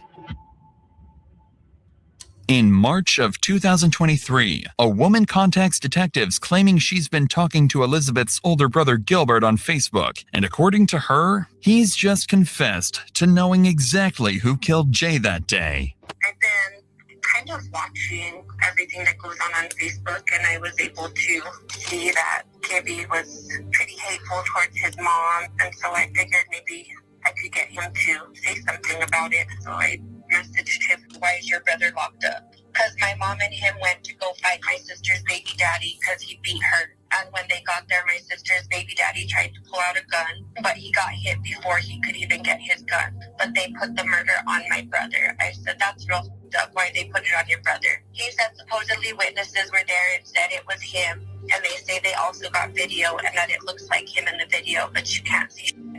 All you see is a big-ass group, and then everybody scatters. I said, "What the f***, your mom didn't tell nobody it wasn't him?" He said, "Nope." he said the crazy part is my little brother ain't telling on my mom. That so your mom did it and let your brother go down. And he said, yeah. I said, have you tried to tell your brother to tell? He said, yeah, but he tells me no. But that's how we was raised. No matter what the situation is, don't tell. And if we do, we gotta face consequences. Needless to say, Gilbert's confession changes everything. Detectives already suspected Chavez's involvement in arranging the boxing fight, but no one imagined she was the one who pulled the trigger. Investigators begin to theorize that Chavez may have orchestrated the entire thing, luring Jay to the alley under the guise of a fight with her son, only to end it herself with a single shot to the head. But despite what sounds like a breakthrough, Detective Bruciaga knows she can't move too fast. Arresting Chavez now, based only on Gilbert's secondhand confession, could jeopardize the entire case. Without solid evidence, Chavez will be innocent in the eyes of the law. Over the next few months, investigators work quietly, monitoring jail calls between Chavez and her son Angelo. Most of the conversations are vague, small talk, cautious wording, but in one of the calls, Chavez makes an interesting statement. When Angelo asks why his brother Gilbert looks sad, Chavez replies, "He's heartbroken you're in there. I told him it's because I f***ed up, because I'm stupid, period." Hearing what sounds like an admission of guilt, Detective Bruciaga seizes the opportunity and visits Angelo at the detention center, hoping this time she can finally get the truth. When she meets with him, she doesn't have to do much convincing, because Angelo is already prepared to make a deal and save himself. If everything we have we're talking about right now would I get at least the first degree drop down? So we know a way to work around it. So if you're wanting to now give a statement, we can definitely schedule an appointment where it's me, you, and the attorney. And then I'm more than welcome to talk to you then. After Angelo agrees to cooperate, detectives quickly arrange a formal interview with him and his attorney present. Angelo ends up corroborating his brother Gilbert's confession, confirming that it was his mother who pulled the trigger and drove away from the scene. With both sons telling the same story, there's only one crucial piece missing to solve the case: a confession from Chavez herself. Without her own words, the defense could argue that the boys are lying or that their statements were coerced. A few days later, an arrest warrant is issued, and Chavez is taken into custody. Detective Bruciaga brings her into an interrogation room determined to secure an admission. Not through confrontation this time, but through empathy. If the plan works, they'll finally close the case for good. But if Chavez sees through it, the interview will be over before it even begins.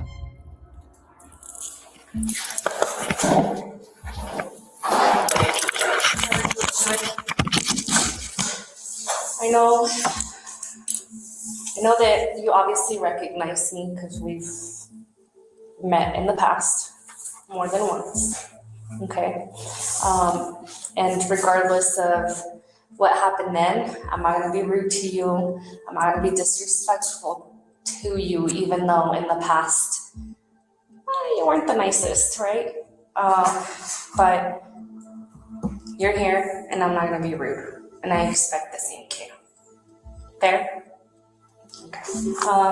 Obviously, I know you were visiting Angelo. I know you were visiting Angelo. How is he doing? He's okay? Yeah, okay. How are you doing?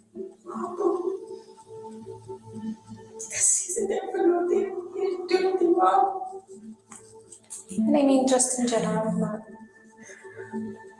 just because you already know why you're here. You've been in handcuffs. You've been in the back of the cop car. Just, yeah. So I'm gonna read you your rights, okay? Do you understand? Okay, fair enough.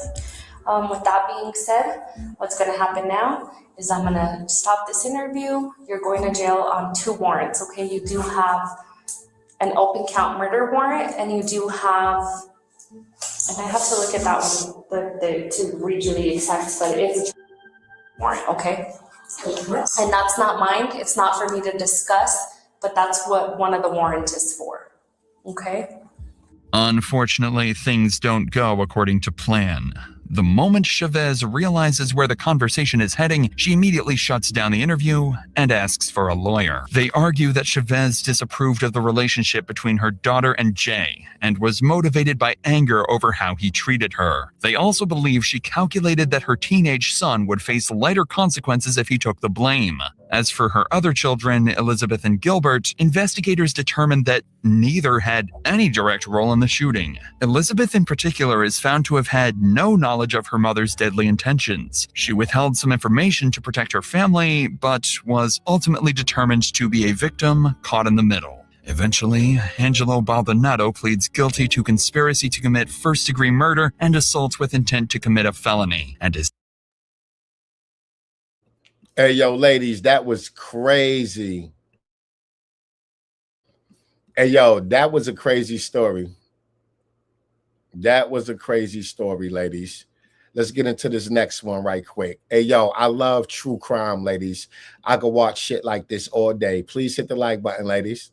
I know that Naomi would not run away from home. I done looked underneath the bed. I done looked in the closet. I've looked everywhere. I was like, well, maybe she just hiding, plan to go sleep with you in the house.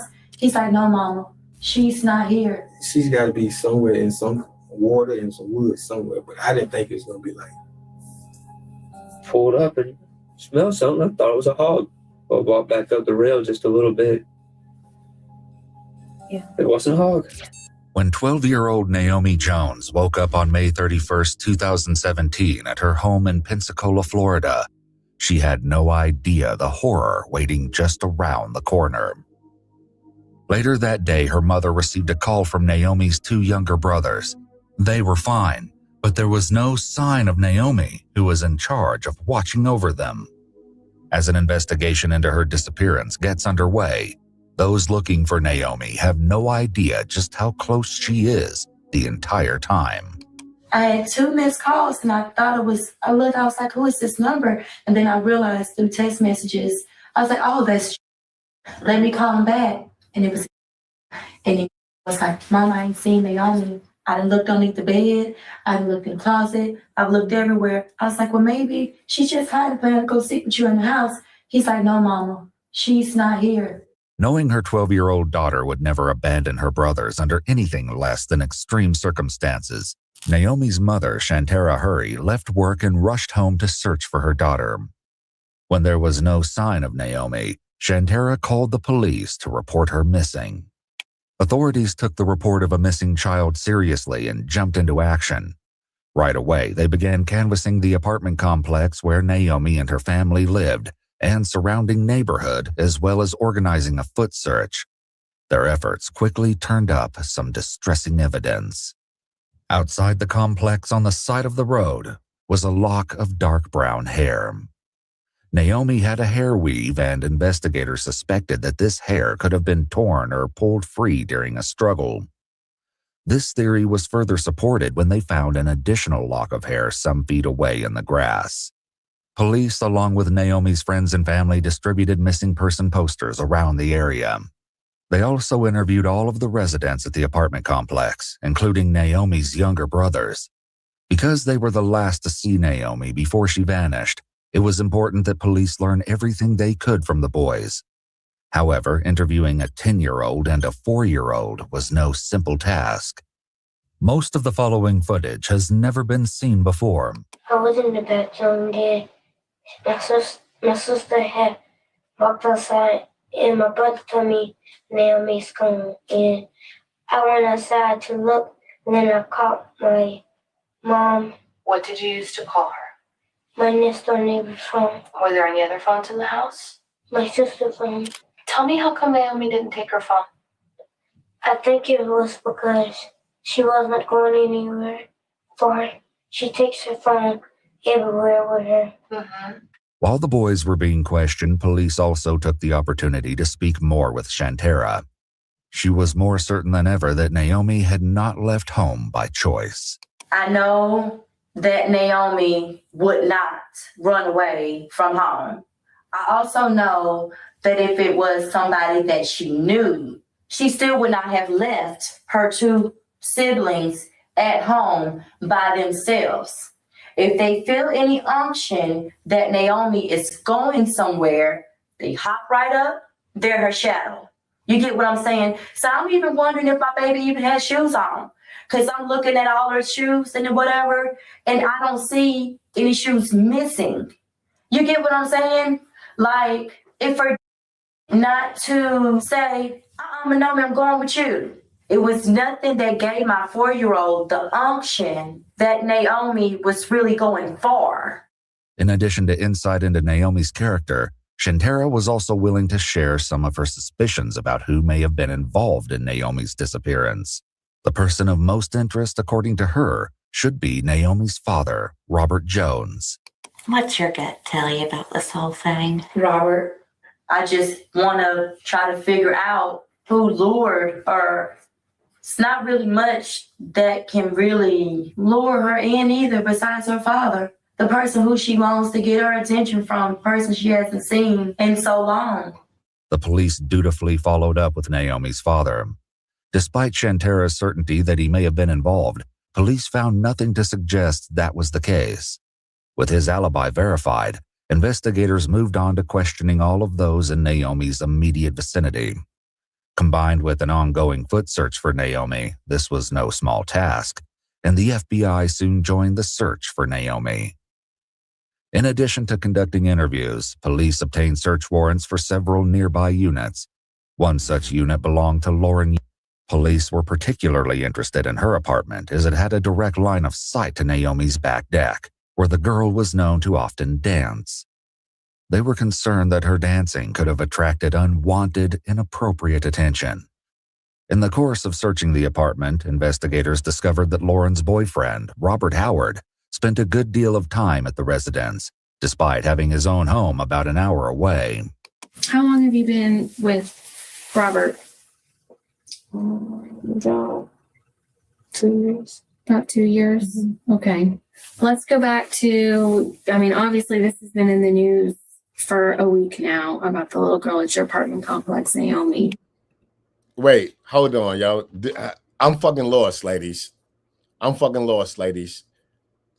What in the hell is going on? What did I miss? Damn, I missed a whole lot.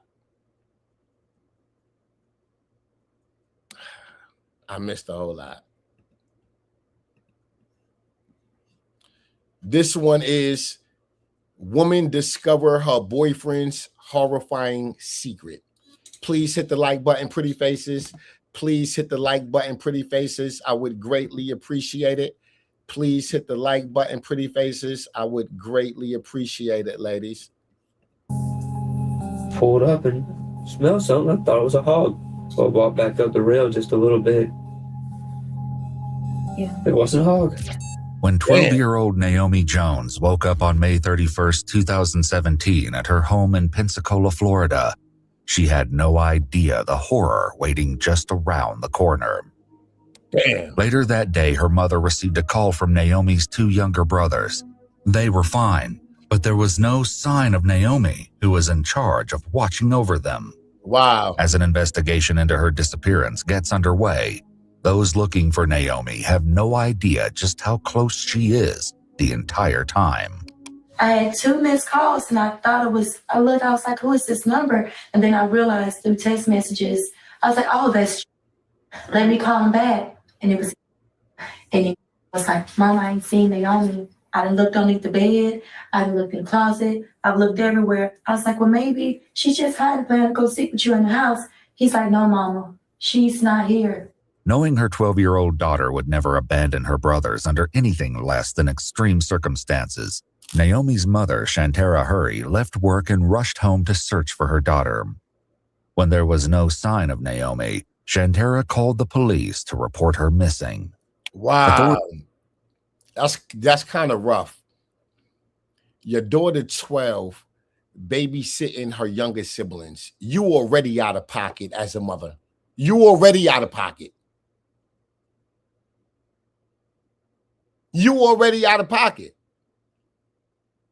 If your oldest child isn't 18 and they in the house all day babysitting your youngest kids, if something go wrong, you're at fault. You're the parent.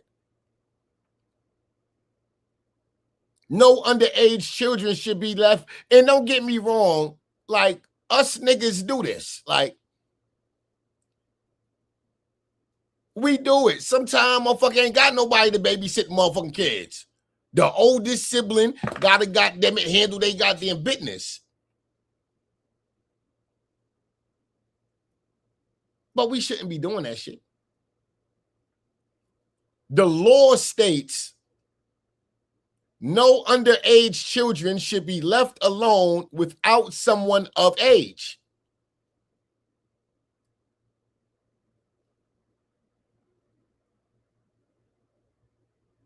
In New York, that's 17. When you are 17, you are a goddamn adult.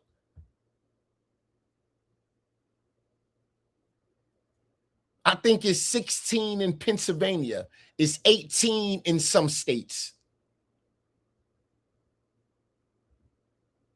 If your oldest child isn't 17 or older in the state of New York, if something go wrong, your ass going to jail. You left your 16-year-old in charge, and the goddamn house burnt down, and one of your kids was unalived, and you was at work. Ma'am, turn around, put your hands behind your back. That's how that's going down. Facts. They locking your ass up. This little girl was only 12. Mama at work. She babysitting the goddamn younger siblings. How the hell can she care for and protect the younger siblings when she can't protect her goddamn self? This is crazy. Authorities took the report of a missing child seriously and jumped into action. Right away, they began canvassing the apartment complex where Naomi and her family lived and surrounding neighborhood, as well as organizing a foot search. Their efforts quickly turned up some distressing evidence. Outside the complex on the side of the road was a lock of dark brown hair. Naomi had a hair weave, and investigators suspected that this hair could have been torn or pulled free during a struggle. This theory was further supported when they found an additional lock of hair some feet away in the grass. Police, along with Naomi's friends and family, distributed missing person posters around the area. They also interviewed all of the residents at the apartment complex, including Naomi's younger brothers.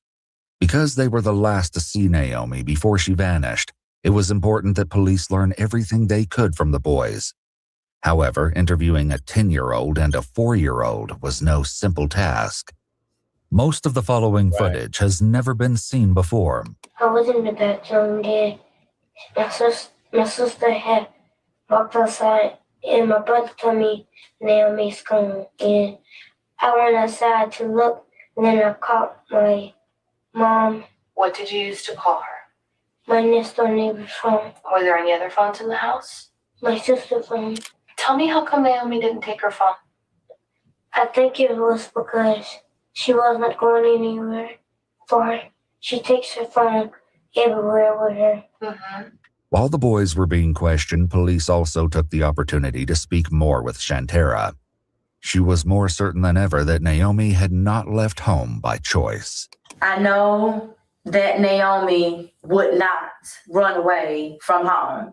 I also know that if it was somebody that she knew, she still would not have left her two siblings at home by themselves. If they feel any unction that Naomi is going somewhere, they hop right up, they're her shadow. You get what I'm saying? So I'm even wondering if my baby even has shoes on. Because I'm looking at all her shoes and whatever, and I don't see any shoes missing. You get what I'm saying? Like, if her not to say, Naomi, I'm going with you. It was nothing that gave my 4-year-old the unction that Naomi was really going far.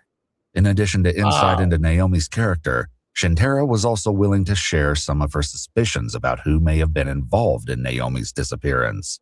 The person of most interest, according to her, should be Naomi's father, Robert Jones. What's your gut tell you about this whole thing? Robert, I just want to try to figure out who lured her. It's not really much that can really lure her in either besides her father. The person who she wants to get her attention from, the person she hasn't seen in so long. The police dutifully followed up with Naomi's father. Despite Shantara's certainty that he may have been involved, police found nothing to suggest that was the case.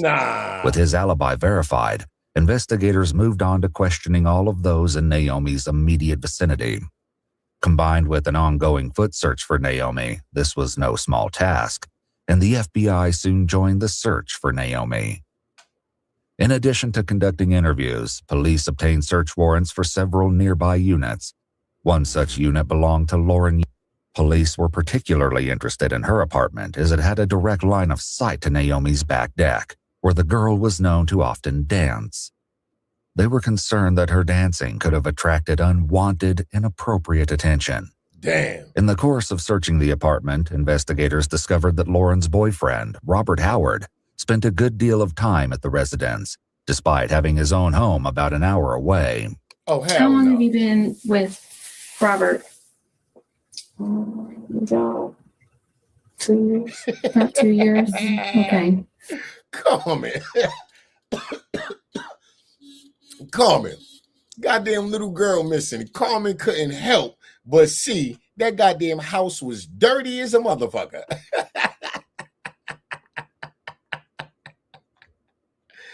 God damn. Mama don't give no fucks. Got them babies in that nasty ass house. Got them babies in that nasty ass house. That's crazy. Because she the same type of mother, I bet you, that'll clean up every time some new dick come over. This shit crazy.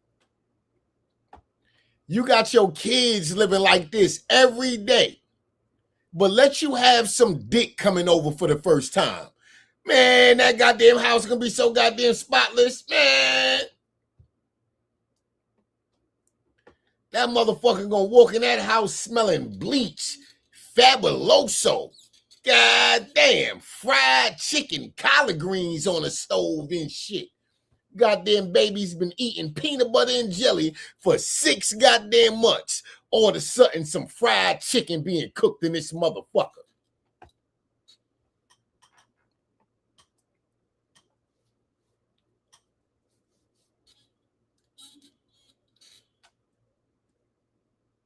Let's go back to, I mean, obviously this has been in the news for a week now about the little girl at your apartment complex, Naomi. What kind of girl was she? Was she friendly? Was she kind of... She seemed like she was kind of friendly, just like a little girl. She would just, do like little dances on the back patio if I was out washing or before my washer broke. Does Robert live with you? No. So explain to me how that works out, because he's up in Bruton at work and he also keeps a place up there too. Mm-hmm. Like averaging a week, how many times does he stay the night at your house? He always stays Friday and Saturday night because he's off. But just depending on his work schedule, he'll come. And if you're at work, does he stay there without you sometimes? Mm-hmm. The story will only take a bizarre turn from here. In the So you sometime get up and take your ass to work and leave your boyfriend in the house with your 12-year-old daughter. But you told police in the initial interview, my daughter would only trust her biological father. Her biological father is the only man or person that could get her out of the house. Do that make sense to y'all?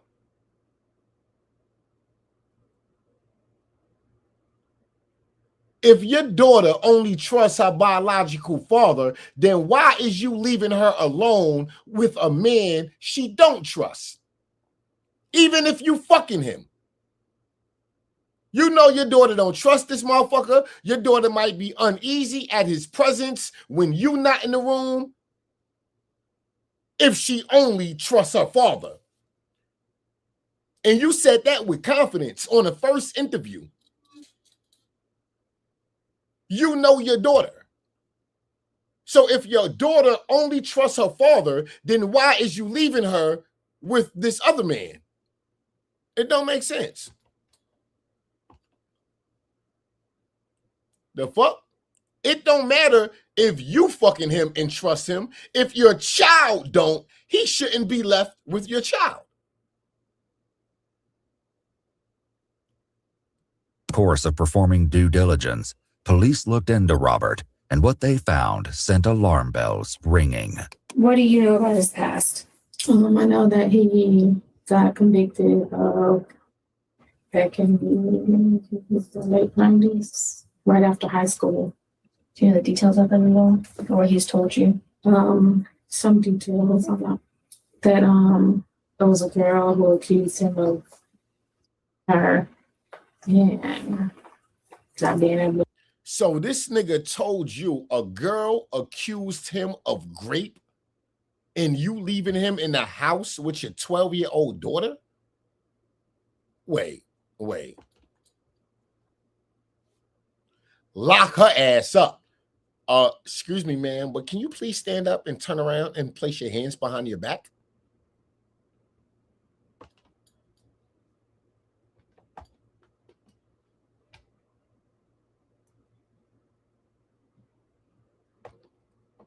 Before they didn't have a lawyer or anything like that. They just, they give you a privilege to come down. He was telling me about witnesses that wouldn't take his witnesses on his side. And they just This is the mother, I believe. Her people had for her.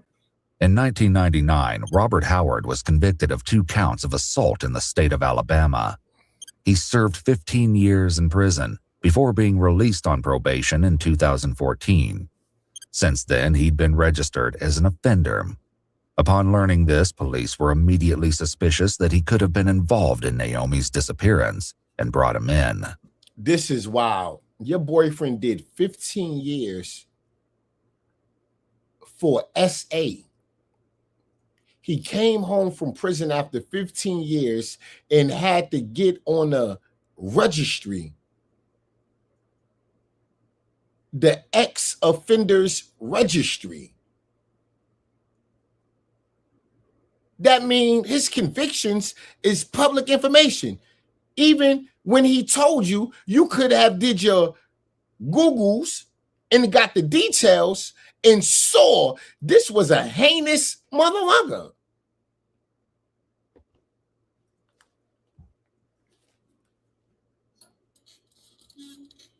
This makes me think you were so in love with this nigga, you gave him access to your daughter to keep him around. This what this shit sound like to me. I'm not gonna sugarcoat nothing. I'm not gonna sugarcoat it. I'm not gonna sugarcoat it. It sound like you knew he was into little girls and you allowed him access to your 12-year-old in hopes that he stayed in a relationship with you.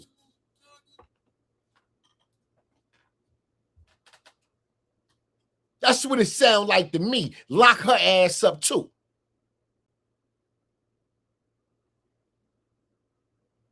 There's no way you learned this man criminal history and allowed him to be alone with your daughter while you go to work. The only thing that makes sense, is you wanted to keep him around, so you willfully gave him access to your 12-year-old daughter. Because the moment you learned about his criminal history, you should have got rid of that motherfucker, blocked him on motherfucking everything, and went and got a goddamn restraining order to protect your 12-year-old child. Facts. But you ain't do that. You ain't do that. You ain't do that. So, if you didn't do that, you can only be a sick son of a bitch who gave your daughter, who fed your daughter to this nigga. Facts. Nothing else makes sense. And if you was my motherfucking baby mama, that's how I'm taking it. Bitch, I don't want to hear nothing. Facts.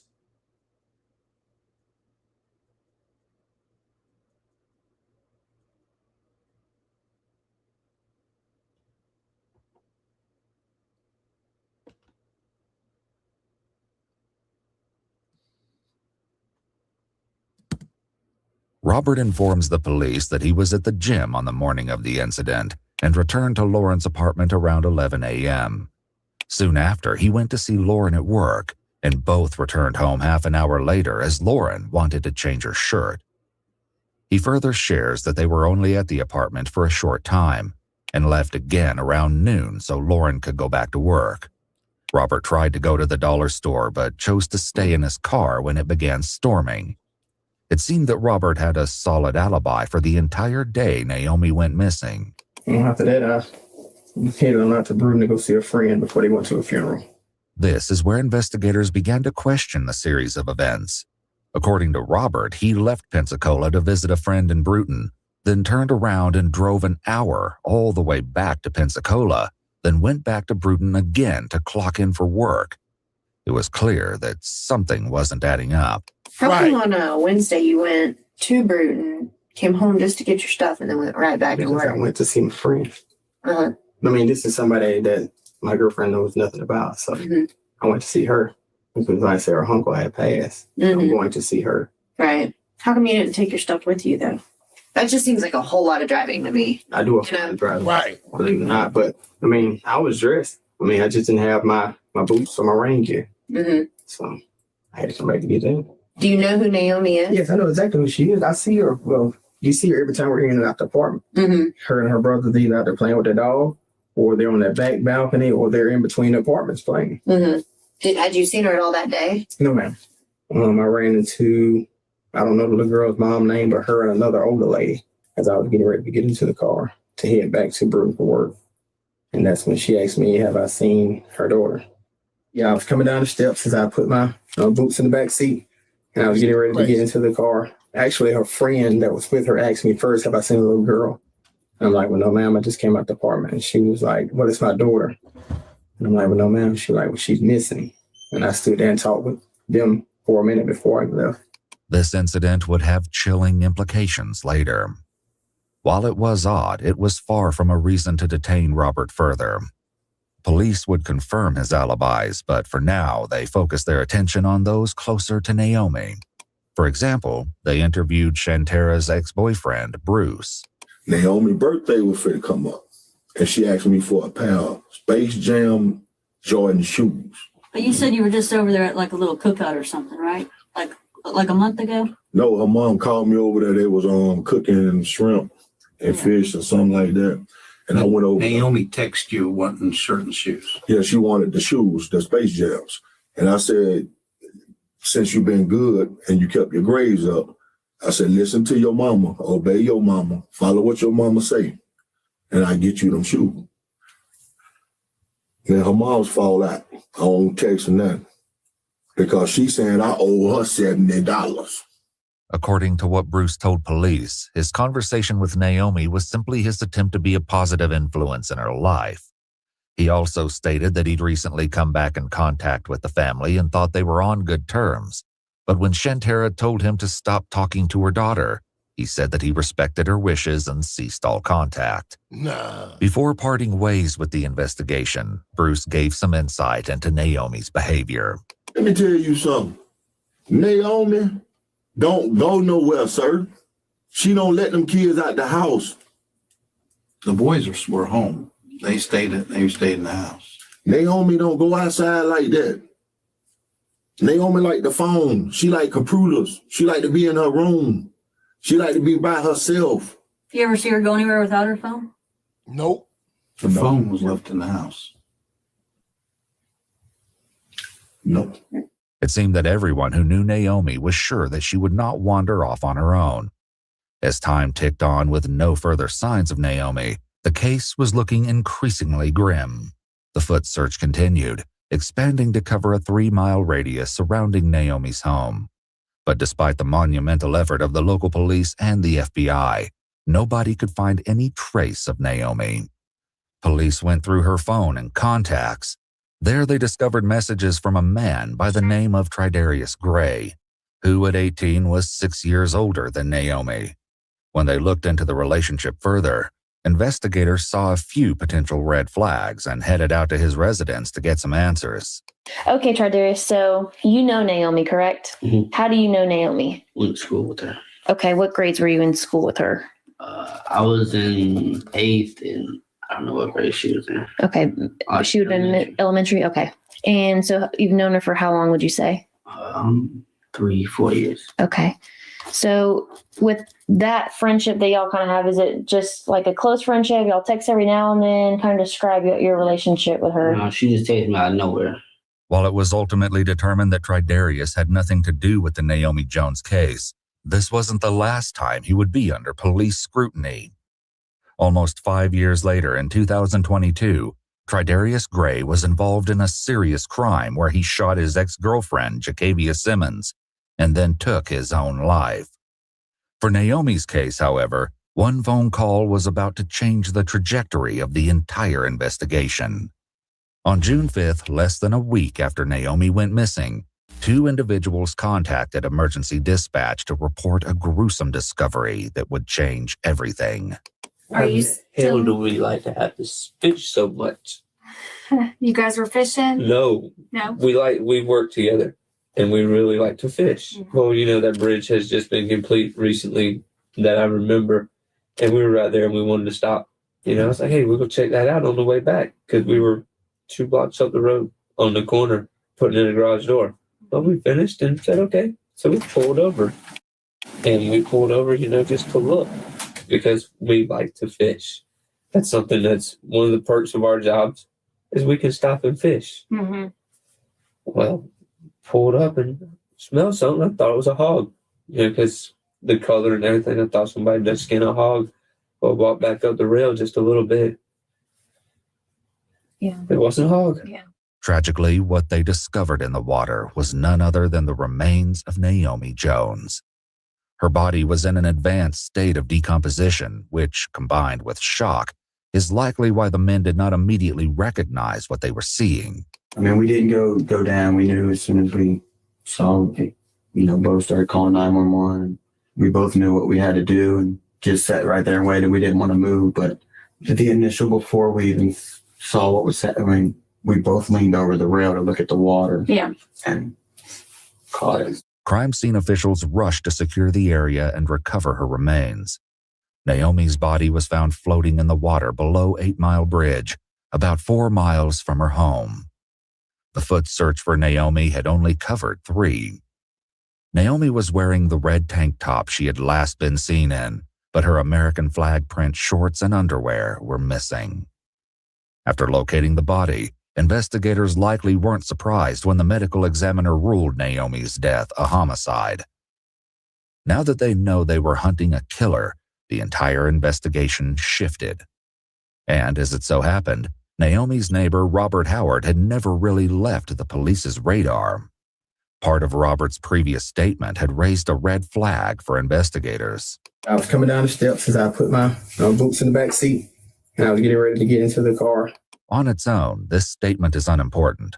Police likely wouldn't have noticed anything wrong with it if Robert hadn't contradicted himself just a few minutes later. I mean, I was dressed. I just didn't have my boots or my rain gear. Mm-hmm. So I had to come back and get in. When he was brought back to the station, Robert was left alone for about half an hour before detectives started what would turn out to be an exhausting, frustrating, and disturbing interrogation. Let me take that.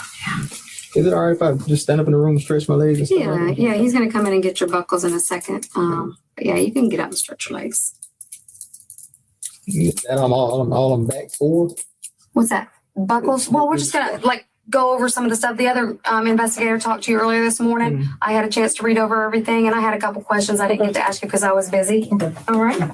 Once the DNA collection is complete, investigators then casually mention his Miranda rights before commencing what will likely be one of the most harrowing interrogations they have ever conducted. The missing girl, have you ever seen her around the complex or? See her all the time when we were in and out. They would always speak whenever we would come in and out. Other than that, everybody. She dances a lot back there, doesn't she? On the balcony. Well, they be back there playing most of the time when I see them as far as dancing. I don't know. Yeah. Was she friendly? I mean, she always spoke.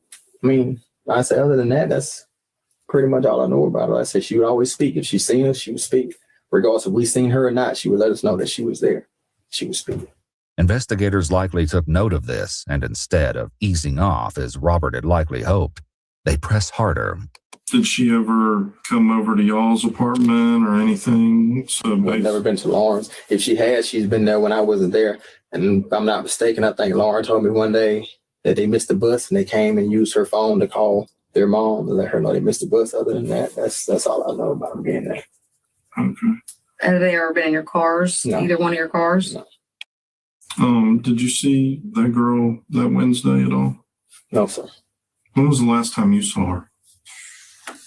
I have no idea. It may have been that weekend, maybe between Friday and Sunday. How often do you stay at that apartment? With my regulations of what I can and can't do, I'm allowed to stay anywhere 3 days, no more than 3 days. So I'll stay like 2-3 days at a time. I go home for a day. I can come back for 3 more days. So that's how I usually do. You said that the missing girl was never in your car or anything like that? Mm-hmm. And the only interaction you've had with her is just like... If I see her, she sees me, or she sees however we were, she speaks. That's it. Do you hang out in any certain areas of Pensacola, or what do you do when you're here in Pensacola? Pretty much at the apartment. The police ask Robert if he's ever been in the Lincoln Park area. At first, he says no, then eventually concedes that he occasionally goes to church on the outskirts of the neighborhood. The discovery of Naomi's remains in the same area casts further doubt on Robert's initial denial of any connection to that part of the neighborhood, raising further suspicions about his involvement. Your car described it to me. You said it's silver. It's a silver 2010 Nissan Altima. Nothing special about it. Has a 2-door, 4-door? 4-door. Yeah. 4-door. You got tinted windows, rims. Tinted windows, no rims. This nigga driving a 2010 Nissan Altima hoopty with tinted windows and no guy. Nigga, you did it. Nigga, you committed this goddamn crime. Nigga, you driving that raggedy ass goddamn hoopty. Nigga, you did it. Nigga, you did it. Nigga, you did it. I only ride around and shit like that when I decide to go and sell some crack. Other than that, I ain't got no business in that raggedy ass goddamn car.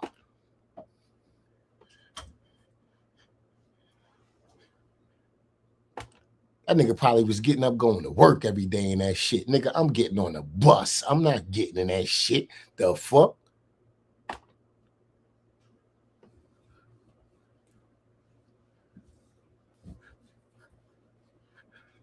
That nigga crazy. As the investigators delve deeper, certain details don't only distress them, but also serve to solidify some of their suspicions. What kind of girls are you into? I mean, what do you like? Like grown women. I mean, women is my age. I mean, like I really have no preference of what size or, you know, how fat or how skinny, how tall or thin, but they're gonna be legal. You know, I don't fool with no kids. I don't mess with no teenagers, anything like that. I got you. I mean, you like younger girls? Like, I mean, I haven't been with anyone younger than Lauren. What's the youngest girl you've been with? Lauren is the youngest girl I've been with. She's 30? 30, yes.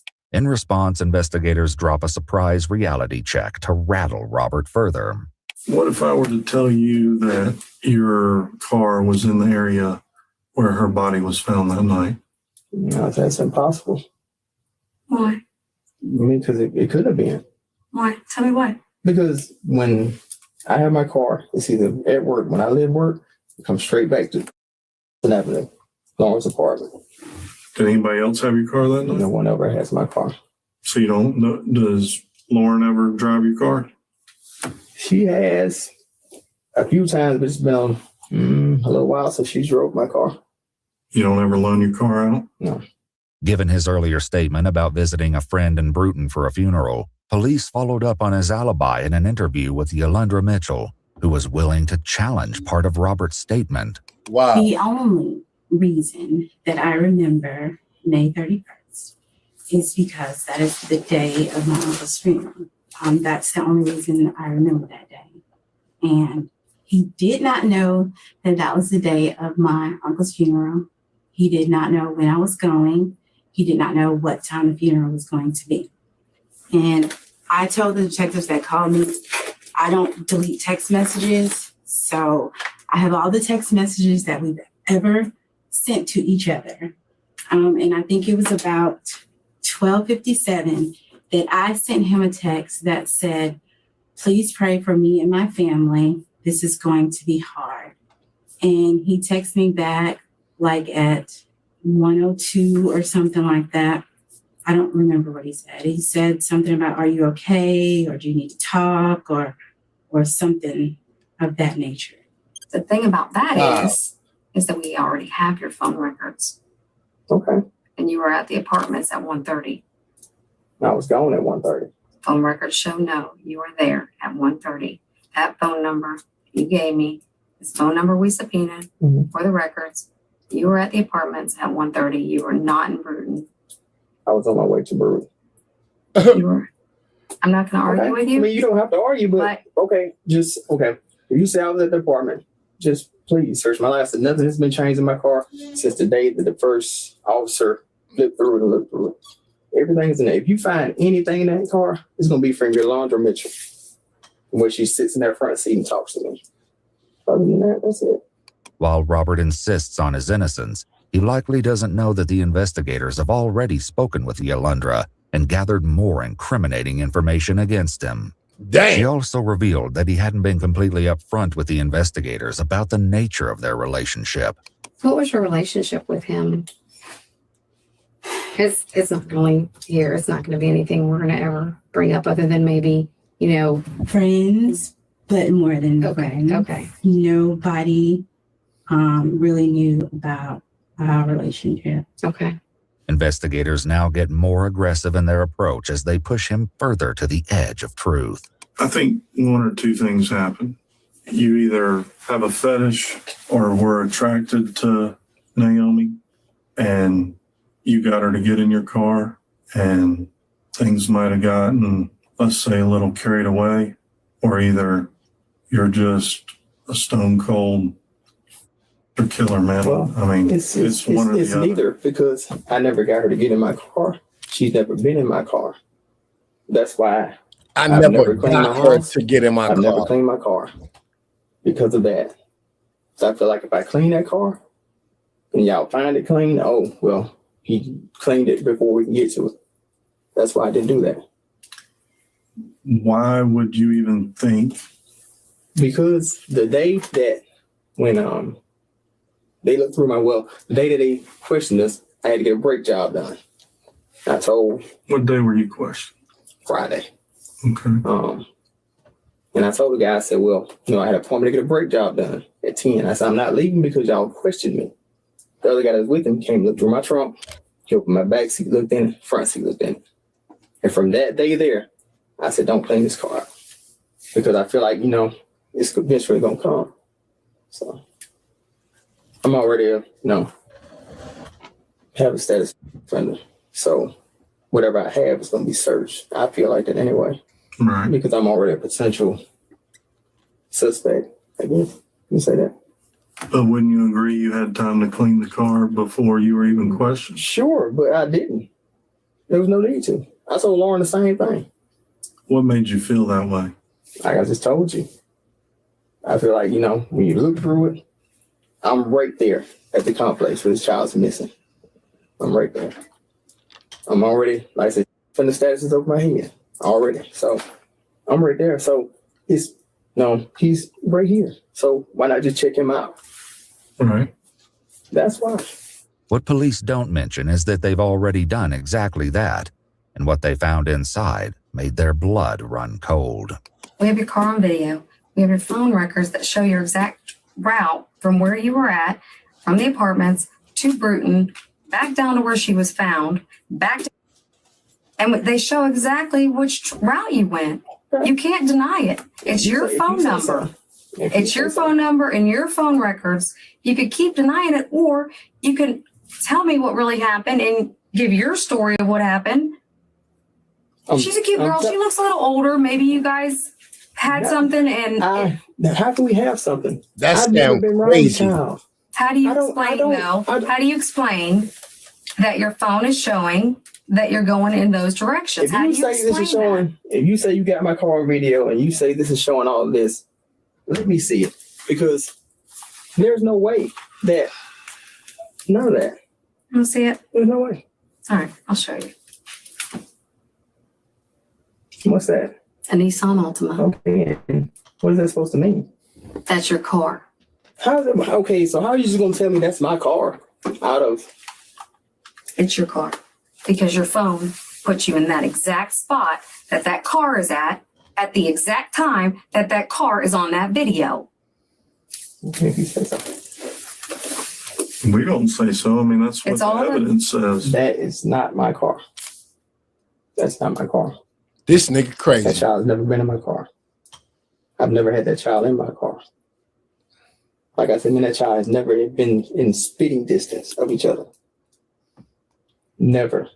While Robert continues to build on his web of lies, investigators have solid proof. According to the medical reports, Naomi had been assaulted before her death. Before even breaking the evidence seal on the door of the vehicle, crime scene investigators noticed what could have been blood on the back end of the vehicle. When police inspected the interior of the car, they found similar stains on the back seat. As Robert fiercely denies ever having Naomi in his car, the investigators, certain they have him cornered, become increasingly confrontational. So you are a cold-blooded murderer. Because you're sitting here deny, you don't care, you just put it like you just deny everything and lie because we have proof that you're lying. But this child has never been in my car. To me, a 12-year-old baby is dead and you're sitting here lying through the whole thing about where you were for some reason. I've never had her. Must have stashed her somewhere. I've never had her. She's never been with me. She has. You killed her. No, I did not. What'd you do then? I didn't do anything. You were that baby. Okay. I can't argue with what you think or how you feel about it. I can just. She just turned 12. She's 11 years old. I did not touch that child. I did not have that child. Investigators found a windbreaker on the back seat of his car that was also stained with what could be blood. Chillingly, there was a copy of Naomi's missing person flyer on the dashboard, along with cleaning supplies in the trunk. Also in the trunk, alongside the cleaning supplies, were a pair of boots that Robert said he'd forgotten at home. A second pair of boots were also in the back seat. The blood they found on the side of the vehicle. Only on the side of it. Yes. What if I blood on the side of it? It is on the passenger side in front of the rear tire. The most damning evidence investigators found while searching Robert's vehicle was blood on the exterior of the car, below one of the back doors. This could have been left when a body was put in or taken out of the vehicle. With all this information, police knew they were on the right track before Robert even started trying to sell them his story. Was she scared? I don't know what she was. I didn't have her. Did she cry? I didn't have her. Did she try to fight? I heard she was a fighter. I never had her, so I don't know. You asking me things that Did she have a chance to fight? I don't know. I have no idea. You asking me things that I don't know nothing about. She wasn't with me. I didn't have her, so I don't know what she could have did, fought, cry, She cried whatever. for her mama? I have no idea. Did she beg you to stop? I don't know what you're talking about because she was not with me. She was not with me. All aside, No, I said I don't know nothing about this kid. And that's fine. I just want to know why you were over there. When I came home, sometimes when I come home at night, I ride around to see what I can find out to hook up with. Okay. That's what I was doing. Did you hook up with anybody that night? No. No, you didn't fight. Do you know that area, or you just were I driving just was around? driving. Okay. Just was driving. What if I could tell you that you stopped on that bridge? Where? Right there where she was found. When you turn off Detroit on Ashland there, you go up past that business a little ways and there's a bridge there with big concrete things and rails on top of it.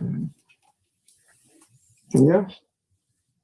Well, that's not the only time I stopped when I Please got hit the back into like that button, corner. ladies. Please hit the like button, ladies. You never stopped on that bridge? Hey, yo, this nigga is a weirdo. You sure about that? Yes. Thought we were being truthful. We are. No, we're not. You stopped on the bridge to put her body in the water. Naomi's body. Did you throw her over the rail, or did you drag her around the side? That's the question I had. I was Didn't wondering throw her on about. the rail. I didn't drag her around the side. I did not dump nobody. I did not dump a body anywhere. She was not in my car. Anything. Is she in your trunk? No. No. Not at all. Why are you stopped on that bridge a minute and a half, 2 minutes? And I did not stop on the bridge. The video shows otherwise. Okay. It's undeniable that you You stopped. said a on minute, the it stopped a minute and a half, 2 minutes. Yes. If something like that was to happen, then you got clear cut picture if that's the case. He asked you, why'd you stop? I did not stop. The reason police were confident about Robert stopping at the bridge was because a good Samaritan, Charles Wright, had come to their aid. While Charles wasn't directly connected to the investigation, he had an interesting reason for coming forward to speak with police. What made you go there to look for her? Because, like I said, I don't know them per se, but if it was somebody in my family, I want somebody to look. And I just, any water, woods that I can think of, that's where I go. And then you just stopped real quick Right. just to check. Right. Okay. Because, I mean, like I was telling her, she's got to be somewhere in some water and some woods somewhere. But I didn't think it was going to be like. Where you checked. In a strange turn of events, Charles's assumption that she had to be in water or in the woods was right, and despite a random search, he stumbled upon the exact area Naomi would later be found. Try to remember exactly what you saw when you looked down. Did anything look disturbed? Anything look out of place? Notice anything just a little off, odd? Not really, because it also rained Saturday too. I'm not mistaken, I think it rained Friday too. I think it rained a lot this week. Yeah. No, it's just sometimes it's just like kind of junky over there anyway. Like I said, people throw debris over there a lot, like deer carcass, stuff like that, trash. But I mean, I don't know if I overlooked, but like I said, once you lean over the, nothing. So While he wasn't the one to discover the body, Charles's knowledge of when her remains weren't in the water was invaluable. Police now knew that the body was likely not disposed of until after Charles checked under the bridge. Thanks to the medical examination, they also knew that the body had been in the water for at least a few days. This put a rough boundary on the period during which the body must have been dumped, a timeline strikingly in sync with Robert's movements that night. As Robert continues to play hardball, investigators pivot to asking him questions that might likely trigger him into confessing. Do you have problems getting? Never have. Yo, this nigga Never weird, have. B. And as far as me, a 12-year-old, I never. How about you and Lauren? They don't even, that kind of child don't even appeal to me no kind of way. To the point of I would even think about trying to have the child. That kind of stuff didn't cross my mind. I know nothing about this child. Who she's been with, where she went, who she went with. I don't know nothing. Nothing. Or any other child for that matter. Had nothing to do with that. Why would you say any other child? I'm just saying, just put it out there. Because I've never messed with a child, period. That's why I'm saying. Now is your time. My time. When we walk out that door, we're done. You're not going to have another chance to tell us your side of the story. I told you I can prove you stopped right around that bridge. Okay. And then, not only that, Robert, you stopped on there one time when you're coming back towards Detroit, and a car passes you, and you got spooked, and you go back to Detroit, and it's all on video, this part. You take a left, go down, and pull right in a driveway. Wait just a second, back up. You come back, turn back on the road, and go back to the bridge. And that's when you threw her body over. Okay. Sounds good. Am I wrong? Yeah. How? Because I never stopped. You stopped the car. You also pulled out and pulled into that driveway. You know good and well you did. Why'd you do it? I didn't. Then why's your car doing it? Is an alien driving your car? May have been. You said nobody else drives your car. They don't. But hell, I mean, if an alien gets, I'm pretty sure hell, I can't. You said you're in your car at that time, and you're in that area. So who the f- else is driving it? I have no idea. You got a dead 12-year-old girl, Okay, and that's what you're going to go with? and I'm sorry that she is. Yeah. When you're charged with murder? How about this? She look the same? She don't look the same. Don't look the same at all. I say I'm sorry about that, man. Like I say, I have nothing to do with that at all. Nothing. No emotion. You're just a cold-hearted killer. Robert has shown Naomi's image from the crime scene, another attempt to get a confession out of him, but it fails to elicit a response. You know, that right there, not a normal reaction. People don't usually stare that hard Because, I mean, at it's that just, picture it's as sickening. you are. It's No, it's sickening. not sickening. You're enjoying that. No, what the hell am I? You're enjoying I that. promise you, I give you my People word. usually turn that picture over and they can't even look at it. It's so awful. I just want y'all to get that tested because, like I said, that is not her blood on my car. That is not hers. Where it comes from, I don't know, but it's not hers. You don't even care. No. This Understand nigga is you may feel- wild, ladies. Good morning, Pamela. Yeah. May was I good. really don't give. Okay, that's just what I was going to say. You may feel and think that I don't give a. But as I told you before, I mean, I hate this happening to this child, but that's not my doing. What's not my doing. What's going to happen is this nigga going. they're going to know that this is how you were acting. This is the denial, the lying, pompous kind of attitude that you're giving them. Listen, but when you go up there and we're going to prove this case beyond a reasonable doubt, we're going to prove this case. And when you get up there and you're like, begging, Judge, please don't give me the death penalty. I regret, I feel remorse. I'm sorry to the family. You know what? This right here is going to come into play because this is your true being right here. You don't give a that little girl is dead. Okay. And you keep saying this. I understand what you're saying. Yeah, Believe me. you're gonna be begging. I understand exactly what you're saying. But I'm telling you, this has nothing to do with me. That's why I want you to get out, and I'd be glad when it's done to prove that blood on that car does not belong to this child. That's why I never cleaned my car, because I figured this would happen. A short break later, when everyone reconvenes for hour 4 of the interview, the dynamic has changed, and so have the interviewers. The female investigator has been replaced, and the new investigator wastes no time in putting pressure on Robert. I mean, the technology. You watch TV, you see all the. We can put you at the scene, video, and we can also put you there by your phone. Right? We can agree on that. Mm-hmm. Okay. You admit to being there. So you probably have the better chance of winning the lottery than you do of being where a girl is picked up and where she is dropped off, murdered, whatever you want to call it, disposed of. Basically like a piece of trash. Thrown over half naked, like a piece of trash. It makes you look like just one sorry bastard. Because he is. I did all that stopping. I did all that. Why? But I did not dump this body.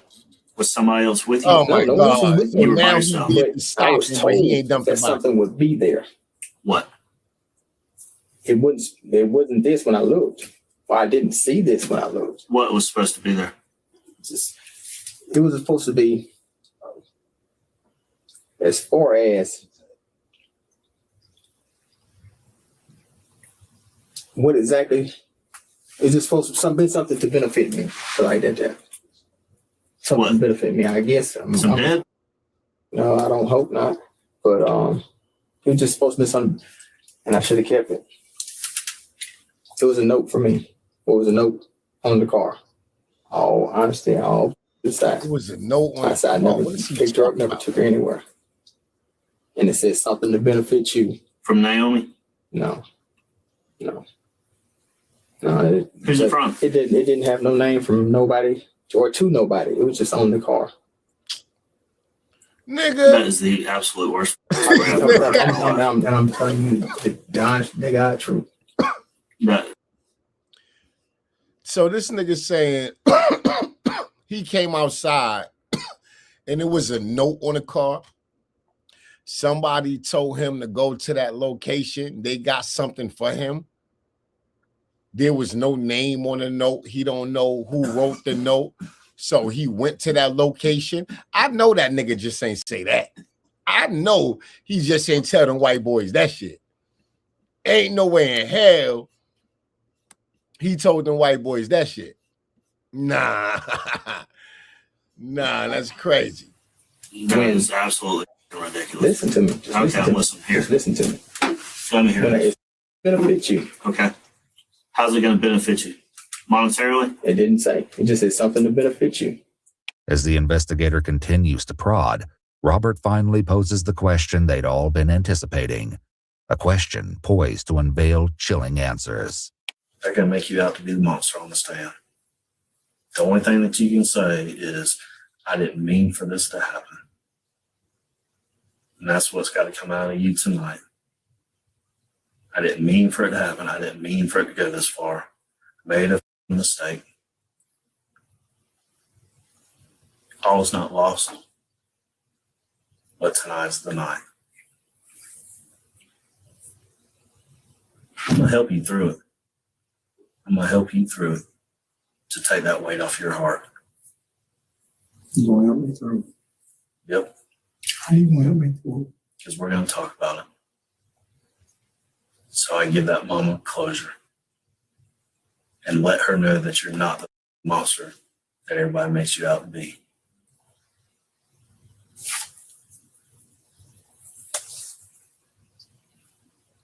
Because right now, I'm your only saving grace. I just need some writing saying that I guess I need to say you can't make me no deals. You can't. I just need something in writing saying. How about this? We'll talk about this. And I will give you my word that I will go to the state attorney and I will say, he came in here, we did a little dance, but he found it in his heart to talk about this and he owned up to it. Whatever happens down the road is going to be up to them. Well, okay, you telling him that, I mean, that's still not telling me or guaranteeing me anything as far as this industry. And I can't do that for you, brother. I can't guarantee you anything. I'm not going to sit in here and lie to you and tell you that I can. I need a number. Kind of number. You don't have to guarantee him nothing. They got all the evidence. Of time. 20 years. Yeah. I mean, I know that may not mean a lot, but like I said, I mean, What do you think her life is worth? her life is worth more than 20 years. Did they find the candy in her mouth? Yes. Found candy in her mouth. Yes. What was it? It was candy. What kind of candy? I have no idea. I just know she was eating candy. Finally, after 5 excruciating hours, Robert begins to give police the confession they've worked so hard for. But while he's now approaching the truth of his involvement, some of the details still don't add up, and it only gets more unbelievable. She had candy She in had her came mouth? out, she spoke bad. Said she had like my shoes. And she said something that I didn't understand. I went on to my car. She was like, well, where's Lawrence? Lawrence at work. She said, can I come in with you? And I told her no. And she couldn't come in. Peace, what's goody, girl? She kept on. I let her come over, I let her come over. I kept telling her no. She walked over to the steps as I was going up the steps. And she said, I'm coming anyway. I said, like, no. The further I went up, the further she came up. I make it to the door, she's in the top of the steps, and I tell her to go back home. Go home. Go home. She stands there and she's, why can't I come in? Why can't I come? I said, because you can't. You don't need to be over here. Leave. In his version of the truth, Robert portrays himself as the innocent adult who attempted to discourage Naomi's advances, an account as unbelievable as the crime itself. I really didn't mean for things to go where they did. I didn't try to hurt the child, but before I realized I had choked her out. While Naomi's ultimate cause of death was asphyxiation, she bore multiple other injuries, including lacerations to her face, neck, and other parts of her body. How? Just around the neck? Around the neck. I choked her out around the neck. And I said I didn't really mean for it to happen. I didn't mean to do it. I heard when she was found. That's why I said I would really like for them to take a DNA test, because they said when she was found, she didn't have on no bottom. She was fully dressed. She was fully dressed. I never took any of her clothes off. I never took anything. Bro, anywhere. yes, you She did. was fully dressed. This nigga. I even took her slides and left them with her. At the creek? Yes. I choked her out, yes. I'll admit that I did choke her out, but I did not. That's why I stressed them, do a DNA test. No, do this. Like I said, because no, did I have with her in my car? No, I didn't do any of that. So you mean to tell me you choked her out, but you didn't SA her? You telling me somebody came after you and found her unalived and then SA'd her? Is that what you're telling me? Like, what in the hell is he talking about?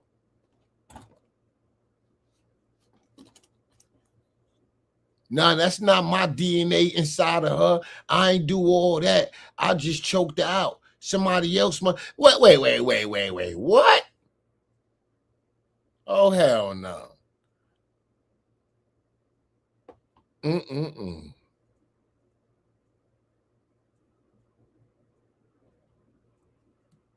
Upstairs. No, I didn't have with her anyway. Obviously, she's a good-looking little 12-year-old. But that for her was not anywhere my intention. Though it's likely difficult for the detective to talk this way, he's doing everything he can to minimize the crime to get a confession and get justice for Naomi. Obviously, she's coming on to you. She wants to see her. That's what she said, but that's not me. I understand. It is what it is. I mean, she's trying to use it. But that's not what I wanted from a 12-year-old. Okay. That's not what I wanted from a 12-year-old. So you grab her by the neck, you shove her against the wall or shove her against the door? Or what? You were choking her? In the corner of the wall. Corner of the wall, behind the door, in the corner? I mean, I guess at some point she went out. Yeah. Then what happened? She went out. I thought she was had just blacked out, but I had choked her pretty damn good to the point where she wasn't breathing. So she goes out, and then you're like, oh, realize what had happened. Then what? At first, I'm thinking that she's kind of just And so when I see that she's not, I really just panicked from that point. Where'd you put her? She's in the car. Where at? In the back seat. In the back seat. So you grab her, carry her downstairs, and put her in the back seat? Honestly, I didn't know what to do. I felt if I tried to take her to the hospital, it would say that this is what I was afraid of. If I took her to the hospital, I would end up here. Right. Because, okay, I'm going to bring this young girl to the hospital, dead or whatever. So I feel like I just had to, try to get rid of the body. This adds a horrifying new angle to the case. Thanks to the information provided by Charles, the Good Samaritan who had gone out looking for Naomi, police knew that Naomi's body had not been dropped into the creek until Friday at the earliest. That meant that Robert had kept Naomi's body with him for 4 days. Eerily, even when he had visited Yolanda, the body had likely been in the car the entire time. Yeah. Did you go out to the car when you showed up? Yes. Did you get in the car? Yes. You were in the front seat? Yes. Did you look in the back seat?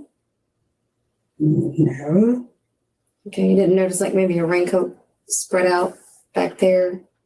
I mean, I'm sure he had his rain gear because it was supposed to rain. Okay. But no, I didn't. Because he's saying she was in there.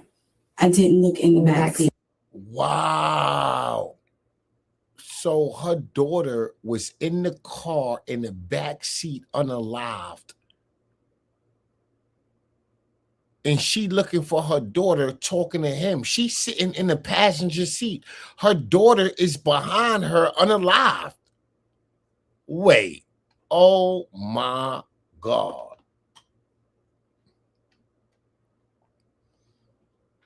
They said he was riding around with that baby for 4 days. 4 days. Oh no, put this nigga under the jail. Oh no, I hope them niggas in there had a way with your ass, nigga. Ain't no way. Ain't no way.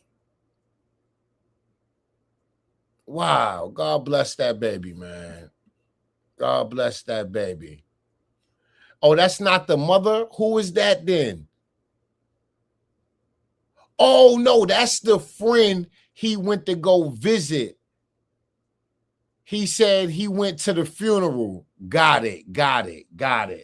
That's who that is. I remember now. You're right. That's not the mother. That's the friend he drove to go see. Wow. So he drove all the way there to go to a funeral with a body in the back?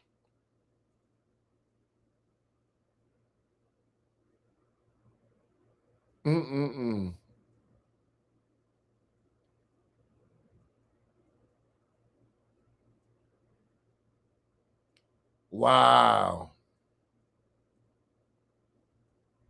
Madness. I mean, I don't understand why he would let me sit in his car if there was somebody in his car. Like, at no point in our interaction did he ever seem like he was nervous or like he was worried about something or like anything was wrong. Like, there was never a point in us talking that it didn't. That's either you ain't noticed because he's that cold.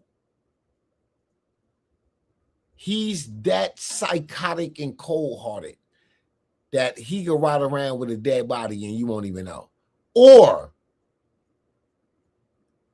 you're a fucking airhead. Either or. It's either he's that cold-hearted and can play and can act so good, or you just an airhead bimbo ass itch. Ain't no way. I'm not sitting in nobody's car talking to them and don't know what. Soon as I approach the car, I'm looking like, nigga, how you get in the passenger seat without even seeing the back seat, at least from the corner of your eye? Like, it ain't look like a body was back there, somebody sleep under a blanket or something. This shit just seemed weird to me. Something fishy about this. You drove a whole hour road trip with a body in the backseat? Just think about that shit.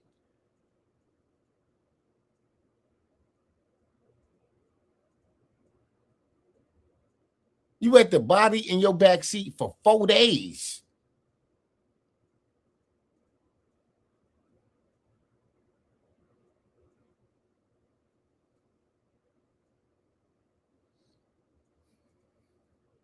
Didn't seem right.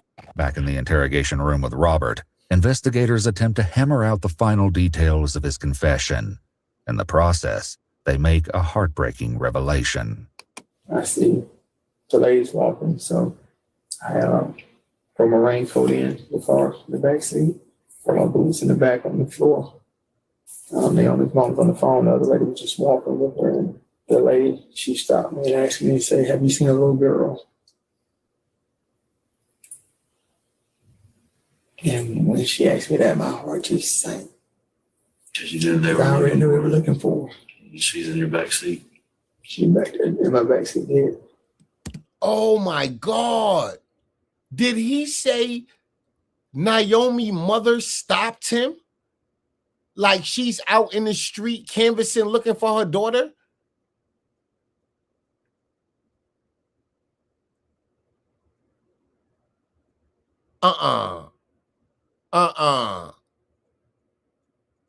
Wow. Oh, this nigga is crazy. Nah. Naomi's mom was on the phone. The other lady was just walking with her, and the lady, she stopped me and asked me, say, "Have you seen a little girl?" And when she asked me that, my heart just sank. Damn, that's what he said. Because you knew they were. I already knew they were looking for her. She's in your back seat. She's back there in my back seat dead. And I'm like, well, I mean, I can't tell them that she's in my back seat dead. I mean, that's how I said. Oh, wow.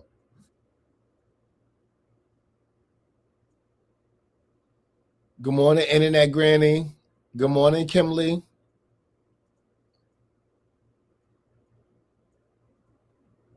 Wow, this is nasty work.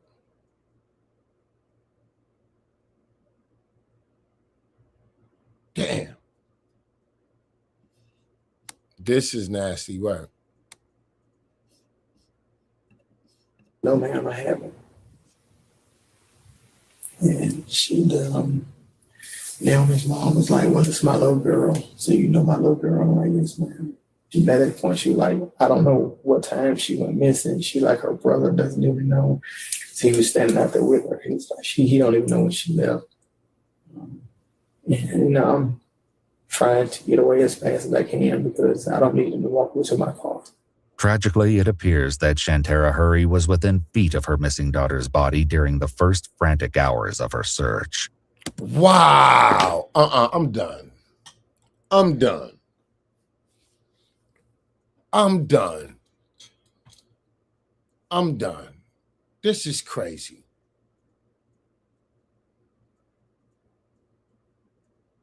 Wow.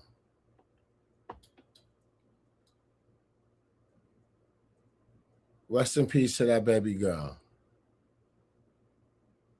Rest in peace to that baby girl.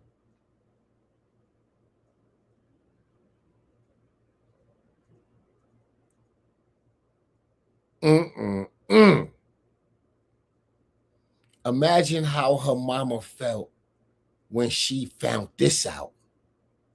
Oh my God. Oh my God. Oh my God. What if her mother found this out in court? Like, what if this shit, it only could have had came out in court, right? This had to come out during his trial. Her mother sitting there every day wanting justice for her baby. And then what? And then she here. She was only feet away from her daughter's body in the back seat of this nigga car. She stopped this nigga. And, hey, I'm missing my daughter. Have you seen And he like, no, ma'am. No. What? Come on.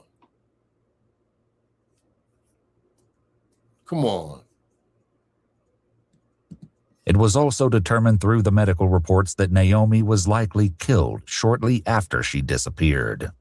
Horrifically, it seems Naomi had been dead for almost the entirety of the search.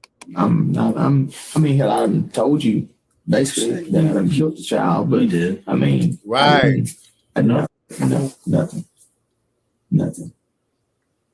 I didn't try to kill her. I honestly didn't try to kill her.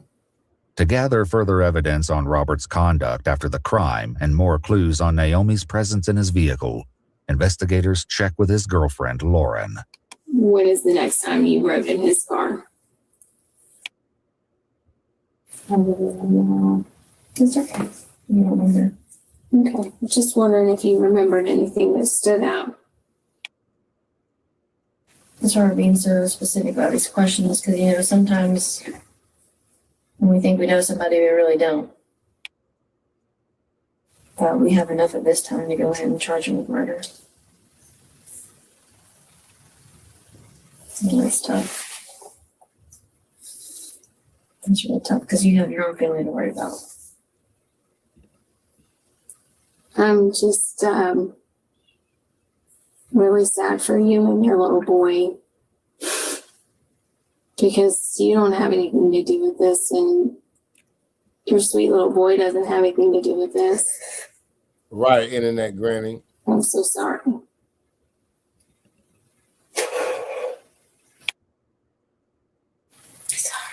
No, don't be sorry. Please don't be sorry. I'm sorry to have to tell you that. Not anything like that, That boy's life is over. Of course. You cannot, do not take any kind of blame yourself. I mean, some people just snap, You don't know what triggers them in their head. Despite his acknowledgement that he killed Naomi, Robert still continues to spout off denials and can't bring himself to tell the whole truth. And I have no kind of desire to be with a 12-year-old. I mean, probably not at the time. So he finally admitted he did unalive her. He did dump her body in the river, but he just cannot find it in himself to admit that he SA'd this little girl. And the reason for that, I believe, is because he see the camera in the interrogation room. He knows this is being recorded. He know one day this will be public. He knows this. This is his last ditch at saving his face, because he know he about to spend the rest of his life in prison. This will be the last image you see of this man as a free man. And he understand that. He cannot come to grips with the fact that he SA'd that little girl. That's why he won't admit it.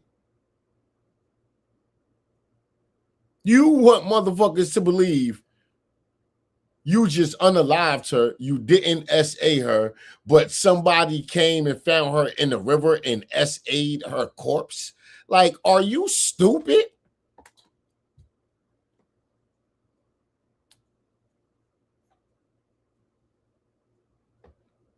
Like, what is you talking about? You rode around with her body for 4 days. If you want me to be honest, I believe you was SA in her corpse for 4 days. The fuck?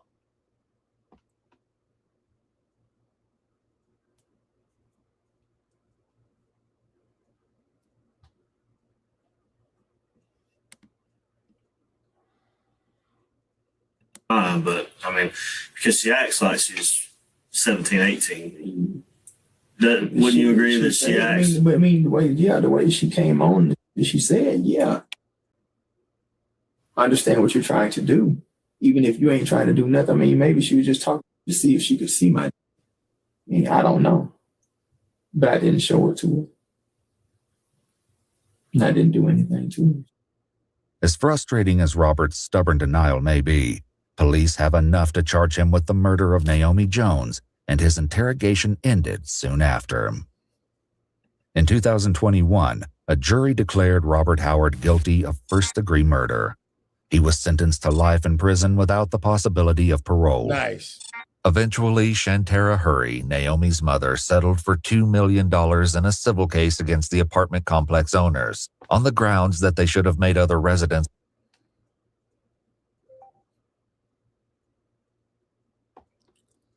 It ain't bring your baby back. It ain't bring your baby back. But you can mourn your baby girl and love on your other kids and provide a comfortable life for them from this day forward, mama.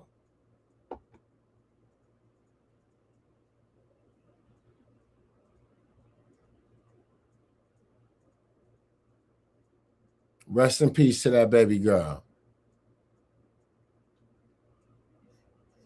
Aware that an offender lived part-time on the property. While this is nothing in comparison. Oh, that's how she won the lawsuit, because he was already a SA offender. He was an ex-offender, and he's supposed to be on a public registry. Every place they live, they have to register that address. Nicki Minaj's husband, Kenneth Petty, went through that. So when he got that apartment, he never registered or told the apartment complex that he was supposed to register. And the apartment complex didn't do their background check before they gave him a goddamn apartment. That's how she won the $2 million.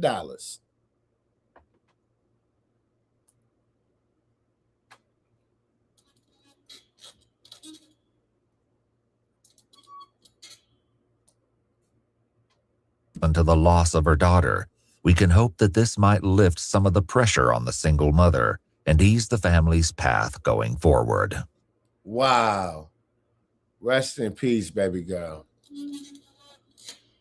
Rest in peace, baby girl. Wow. Yeah, he was a scumbag. He didn't register their cause. I was his girlfriend's apartment, and he knew he could only be away from his house 3 days out of a week. So he'll go home 1 day and come back 3 days. Wow.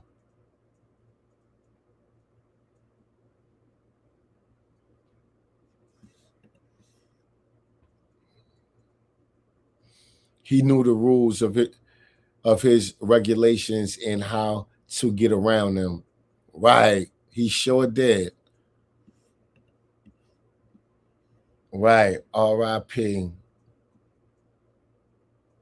Yeah, that was nasty. That was a nasty. Ladies, I love these true crime stories. I love reacting to these true crime stories. I watch a lot of true crime stuff in my personal life. Yeah, I like it. I'm gonna start reacting to more of these stories. Pretty dope. But let me get up out of here. Let me get ready for work, ladies. I'll catch y'all later on when I come home. Peace. Tyrant,